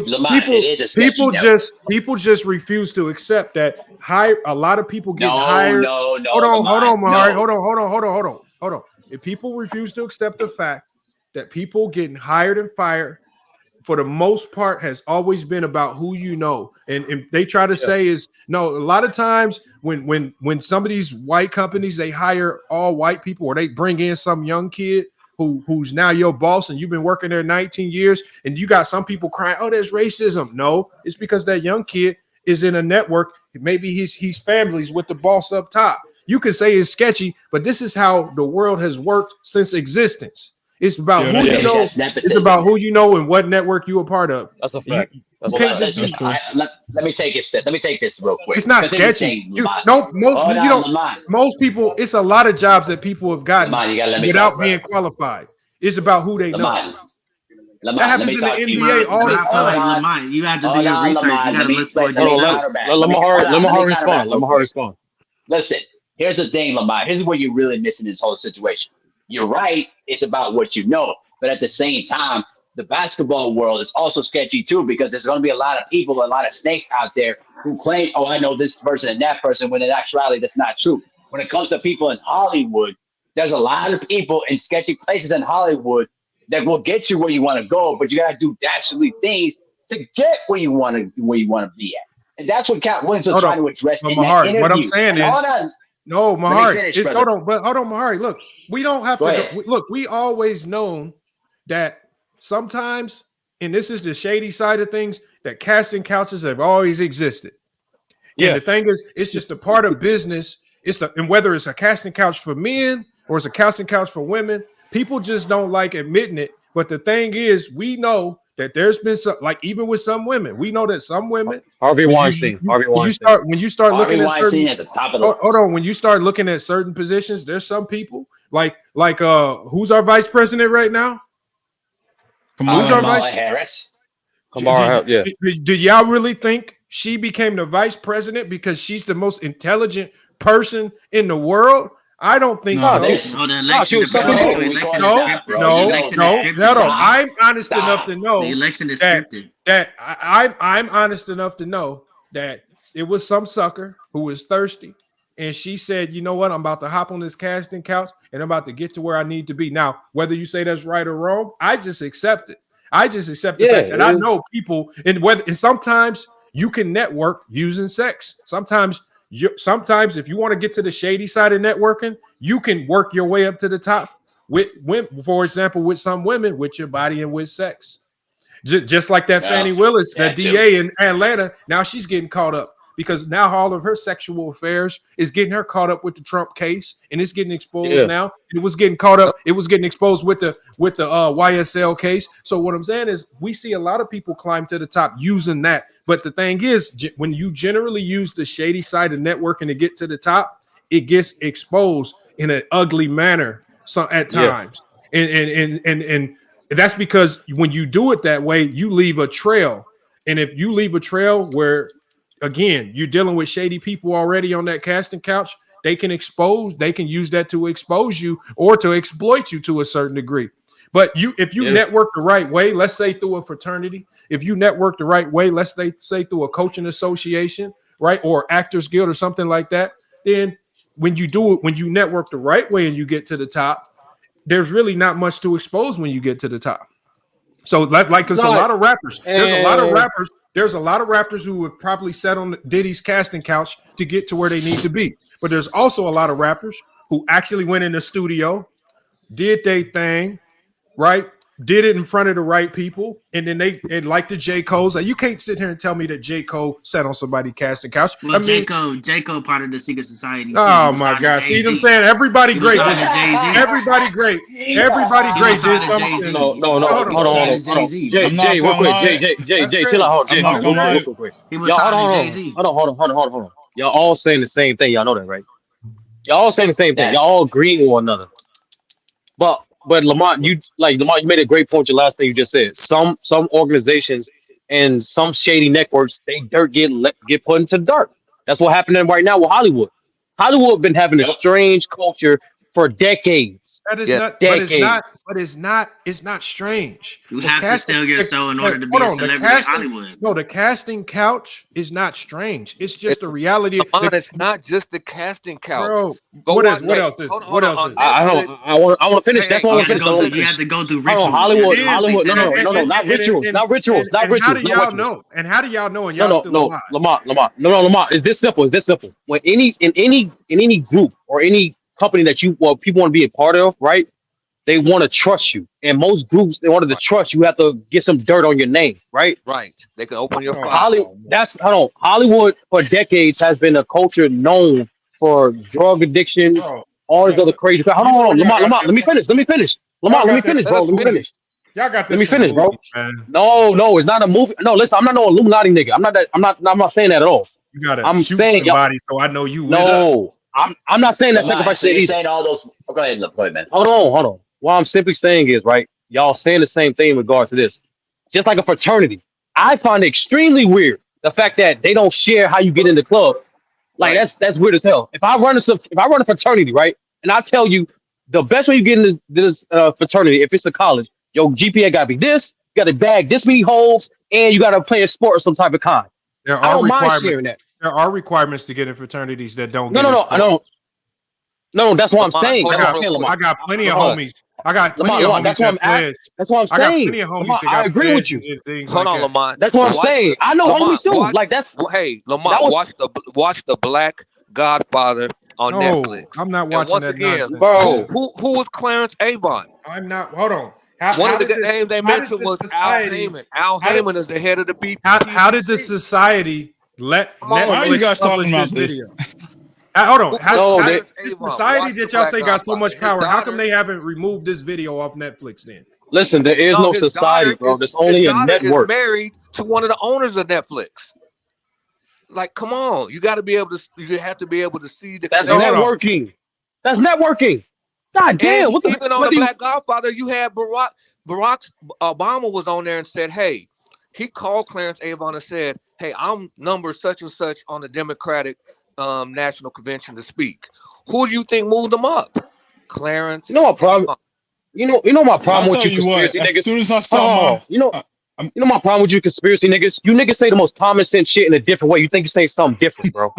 You're literally describing networking. That's all you're doing. That's what I'm saying, man. It's a conspiracy. Well, I'll tell you what. As soon as I saw my favorite rapper, Fabulous, it's funny how everything is a conspiracy until it actually happens. Well, dude, I'm telling you, it's not a conspiracy where everyone know what it is, bro. That's networking. Right. You're describing you're literally like. Now look, I'm not going to sit here and say that there's no like in some cases there are. I know that there are secret societies. I do know that for a fact. I know that there are secret societies. I know they probably do things behind closed doors. But what I'm not going to do is I'm not going to sit here and act like these secret societies apply to everything. And like when I see a comedian glow up, I'm not going to always just say, oh, he's part of a secret society. Or when I see a basketball player who, like Austin Reeves, maybe not really that talented, but he gets a shot to play for the Lakers. Well, he with the boule, man. He's not that good, but he got to know. He just got an opportunity to make the most of it. Lamont, I agree. Look, man, come on, y'all. Everything ain't always conspiracy. Not everything. Some stuff is. But I promise y'all this: the things that are truly conspiracies that happen in the shadowy depths of the world, I promise you guys are not privy to it. You think you're privy to it, but I promise you, the things that they want to be kept silent, you guys don't know nothing about it. And it wouldn't be in no movie or won't be on no YouTube channel that you can go look up. Come on, man. Y'all got to get real, man. No. Hey, Lamont. Hold on, brother. Hang on, guys. Let me take this real quick. Lamont, here's the deal, bro. Here's the thing. When I told you before that about what Tyler Perry did, I'm saying that because of his experience. I'm not sitting here to say that it applies to everybody. Now, I'm sure there's been I know there's been actors that have worked hard to get to where they wanted to be, and they had the machine of the same movie companies that really drove them to the next level. That's based on sometimes on their own merit. But here's the thing too: you have to look at every different situation and look at it and try to see what really transpired at the time. Did they really got there? Because on their word, hold on, or do you believe they made it based on the fact that they were driven by a machine? Y'all said the answer is usually in plain sight. You know what's in plain sight?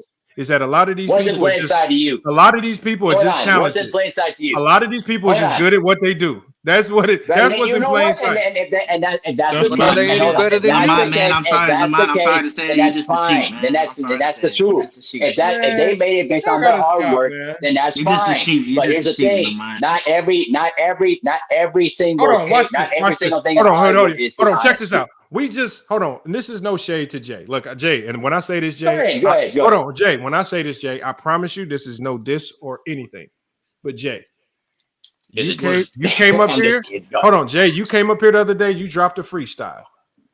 Jay, I promise you, I don't care what casting couch you try to sit on or what ritual you join. You ain't getting signed to nobody's record label. I'm not trying to get signed. I'm not trying to get signed, Lamont. I'm not trying to get signed. I'm not gonna lie, you got him there. I'm not trying to get signed. Jay. What I'm saying is, I'm really not trying to get signed. No, Jay, and I know that, Jay. But what I'm saying is, Jay, talent is talent.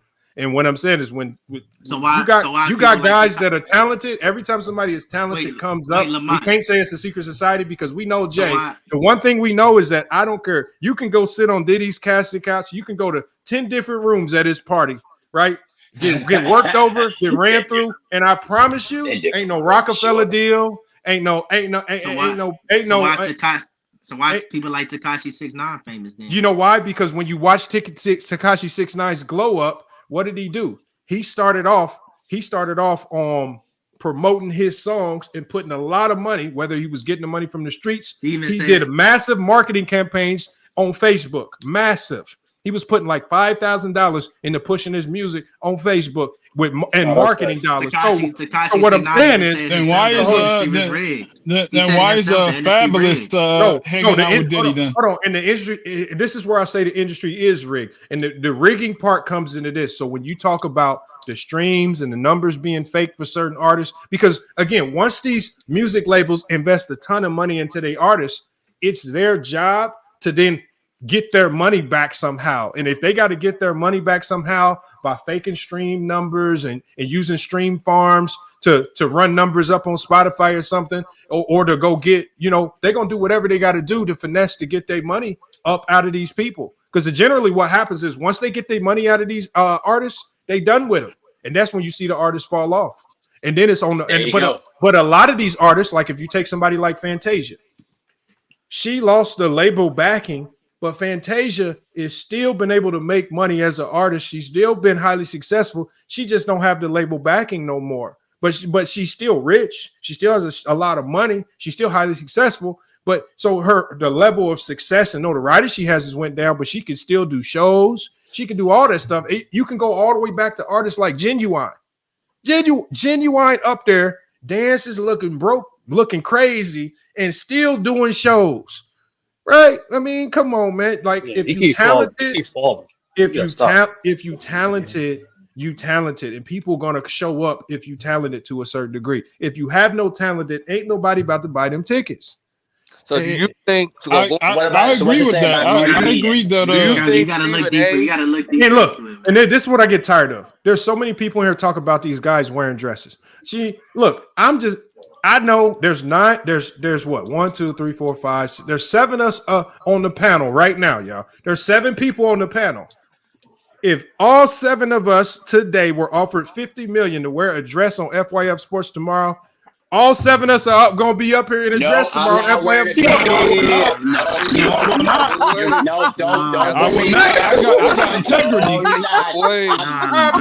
got integrity. I don't know what you're talking about. That's you. Speak for yourself. Literally. At this point. You're really I'm not trolling at this point. I am not trolling. Because I am a good. I'm not waiting no damn. You're bugging. I got integrity. You trolling. Hold on. You crazy as hell. That will never happen. You know we're gonna go to the Discord. We gonna go to the Discord sturdy. We're gonna have a good laugh about it. We're gonna turn on that. I might even. Y'all can do that. I might even spice it up. I might even put a green screen with it. I'd rather have sex with Cardi B than to wear a freaking dress. You kidding me? You must be out of your mind. You better not. Hell no, I ain't doing that. that. And you know what? Going to happen. And you know what? And you know what? All y'all talking about, all y'all talking about, y'all got too much integrity. Well, I'm gonna turn on my camera. I'm gonna be doing live streams out of my Lambo, out of my 15 bedroom mansion. Enjoy it. Enjoy it. You can't think y'all lying. Y'all need to stop. See, this is the thing. Hold on.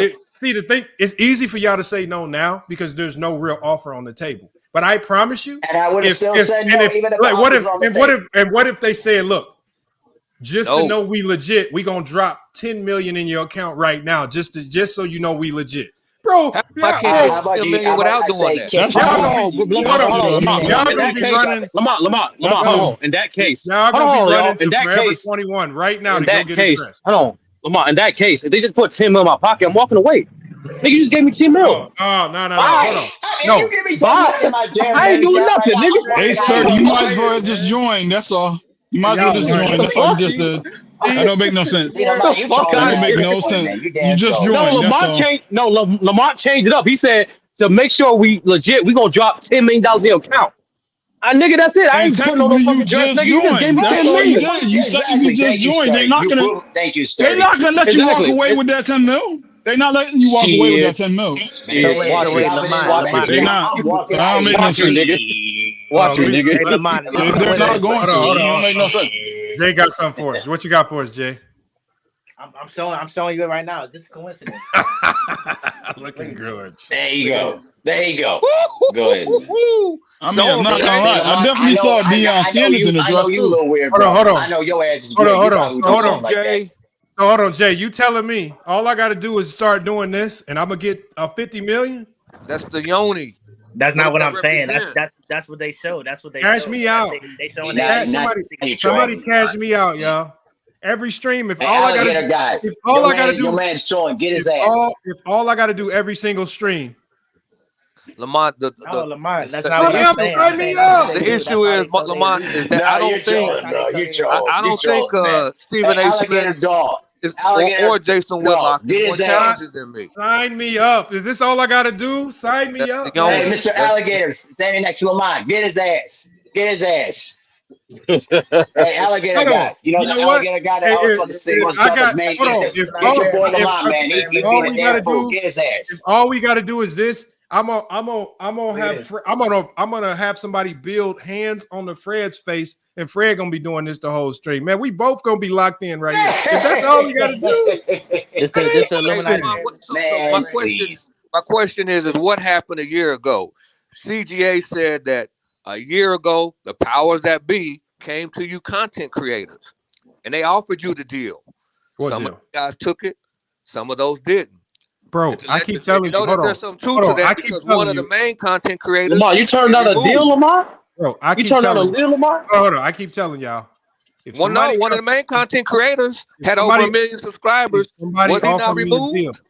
If somebody offered me a deal, who? That's part of the deal is that they could remove. Who you talking about? You got to give an example, bro. You can't just be vague, bro. You got to give an example. I gave you but part of the deal is that you can be removed. Okay, who though? Who was it? What content? Who got removed? That's what we asking. Who got 1 million subscribers? I don't know, man. That's what we asking. You know how many niggas got? Niggas got millions of subscribers on YouTube, man. YouTube was KS not removed? Who? All right, y'all. I gotta go.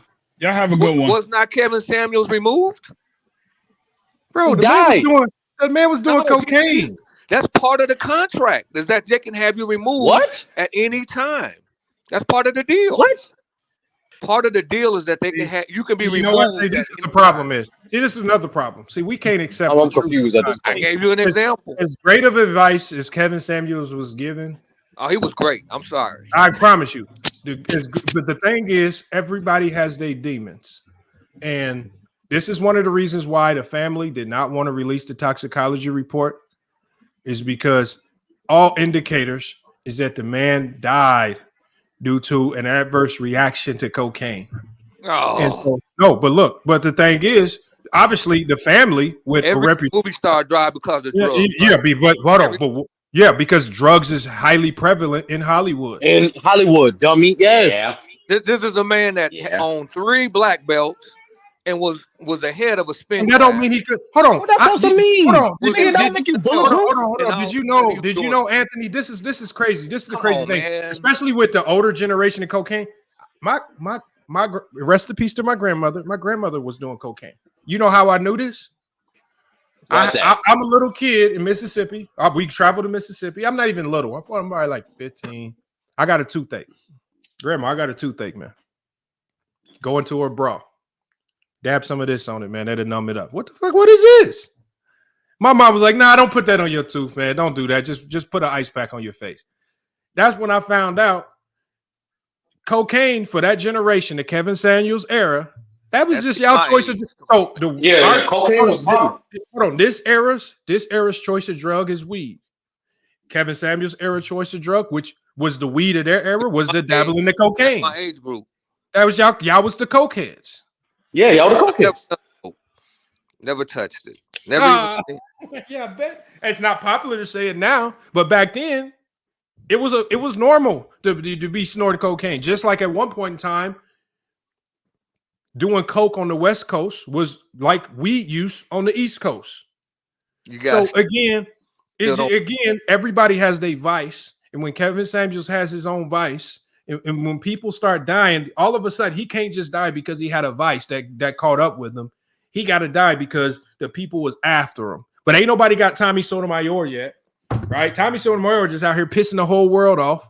You got Hassan Campbell out here just pissing everybody which way off. Ain't nobody have to know. I mean, and they so-called exposing people. But they're not outside the matrix. Lamont, why would they take out Kevin? They're not outside the matrix, bro. What was he pumping? What was the information? I don't know. Nothing. What I keep telling you, Lamont, is that he was making solely, YouTube videos.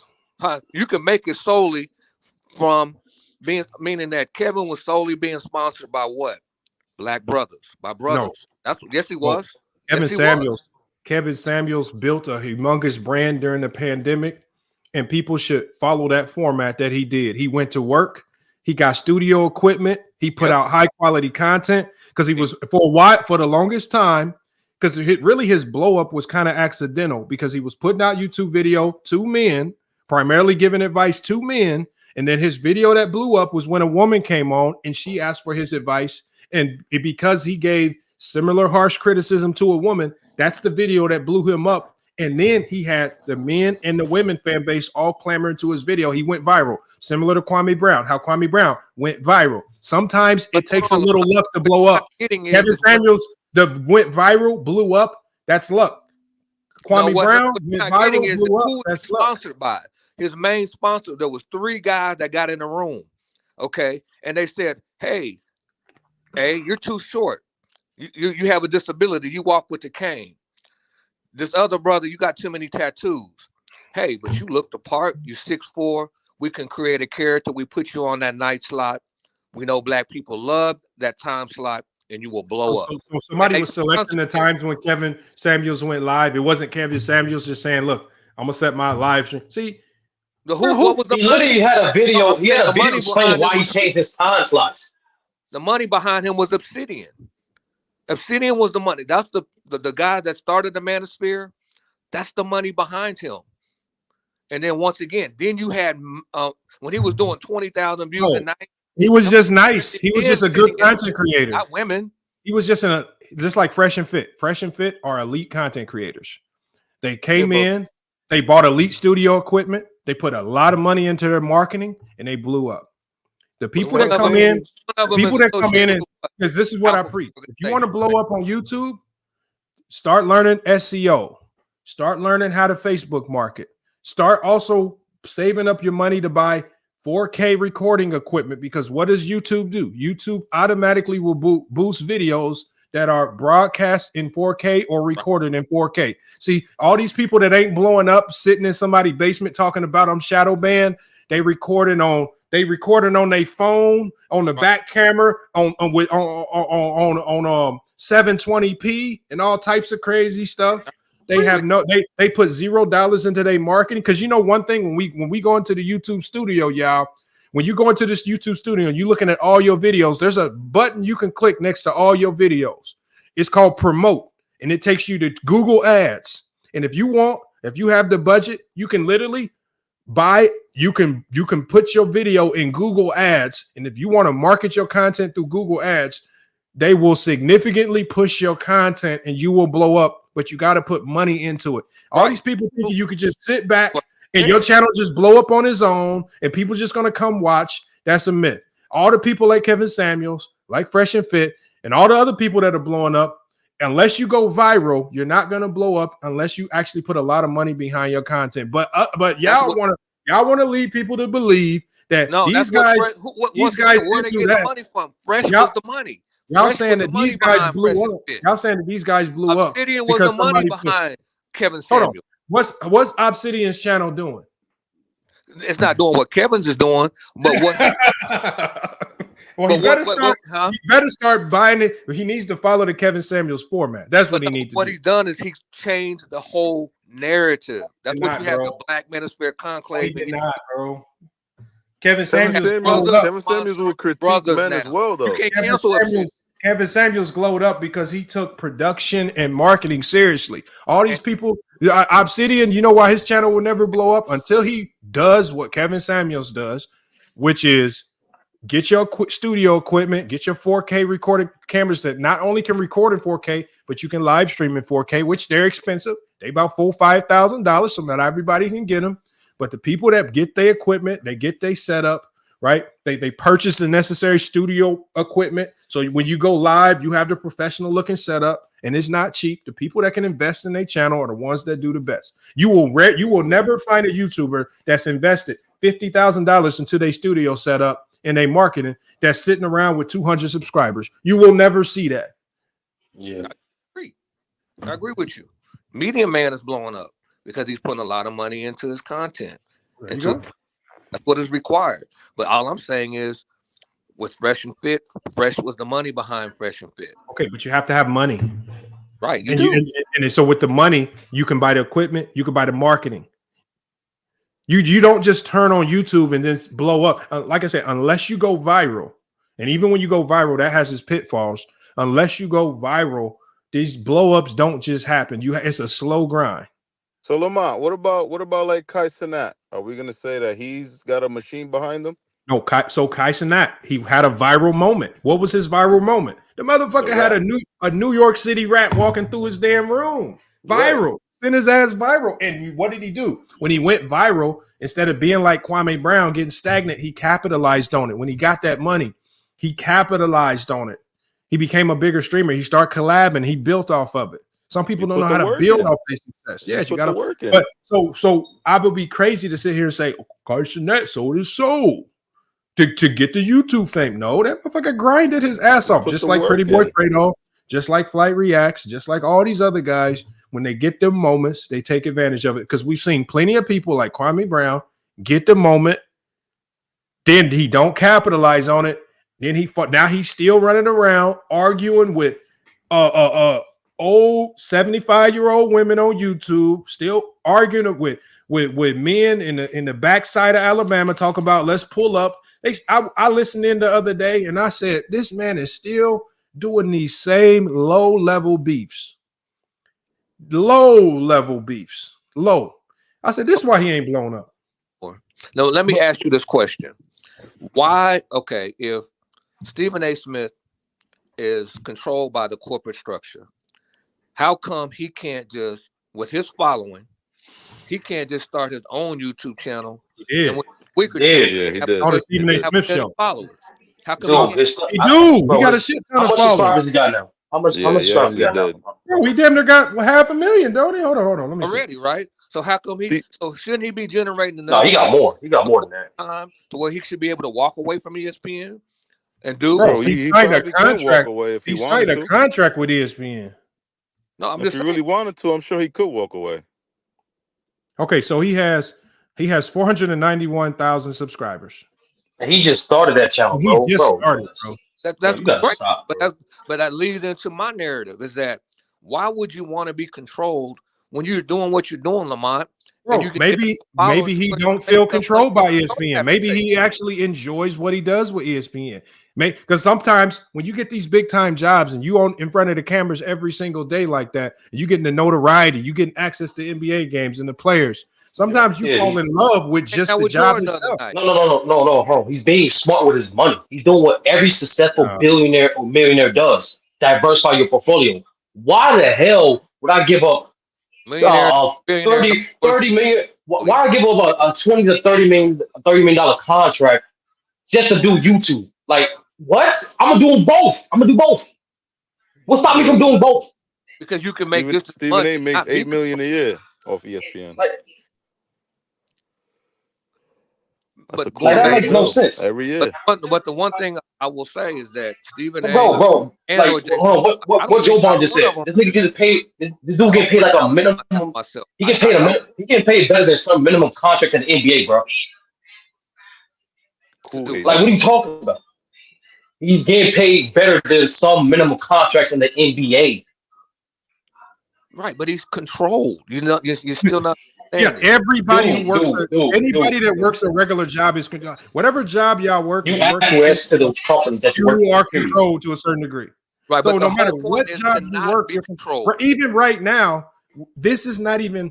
I'm even controlled on YouTube to a certain degree because there's still certain things I can't say. There's still certain things I can't sit up here and go butt naked on the live right now. You know what's gonna happen tomorrow? My whole channel's gonna be gone. Right, but why would you do that? But what I'm saying, so the thing is, even I understand everything is censored and controlled to a certain degree. But you know what I say? I said, I'm just going to capitulate to your rules because you guys are signing and writing the checks. Right. Right. But on ESPN, that's a totally different narrative that they're attempting to push. Which is okay. Look, like I said.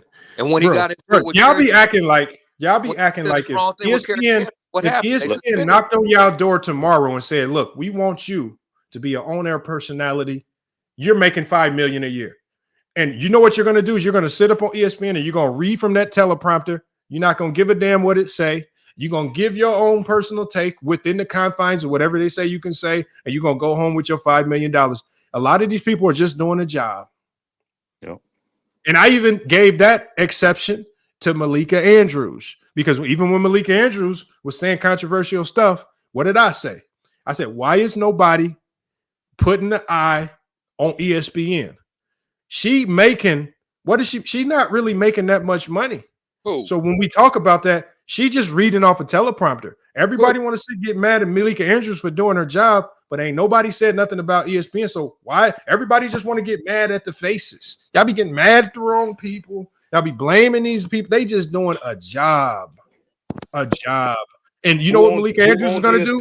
Malika Andrews will leave ESPN in a heartbeat if another network comes offering the right amount of money. Disney. Come on, man. We got to stop it, man. No, but not. No, what the difference is if ESPN hired me, I would build a large enough following to walk away. That's the whole point. No, why would you do that? Why? And some people do that though. Because some people do that. I want to be outside. The whole goal is to be outside the matrix. I want to be able to say what it is I want to say and do what it is I want to do. I don't want to be controlled by ESPN and their liberal agenda. No, you can still do that. You can still do that. You can still do what you want and say what you want. You just got to live with the consequences. That's life. Right. Yeah. What's her name? Didn't she attempt to do that? And they got her off the air. Who you referring to? Then they get her on up. And Michael Smith, he was so stupid that he followed. No, hold on. Let's be honest about that show. And where's he at? Hold on. Can we be honest about Jamel Hill and Michael Smith show, y'all? Can we just start being honest? The show was kind of goddamn boring. Can we be honest? The show wasn't that good. This was cap to it. Jamel Hill don't go ring to it. But, she don't deserve a show. Michael Smith was boring. He belongs in writing. He's a writer. He's a journalist. He does not belong as an on-air personality. Jamel Hill, first of all, not the most attractive by the face, and she don't have the best takes. I'm not about to sit here and keep doing it. I mean, at least with First Take, as long as Molly Karam is kind of silent, is a very pretty face to look at. We can't deny that much. The thing is, Well, bro, the marketability of that show was horrendous, man. Come on, man. Let's be honest about it, man. Wasn't there an event that happened with Jamel Hill? I don't know, man. All I know is that Jamel Hill was always going to be on thin ice with her face. With a face like that, she was always going to be on thin ice. She went against the grain. That's what Lamont is saying. That's what Lamont is saying. Like, you can do certain things depending on your but value. y'all be scared. If so many people in media right now that's just scared to say that, because can't nobody on ESPN say that, they gonna get super canceled. Like, you know. But the thing is, that's real talk. If you ugly, fat, or old, you have to be elite in something. Like George Burke, Brian Whithorse. George Burke, because they want to watch sport. They won't want to hear your woke agenda. That's the reality. People the point is this. The point is this. Hear your woke ideas. They want to tune into ESPN. The point is this. The point is this. Like any company, right? That's part your of it. value is your value is determined by it. So just like ESPN is a company. Every company has an image and a growth they're trying to promote, right? So being an employee there, you acquiesce to that. So I don't like. So what I'm simply saying is, right? We can't blame these people. Like life is a choice, bro. Like you agree, it's all about comfort to a certain degree. I'm not going to blame these people just working a job. If you want to blame the direction of the company or how these people look in a certain way, blame that on the people that put that image out there, not the people that's employed by it. Hey man, like look, y'all, I just know the media game, y'all. Look, the media game is very simple to understand. Like when it's time for Molly Cameron to get replaced, she's not gonna get replaced by a man. She's gonna get replaced by a younger woman, fresher woman who can look the part a little bit better than her. And just people got to understand their roles, man. That's it. And Stephen A. Smith knows the farther his hairline goes back, the more thin ice he's gonna be on, and they're gonna be looking for the next young voice that they can propagate up and keep and put as the face, man, who can be verbose as well. So that's just how it works, man. That's like it's just the game. I think the thing is that people you have to understand that YouTube now is where people go to get their information. To be honest with you, I no longer even watch First Take. I can't deal with ESPN and their liberal agenda. I don't watch FS1. I can't get with Skip and whatever he's doing over there with what's the guy that played for the 49ers, played for Seattle, Sherman, or Sean. So I don't even watch that. But can we be honest about that too, y'all? Can we be honest, y'all? You know why we all don't watch ESPN as much? Because cable has lost its popularity. You know what? With all the streaming services that you got access to watch almost any movie with, having traditional cable is done. Why? You know why I made the decision? I haven't had traditional cable in what, 10 years? Because with all the streaming services and all that, and then I can now just go straight to ESPN or NBA.com and I could just buy the package and just go straight to the website and watch the games. Right. I don't have to. And so the thing is, I'm not watching ESPN because my TV used to stay on ESPN Sports Center 24/7 because that was my only way to watch sports. And I hated paying those crazy cable bills. Once all these streaming services opened up and they said Sling TV, $19 a month, I'm with Sling TV. And when the game comes on, I'm watching the game. But we don't watch traditional cable no more because it's just phased out. Nobody watches it like that no more. But man, I had sports. I would sit there like an idiot and I would watch the same episode of Sports Center 10 times over. Just let that thing run, man. Come on. Yep. Right. But the quality was better. Hold on, Lamont. The quality was better though. Lamont, I keep telling you you're good. Why can't we create? You and I could create our own little First Take, and we would have complete control over it. It would be very successful.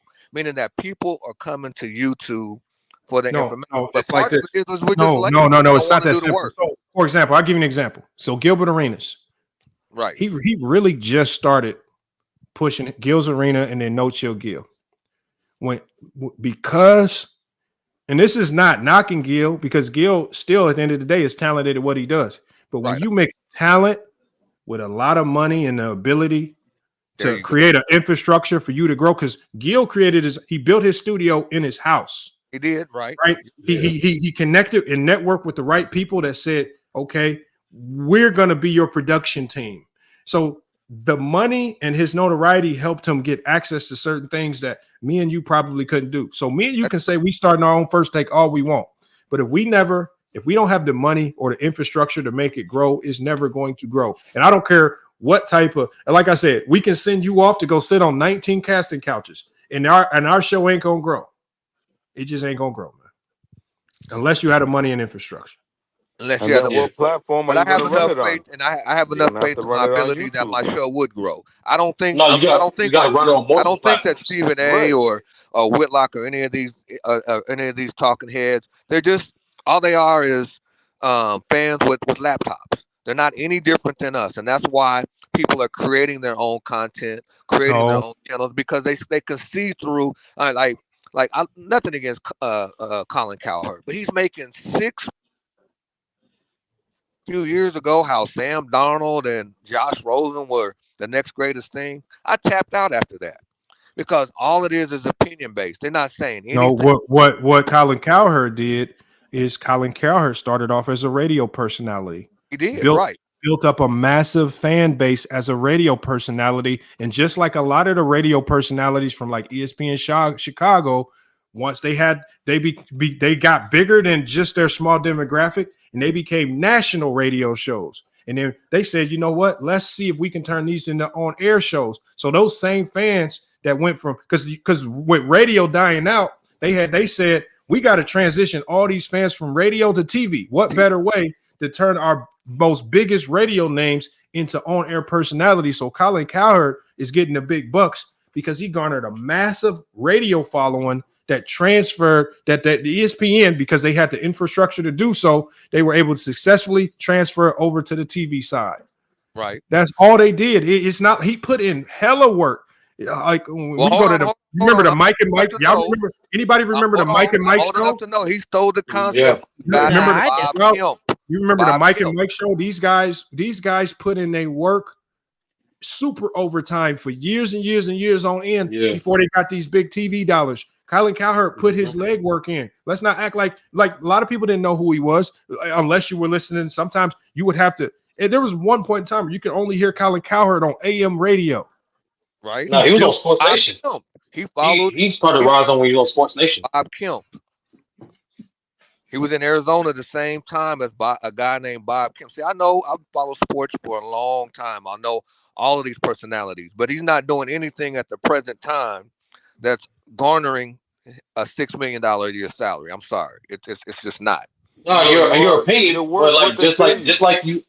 No, I'm saying exactly. That's what if your value is that. How do you dictate? You know, ESPN got all types of algorithms that determine a person's value. Yeah, I mean they ain't just giving. He's on FS1. No, and that's what I'm telling you. Like FS1 has like 17 plus sports shows, but you only mentioned 2. But that's his value. Once again, going back to Whitlock. Whitlock said that's where the disconnect came in. When he started his show, what was it, Speak or whatever? For yourself. That his show became the #1 rated show at FS1. But when he didn't. Negotiated his contract, they weren't willing to pay him for it. That nigga lied. He walked away. But no, that nigga lied. That shit was never the #1 rated show. Yes, it was. Go back and look at the numbers. Yes, it was. When he had number one compared to what? To what show? It was never. It was the #1 show on FS1. No, it wasn't, bro. Okay. Yeah, I don't. It wasn't. But go ahead. No, with Whitlock and Marcellus Wiley, it was the #1 show on FS1. Yes, go back and look at the numbers. But when it came to renegotiate his contract, they weren't willing to pay him for being the #1 show at FS1, and that's when he walked away. You can go back and research that on your own. Oh yeah, I'm doing it right now. I got FS1. FS1 didn't want to negotiate a contract with him at all. Period. But go ahead.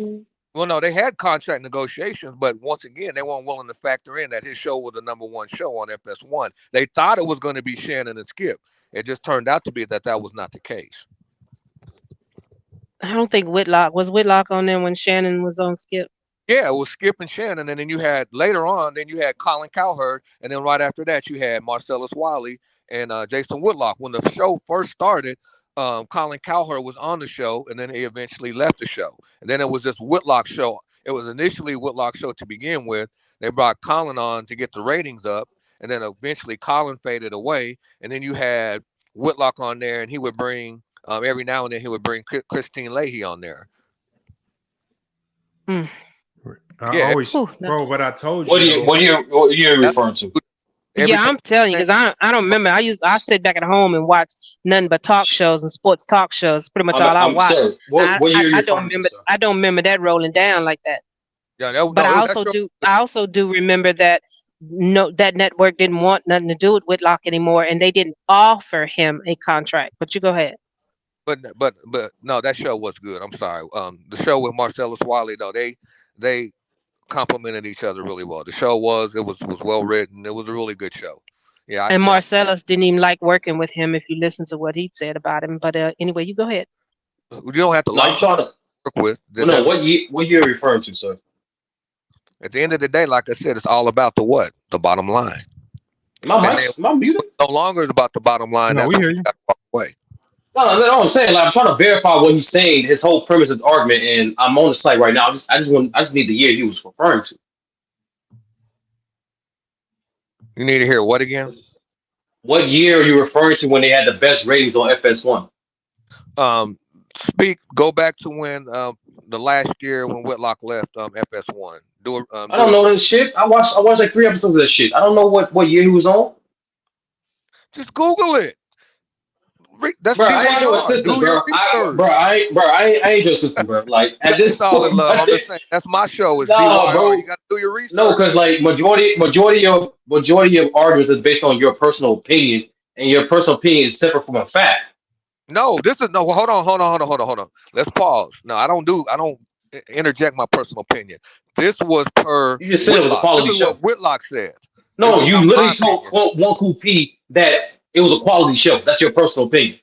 All right, hey y'all, look. No, what I'm saying is I want to keep this going, y'all, but I gotta start shutting it down, man. I gotta shut this one down, man. When you do Whitlock was the one that said that they had the #1 rated show at FS1. That's not my opinion. And so far, Lamar, have Whitlock has shown to be a credible person on FYF Sports?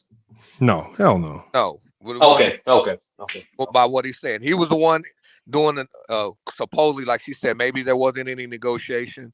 But when he ran so far, man, I'm 5 years in, and Speak for Yourself has never been #1 on this site. Yeah, bro. But that's what I'm trying to figure it out. But do your thing, man. Like, Lamar, you said you got shut it down. But go ahead. No, but Colin Cowherd has value. Like I'm not gonna never act like Colin Cowherd hasn't had value. Like no, you're talking about Jason Whitlock. Yeah, but even with Jason Whitlock, I'm not even gonna act like Jason Whitlock because Jason Whitlock came from a form of journalism where he came in with some type of clout and cachet. The Fox and the other these places, they elevated it to a new degree. But so these guys all have value. But like I said, when you're a guy like Jason Whitlock, you always going to be thin off no matter how talented you are, especially when we're dealing with on-air stuff. He's always going to be contingent on how ugly or how fat he is. The more handsome and how skinny he is going to determine a lot. Y'all wonder why Shannon was able to get a job. It's a lot of people. I promise you right now, it's probably a lot of women that just tune in to look at Shannon's muscular frame every show. Just like it's a lot of weird guys that probably tune in just to stare down Molly Karam. And so, hold on. Let's try to verify that. One Cool P, when you tune in, do you watch Shannon because of those reasons? Lamar but she can attest to that being true. Probably. Actually, I don't know. No, I personally don't. I used to tune in to Unc when he was on Skip because he was funny as hell. He brought in all the props and all the isms and this, that, and the other, and it was just damn right funny. Now, to be honest with you, if you go back and look at Shannon Sharp when he first got on, I think he was over at ESPN. CBS. He had CBS. Okay, CBS. He had a real messed up look that they told him he need to go fix himself. Go back and look at them. Go back and look at them olden days of Shannon Sharp. Look at how God, I sure don't want to say what I want to say, but go back and look at them early on pictures of Shannon Sharp and look at him now.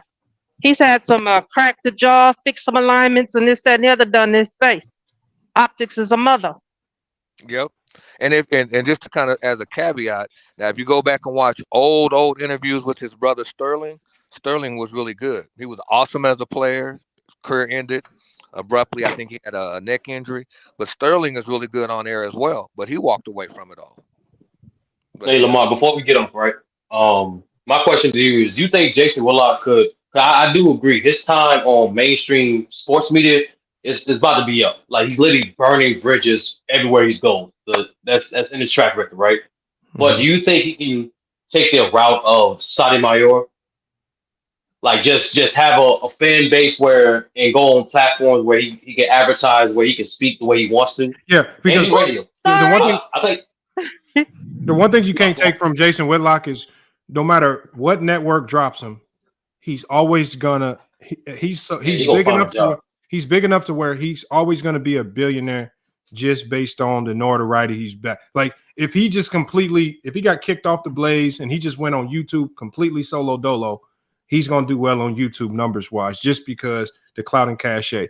He can go to radio. He can just go straight over to Spotify and do a Spotify show where no face.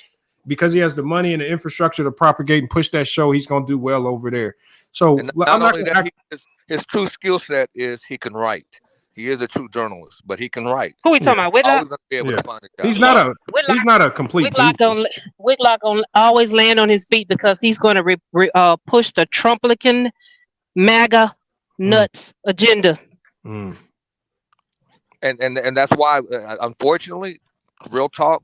That's why more and more black men are following him. Trump has a 20% approval rating right now with black men. It went from 13% in 2016. 2024 is right now at 20%. And that's because they're attacking the black men's fear mongering of gay. No, it's because y'all are falling for it. No longer control. 54% of black men are single and childless. It's because we're no longer being controlled by the woman in our household. So now there we go, right there. MAGA nut. We're independent thinkers. Yeah, that's the reality. And it got y'all scared that the world is the Democrat is trying to turn the world into PG boo boo boo poo. LPG, what all? Yeah, absolutely. Yeah, the alphabet crew. Yeah, I will say this. Yeah, go ahead. It represents true man. I will say this one, Kopi, and it's the unfortunate thing about our political system. Both sides are shady, and they both have agendas that instead of just working together, solving the main issues, they want to just, like Lamar alluded to, just network and have things a certain way. Both sides are guilty of that. Absolutely. That's and if you know what, if you black men kept your butts at home more and take care of your own babies, maybe you wouldn't be feeling that way. Yeah, 85. You know? I think it's 85 black men. I didn't have a child yet. That child's life. Hope for me. Still hope for me. That's kind of old. Yeah, 85% of black males that have children are in their child's life. So yeah, that's an old. Okay, in their lives or at home with them raising them. Which way? What are you saying? Hey, it's as long as they have access. That's the key. And the last time my woman control who she laid down with. So stop sleeping with Pookie and Ray Rays and start choosing men that are willing to be in their children's life. That crap go both ways. That's my point. That's my point. And men are procreating, so stop sleeping with the same man. Maybe that's it. Hey, I got 3. I'm in all of my lives. All of them on college. Yeah, well, we're not out here spreading pew about what our black men is this, that, and the other. So I'm gonna go vote for this nut job that's trying to take away all of our entitlements, as they call it. Look around, and everything we get that's help for anybody is gonna be gone. There's not one metric. There's not one metric where the black woman outperforms the black man. Not one. Really? Not one. Not one metric. Not one metric. I'm disagreeing with you on that one. I won't say that. Yeah, that's facts. That's not my opinion. That's a fact. That's supported by. You said a lot of opinions. You said a lot of facts. That was opinions, but I'm just gonna let you know.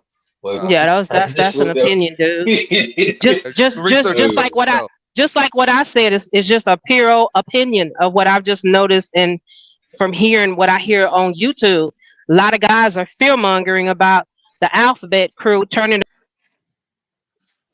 Can't force you to do nothing you don't want to do. You want to be gay? No. Then don't. But let people be people. What that got to do with anything? Great stream and why we gotta spew all this hate about what women are doing at home and raising their kids? I don't Coming get from a single mother that raised. I mean, the gender wars. I mean, what? Okay, whatever. Sound like what you were spewing earlier.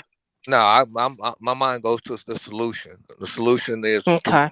That don't sound like a solution if you out there denigrating women that's just trying to take care of their own kids. I don't denigrate anyone. I'm just saying. Sound like a. Hey, the solution is this. The solution is this. Just everyone just be better. I got out there. I got out there and bust my ass to take care of my two, and I know quite a few other women that was out there doing it. I mean, I got out there in a truck, running them down the road, trying to do what I had to do to provide for mine, because I didn't have that other help. Well, then maybe you should have picked a brother like myself, and I would have been there all along. No, oh hell no! What is this? No, what is this? You sound like a MAGA nut. No. Hold on. No, the solution is. That's not going to translate to your win. The solution is exactly. The solution is doing exactly what I did. Get out there and take care of my own. Because next thing I know, if I had you in my life, I probably had to conform to whatever you told me I had to live like. I would probably be one of the women that had no self-thought. Our young men You are sound like one of them. You sound like one of them men that need a woman in their life or got a woman in their life that don't have a single bread of a thought of her own, and that's not a man for me. Sorry. Well, hey, like I said, all my children. We got Low in here. I didn't see Low pop up at the last minute, man. Man. Where are you coming from, Low, man? Our children are reading. Our both young men are He's reading. talking up the most crazy stuff. Coming up out of the woodwork sometime. Fresh to death, though. Yeah, I know, man. I'm about to hop on stream myself, though. I had to just tap in and see what y'all talking about, man. Your boy Whitlock out here just chatting up, man. Chatting up a storm. What the hell was he, bro? I thought it was just me. I like. Did he really go up there? I feel like he kind of embarrassed himself a little bit. Yeah, Whitlock was just chatting. I was like, oh man, I don't know what he's even talking about right now. I don't know what this has anything to do with any form of relevancy at all. It was just chat. And do you know how bad you got to be from Stephen A. to get? He kind of got outsmarted by Ticket, which was also crazy. How do you look crazy in a conversation with Ticket? Damn, I ain't say that. Do y'all really care how many points Stephen A. Smith scored in the game or how many shots he made in a row? Thank you. Nobody care about stuff that happened in high school and college for Stephen A. Smith? Thank you. Y'all really care? Like, it shit don't matter. Nobody cares. No one doesn't care. No one doesn't go to Stephen A. Smith because in college he made 17 threes in a row. No one. That's not the premise of Stephen A. Smith. Mm-hmm. That's not who Stephen A. Now, if Kendrick Perkins said that, his value to the conversation is his play. Vince Carter, Matt Barnes, Steven Jackson, Gilbert Arenas, like their value is their experience. Some are also entertaining, but that is their value, their experience. JJ Redick, Stephen A. Smith does not fall under that umbrella. So if he was hyperbolic about how many shots he made in a row, who cares? Thank you. Who cares? Let's say video pops up and it was 13 instead of 17 or who cares? That's what I'm saying. Who cares? Exactly what I said. It's just like, man, that's why I said he's reaching. I said this is a super reach. And I said the premise is, where did Stephen A. come from? That's why he's bringing all of this up. And he just took information from his book and presented it. Where did Stephen A. come from? Yeah, but Stephen A.'s backstory is like very well documented. Thank you. It's also documented on Winston-Salem State University's own website. Like if Winston-Salem State agrees to it, who am I to disagree with it? That's their school. That's their university. They've accepted everything that he said, from the scholarship to the 17 threes. His teammates is all fine with it. Who are we? No. Not only that, it was documented even his upbringing, like he was following Iverson. That's how he got his start, because he's the beat writer in Philadelphia. He followed Allen Iverson. He got picked up on ESPN a large part because of the relationship that he had with Skip Bayless. Like, all that stuff is like, he didn't just pop up out of nowhere on First Take and nobody know where he came from, bro. Everybody knew who, like that. It's very well documented. Exactly. He's on TV for decades. Hey. Hello. And Hey. it was Thank you for coming up and changing the subject. In all honesty, I don't mean that in no shitty, smart way. I really appreciate it. Because if I had not been driving and seen some of them comments in there when they said what I said, Lord, look at here. The things I would love to say. But I'm driving right now and I ain't got time. So, Lo, thank you for changing the subject. Content. And Lo can jump. Lo is an expert at the manosphere content. Oh my gosh. Oh my. No, I mean I'm good. I'm good. We can stick with sports. It's supposed to be a sports talk. That's what your topic was. I just heard some. Hold on, Lo. What shit? You about to go live on playback? Yeah. What's your link? Put it in a private chat. I'm gonna let everybody know to go pull up, man. Yeah, I see it now, bro. They got the notification. Thank you once again, Lamont. There it is right there. But yeah, no, I that, and then also I watched the video, the stream that you did like a few days ago about the Lakers head coaching situation. It's fine if they fire Darvin Ham. It's not that big of a deal, man. Damn, man. He'll be all right, brother. He'll be fine. Man, you want another black man fired, Lo? That what you want? No, below. What I said about the firing, which I think he'll be fine if he gets fired. I just think that firing Darvin Ham solves zero problems. I think you're gonna put you in the worst position, Lo, because you know how at this stage in the season, who gonna be a head coach? Phil Handy? Like, I agree. The only like coach with experience is Coach Bud, but like firing a coach in the middle of the season is like a very dire situation. But the reason why I was like, and I agree, like it may not be the best thing. Like going after personnel is like obviously the best course of action first. Like we're literally in the middle of the season. Like that's ridiculous. Yeah, but go ahead. But the idea of firing a coach is like a very common thing that has happened throughout NBA history in his first like 2 to 3 or 4 seasons. Like that is very, very common. I don't know why people are acting like it's crazy. Well, I think I said history too. I said it can only have impact. I said it can impact the Lakers to fire him because it's shock value to the team. It'll probably wake a few people up and make them do their job a little bit better. So if you can fire a coach that probably is very easily replaceable, I think a lot of us could agree. Darvin Ham is a very replaceable coach. If you can fire somebody and it just galvanizes everybody to do their jobs better, then maybe it's an option to consider. I never thought he was the greatest hire to start. And now that things are going right, I would hate to see him be the scapegoat, but what do you mean things are going right? You mean 2 games? What you mean? No. I'm not talking about now. I'm saying things for the most part haven't went the way the Lakers have expected with Darvin Ham. And so if they fire him, I wouldn't be surprised, but I just think this Laker team, when I look at the talent, when I see how well they play, when they actually play hard, and I think if you can galvanize them and because if you can do something to that dude just to wake these guys up, maybe you can get something out of them. But yeah, no, I get it. Wait, somebody said for a LeBron team minority, but what is because does LeBron even respect him? Him be calling plays. LeBron's like, this guy's a retard. Nah, we're running this, AD. Well, isn't that what there's several players who've done that throughout NBA history?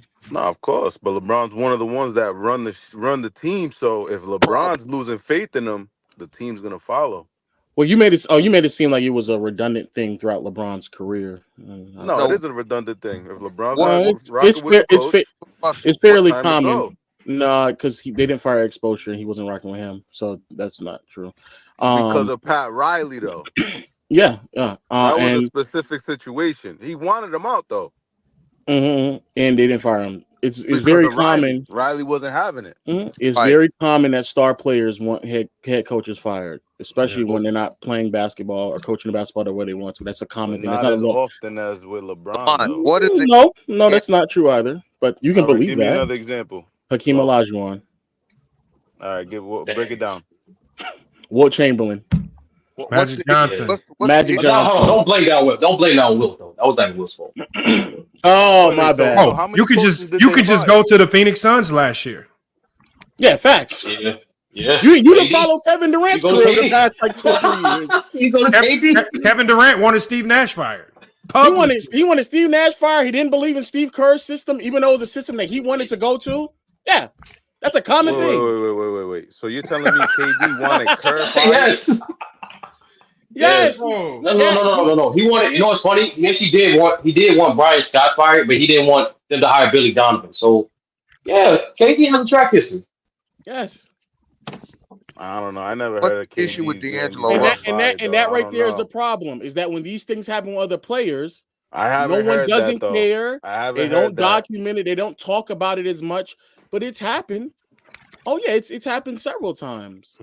No, but the real problem is, and hopefully the coaches got a union, because it's kind of unfair. Like, these coaches get fired for flawed rosters. Like, I was like, that's crazy. Like, still this day, Frank Vogel got fired. That's because of flawed roster. That's the power of the GM. The GM, like, it's all scapegoats. The owner's gonna look to the GM. Something going wrong, man. Fix this. The GM's gonna say, "Well, I can't be the scapegoat." Well, head coach, you out of here. You know, if you can't blame if the GM can't blame the coach, they're gonna look to the star player, just like we see with the Bulls. Oh, blame Zach LaVine and DeMar DeRozan. Let's trade everybody. You know, it's just everybody turns into a scapegoat. Nobody at the top is going to want to take culpability for when these things go wrong. Rob Pelinka's never going to come out publicly and say, "Hey guys, I messed this up. I thought this was going to work and it didn't.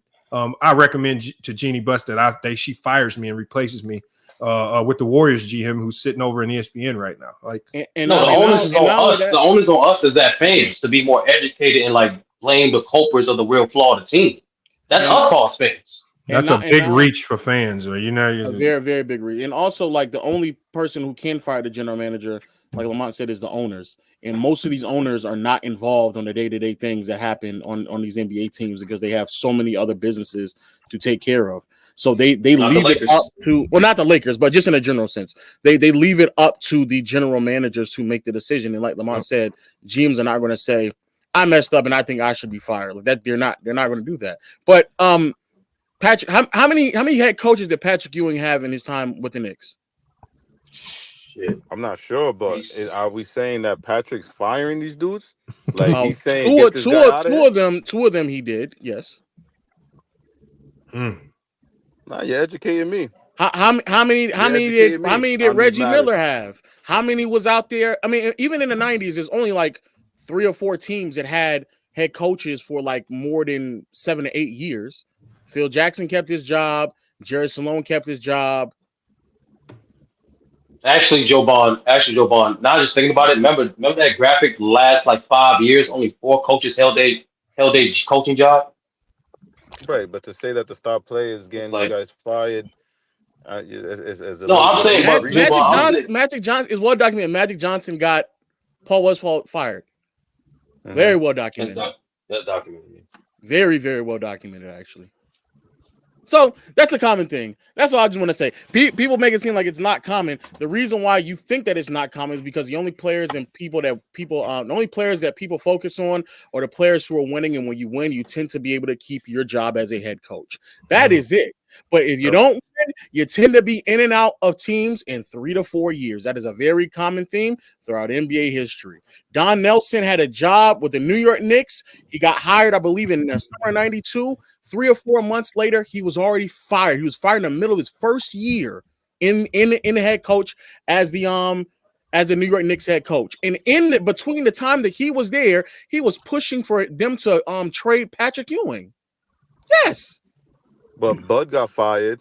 The Lakers coach that just won a title with them got fired right after they won championships. Why did he get? Hold on, he got fired because the GM didn't want to take accountability for the bungled Russell Westbrook move. So what did they do? They publicly came out and said Vogel couldn't figure out how to utilize Russell Westbrook, so they fired him. That's just the GM not taking account. Like you said, he's not going to fire himself, but he's going to definitely make somebody the scapegoat for that not working. And then we clearly saw that even when you brought in Darvin Ham, he couldn't figure it out either.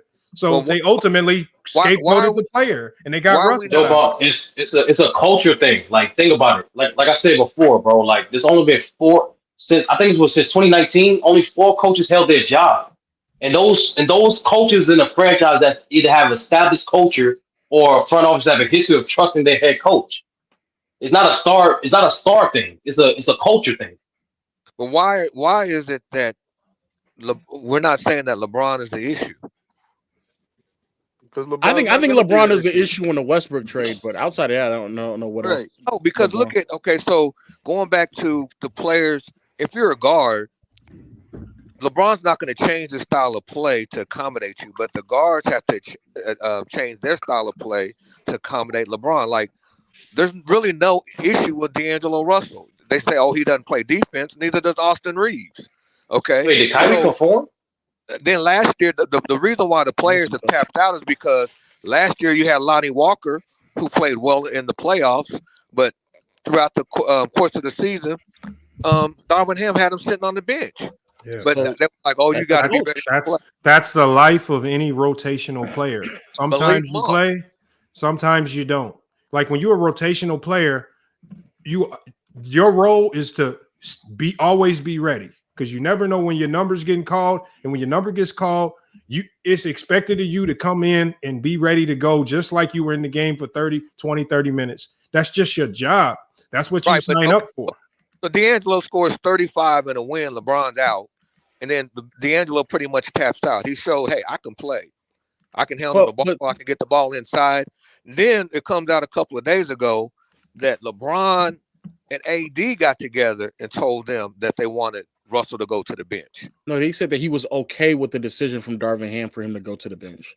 But the idea that putting a ball handler next to another, but to put a ball handler next to 2 other ball handlers, like D'Angelo Russell was going to, like D'Lo and Austin Reeves trying to catch rhythm with LeBron is going to be a problem just because they're all ball handlers. That's not really it's not hard to believe. It's part of the reason why I think the reason why they gave D'Lo the contract that they gave him is so they have the ability to maneuver around him when it's time to trade him. Because the perfect guard for that role is going to be a Malcolm Brogdon type guard. Yeah. Guard that's going to be defensive pass first, because you can't have, because D'Angelo Russell, his natural propensity is to score first, not pass first. And so it's just not a good fit. This is why Rondo, even at his old age, looked better alongside LeBron.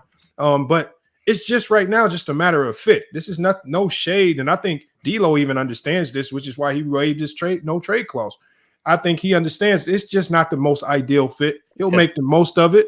He'll make the most of it while he's there. But I think if they make a move, I don't think he's going to have any hard feelings if they bring in a guy like Brogdon who just fits better. He's on an expiring deal. It just works out better for the Lakers long term as they go into the offseason, and they might want to look at his star going into the summer. But it's just all about fit right now. Yeah, that's all. That's it. No, the proposed, even though it will never happen, if it was me, I would just go with the young players, and that's what I think Pelinka was attempting to do. LeBron's going to maybe be there a year or 2 to move him, and to bring in a Donovan Mitchell would be ideal. You can't say that Donovan Mitchell could trade LeBron. Absolutely, but he has a no trade clause. Okay. Do you want to know the number one way for Rob Pelinka to get his house burned down in LA? It's to trade LeBron. But also you're saying trade LeBron to get a worse player? I would trade. That's what I'm saying.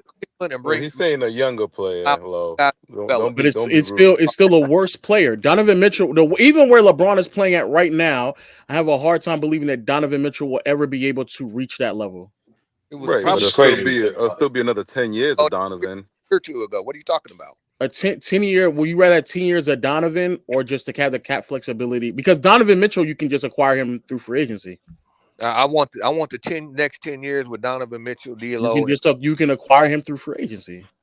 Don't pull a Knicks. Don't pull a I Knicks. take Donovan Mitchell over AD right now. Yes, I would. It sounds and that right there is silliness. And that's silliness. You're not trading AD. Over a 40-year-old player. Man. Come on now, really?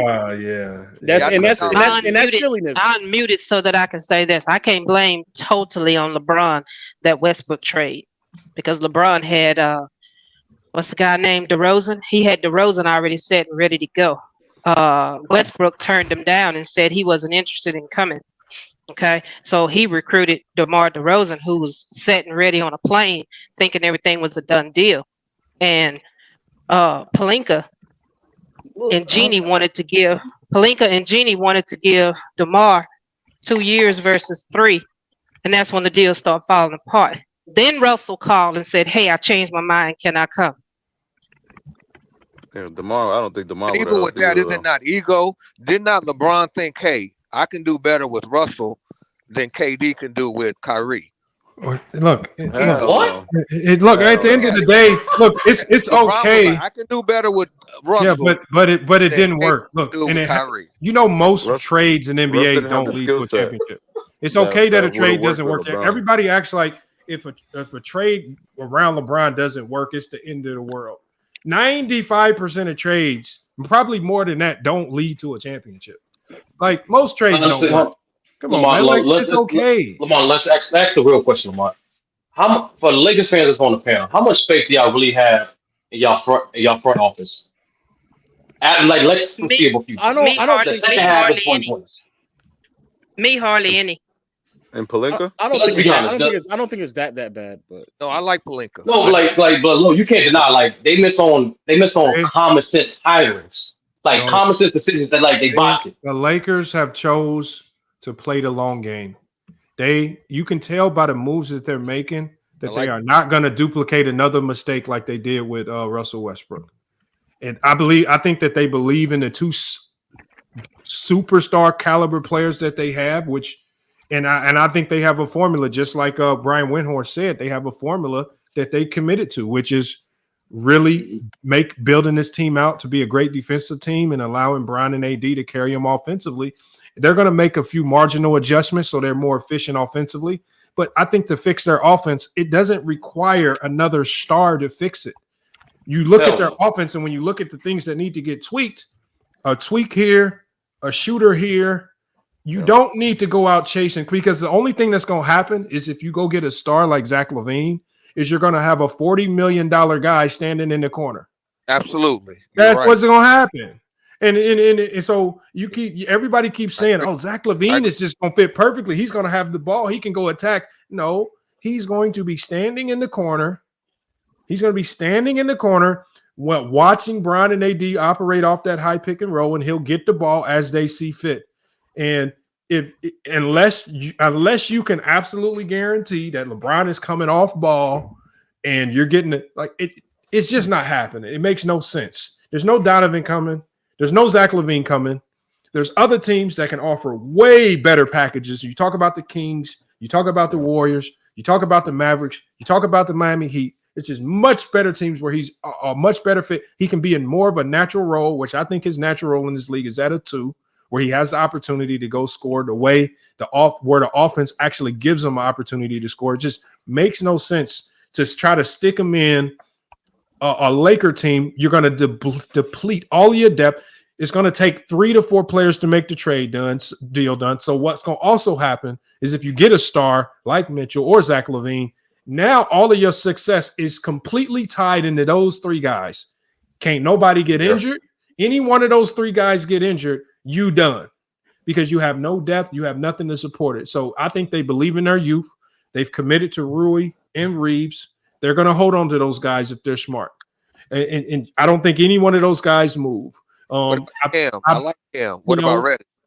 The thing is, your minimum contract guys are not going nowhere. There's no value in trading your minimum contract guys unless you're trading them to create a roster spot, or unless you're waiving them or something like that. So it makes no sense. Like the Phoenix Suns right now, everybody keeps talking about these trades. They have 9 minimum contract guys on their roster. They are not going to be involved in the trade unless they're trading Yusuf Nurkic.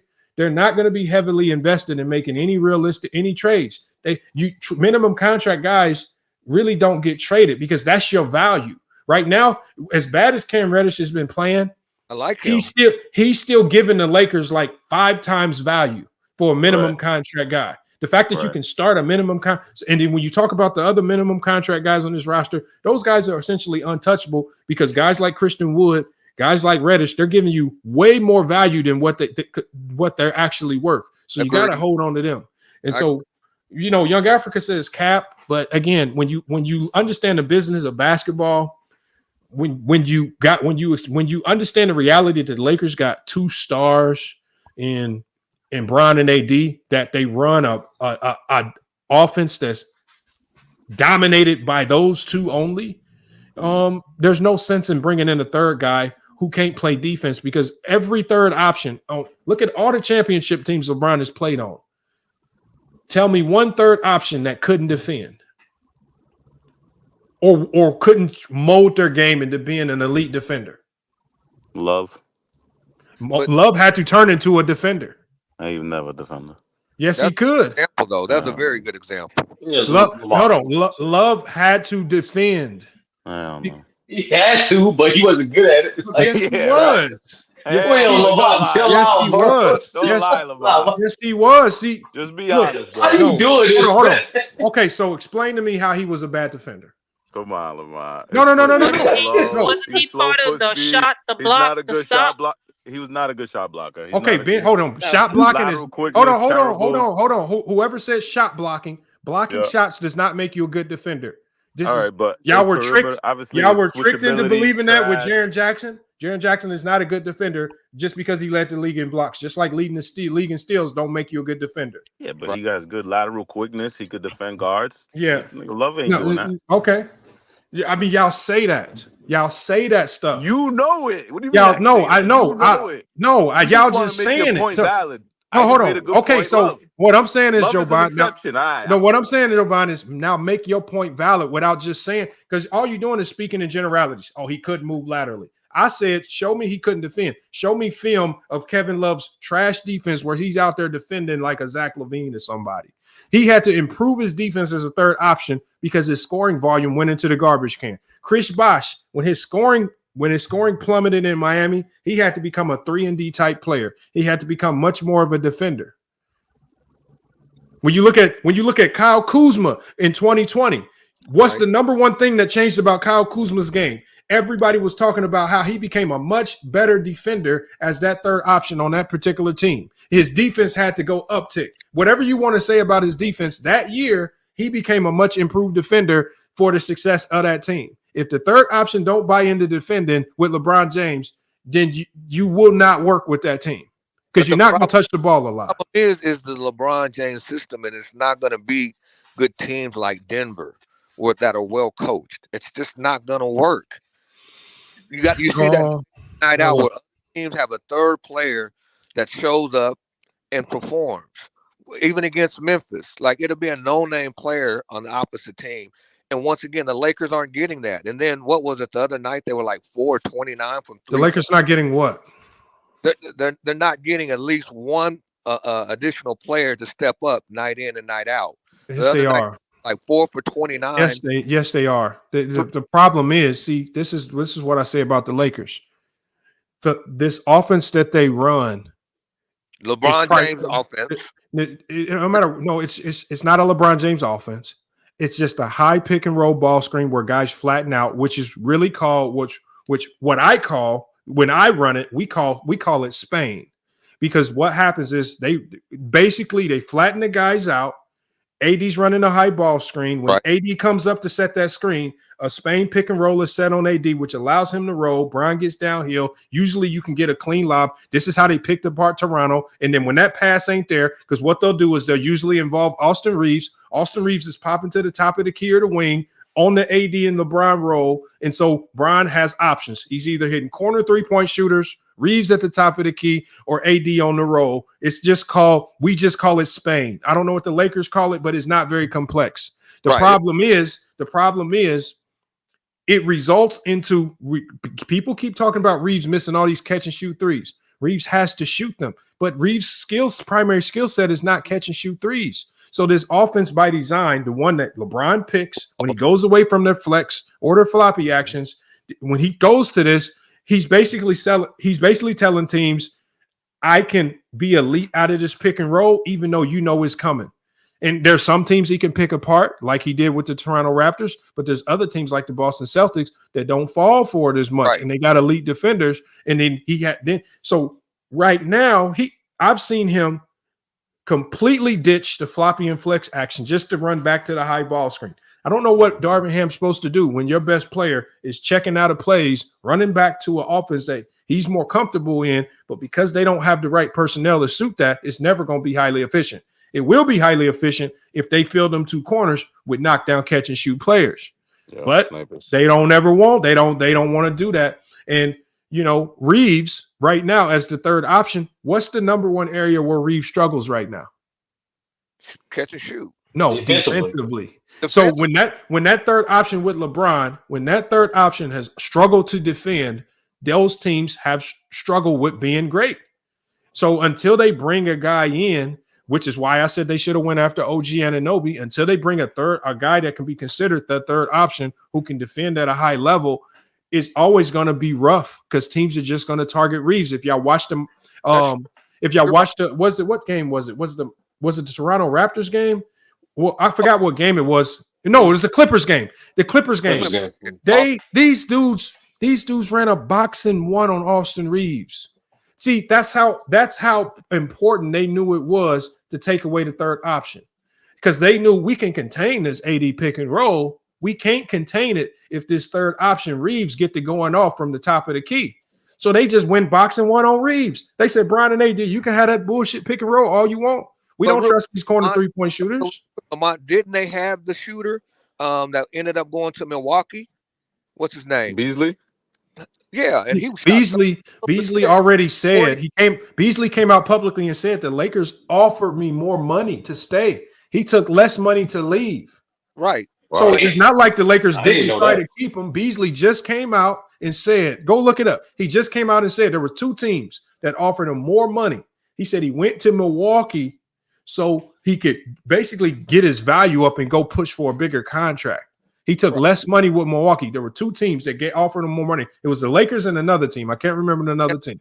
Got 39% with the Lakers. He's shooting mid. But the Lakers saw his value, and the Lakers tried to keep him. He left on his own.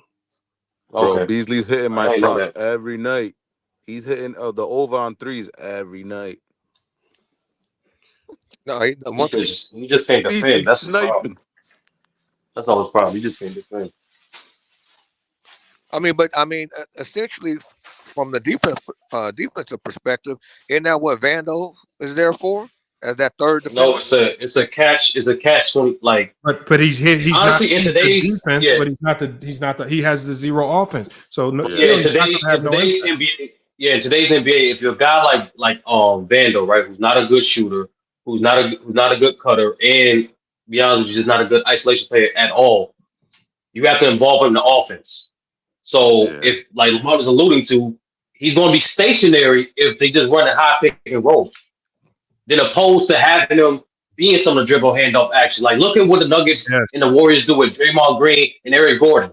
They involve them in the play. You can't just load up on the strong side if they're involved in the play. Well, Eric Gordon is actually with Phoenix. No, I'm talking about Aaron Gordon from Nuggets. Denver, yeah. People forget he's the only guy to start the 5 that who can't shoot. But you're talking about Aaron Gordon. Okay, Aaron Gordon with the Aaron Gordon. Yeah, Aaron Gordon. Yeah, okay. That's what I'm saying. But people forget. Hits a 3 or 2 once in a while too. Nobody respects how difficult it is to catch and shoot in the NBA. Most guys in the NBA are great off the dribble shooters. That's generally how you practice throughout the summer, right? Off the dribble, off the bounce. To be an elite catch and shoot shooter, man, it's just hard. And then to go entire possessions without touching the ball, and then to finally touch it in the corner, and you're asked to shoot it. That's the hard one. 2 seconds on the shot clock. That makes it even harder. So, do I get mad at these guys when I watch these Laker guys struggle to make threes? No, I just know you brought these guys in. You're asking them to do something that they're just not. This is not who they are. They need to go get a Kevin Huerter. Go try to go get Kevin Huerter. Quick release, catch and shoot off the dribble. Go try to get the Bogdanovich from Detroit. Quick release, catch and shoot. Right, it's a super spark plug. He's gonna give effort. Go try to get the Kelly Olynyk's. But you're right, but you get to the Lakers and they for some reason they're not unable to find that shot. But this is the issue that I see is that the players don't even look like they're having fun. Now with the second unit, I don't mind you moving D'Lo to the second unit, but the second unit, like the first unit, is pretty much all happening. Second unit, you have young legs, young fresh legs. Why not get out and push the ball with the second unit? That's the issue. Can't push the ball if you can't defend and get stops. They can't defend the 3-point line. So there's no pushing the ball if teams are raining down threes on you like they have for the last 15 games. Teams are averaging over 15 threes per game, shooting close to 40%. So if you can't get stops, you ain't running nothing. In the NBA, that's part of the problem. Is the mid-range game pretty much is non-existent in the NBA, and that's why games they're not even exciting to watch. No, that's not true. The mid-range game exists. It's just clogged up, and you got to be highly skilled. Because the players that are scoring in the mid-range still are most generally your elite scorers. The Devin Bookers. Watch Phoenix. Watch Phoenix. You tell me the mid-range game is dead. Like, nah, bro. The mid-range right now is reserved for the elite offensive players because teams are zoned up and they're killing it. The Clippers just ran over Phoenix. The Clippers are really Phoenix good. got a whole bunch of problems. And the Clippers definitely got a mid-range game. Yeah, they do. What's your point? Kawhi is mid-range. So is KD. But the problem is, like, the bad matchup with the Suns, they role players suck. They can't defend. They ain't consistent. And Westbrook was talking. But look, y'all, all the players y'all naming who are elite in the mid-range, these are stars. I'm talking about elite stars, bro. If they're scoring the mid-range in today's game, you got to be nice. You ain't just no average Joe. I mean, and it surprises me that Austin Reeves is able to do so well in the mid-range, and that's one of his best skill sets. So, that's just one of the reasons why I believe the Lakers are not letting that man go. They don't know. No.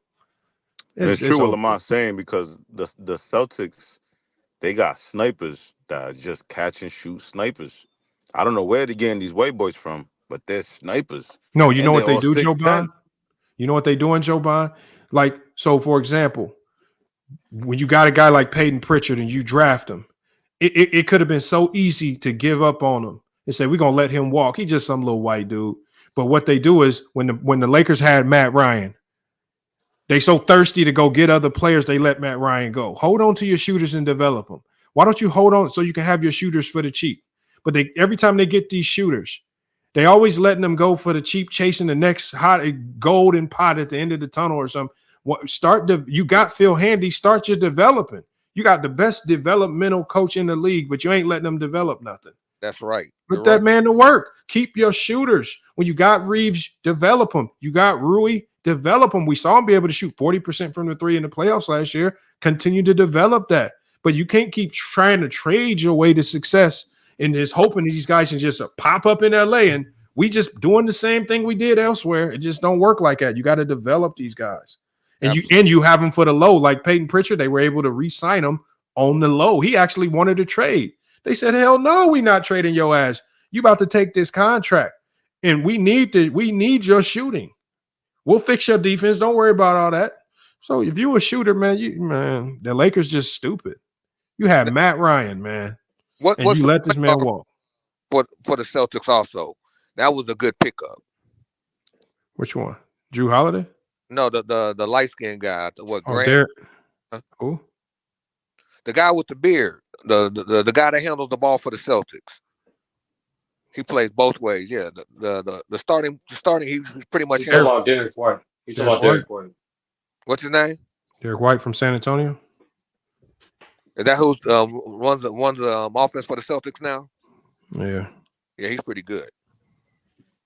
He's solid.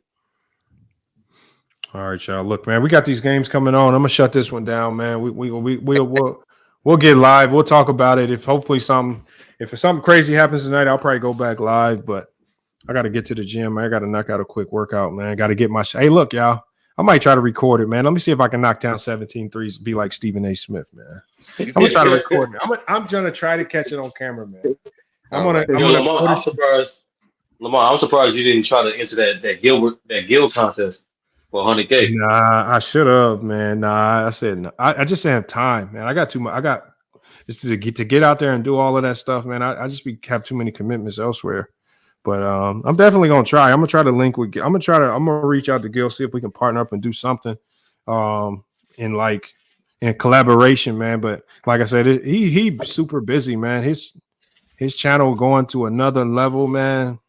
So I'm just trying to link up and try to get interviews, man. Trying to get people to pull up, but it's hard out here, man. It's hard. It ain't easy. Appreciate you, Lamont. All right, man. All right, y'all. Yeah, good show. All right, Sturdy, man. Sturdy, I'll probably see you in the Discord. If you decide to do a voice chat, let me know. I'm probably gonna pull up. Bet. All right, I'm gonna drop y'all down. Salute to One Cool P for pulling up, man. I see you here. Salute to Dante Williams, man. Appreciate you pulling up, man. Anthony as well, man. Salute. And then we got A Sturdy, man. Appreciate you for pulling up as well, man. Look y'all, FYF Sports, man. Another great podcast episode. Kobe said I'm fat and I can't jump. All right, you can say that. I mean, that's what people say. You know, I didn't know 190. If you call 190 fat, then I'm fine with that. Then come on. I'm taking all bets. I'm taking all bets, man. Look. Now Kobe saying he's 6'1", man. Like I don't entertain the YouTube hoopers, man. Look, it's the people. If you have to type into a chat that you 6'1" and you a dunk on me, you probably can't hoop, man. It is what it is, man. I mean, this don't even sound, the way you type this just don't sound like you can hoop, man. Come on, man. Come on. I mean, at least I got a resume. I don't know. What's your resume, Kobe? Give me a resume of something that I would need to fear. I mean, you played EYBL or something, right? You was ranked a 3-star somewhere. I don't know, prep school somewhere, AZ Compass or something, man. Let me know you was elite somewhere down the line. I mean, geez, y'all be up here just chatting it up, man. Then we mess around and get in the gym. I done spotted you I done spotted you 8 points to a game to 10, and then you messed around and got dropped off. Come on, man. Don't do that. Don't be one of those. George, man, I don't entertain these YouTube hoopers, man. Like I said, man, what I do, man, I'm in the gym every single day, man. Kobe, when was the last time you was actually in the gym? Right, like 4 or 5 weeks ago? When you snuck into LA Fitness or something, man? Come on, man. Y'all got to stop. Thank you, Najee. Everybody got these fake heights. 9, I'm 6'1", I can dunk. Bro, that's not really that impressive that you can dunk, man. You know, I think everybody on my team at GCU can dunk.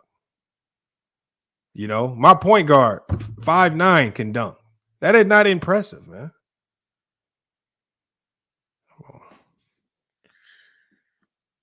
Come on, y'all got to stop, man. Thank you, Grove, man. People just be talking, man. Kobe, man. How about you do this, Kobe? You know what, Kobe? I'll be a believer in your game, man. Just hit the Cash App and support, man. Hit the Cash App and support the channel.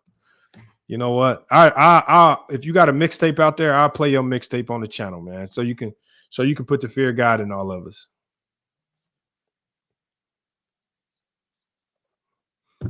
You know,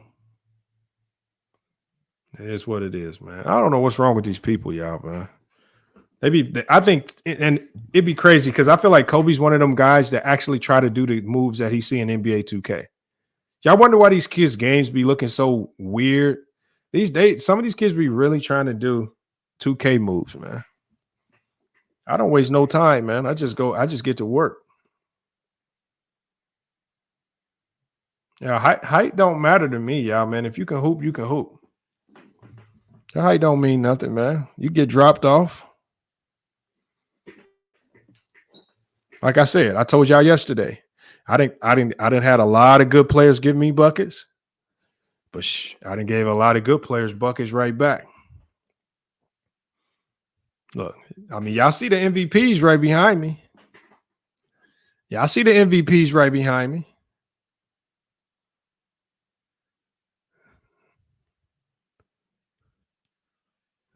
Come on, man. Back to back.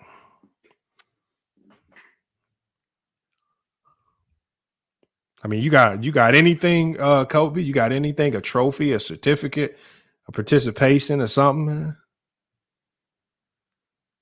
Kobe, you're not trolling. You're not trolling, Kobe. I'll be really wanting to play y'all. I be really wanting to hoop. I actually set up some 1v1. I set a 1v1 up with Go Mike. He didn't show up. I just set up like 2 or 3 1v1s, man. I get no show, man.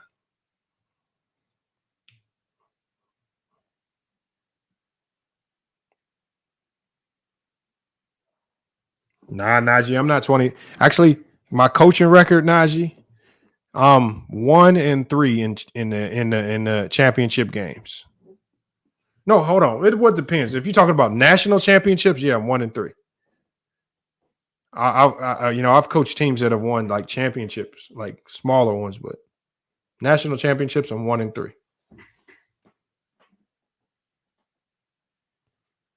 All right. Well, Raythal, Jordan, if you feel that way, man, just watch the whole video, man. Watch the whole video. All right, you're entitled to your opinion. Salute to Ticket. Salute to Jason Whitlock. Somebody said Jason Whitlock is live. If he is, I'll check it out. All right, y'all. Look, FYF Sports, man. Another great podcast episode, man. Appreciate you guys for being here. Hell of a show today, man. We covered a lot of things, man. Salute to Ticket for a hell of an interview, man. I know a lot of people gonna have their gripes about it, but it is what it is, man. For the timing of it, man, I thought he did a decent job with it, man. So you got to give credit where credit is due. But look, y'all, FYF Sports, another great podcast episode. We'll be back with more sports and news. Until then, it's FYF Sports, and we out.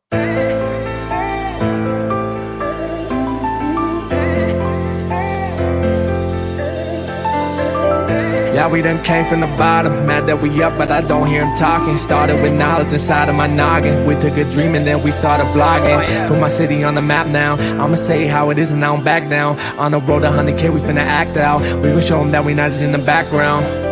We the main event, we the main show. We the one that people always gonna pay for. FYF, we the best, no debate though. Number one sports channel, every angle. I'ma show them all how we ride. Best sports talk show, we not like them guys who playing it safe while they feather the lines. We pushing the narrative all the time. Like who to go in the game is not MJ. Kobe Bryant top 10, not what we say. I keep Elijah one is very overrated. Keep it real if it ain't fact, we don't say it. Now it's stable, we won't be ignored. Missing the liquor, I'm missing the drugs again, a hell of pain. I got a lot to deal with and my mind is kinda slipping away. What's on the line? I made up my mind, some shit I'll just taste it great. Whatever it is, whatever it was, it's never gonna be the same. How do I explain what's been going on with me? You say that I changed, but you didn't know the old me. I think that I saved you, tell me who gon' save me. I'm way too fucked up in this club, I'm ashamed, baby. You say that I changed, but you ain't really know me. When I'm around my dogs, girl, they just can't control me. Trying to spend my time right, using every second of it. Trying to spend my time right, using every second of it. Before it's too late, girl, before it's too late. Can I speak my mind right, girl, before it's too late. I've been moving backwards, rolling up the back.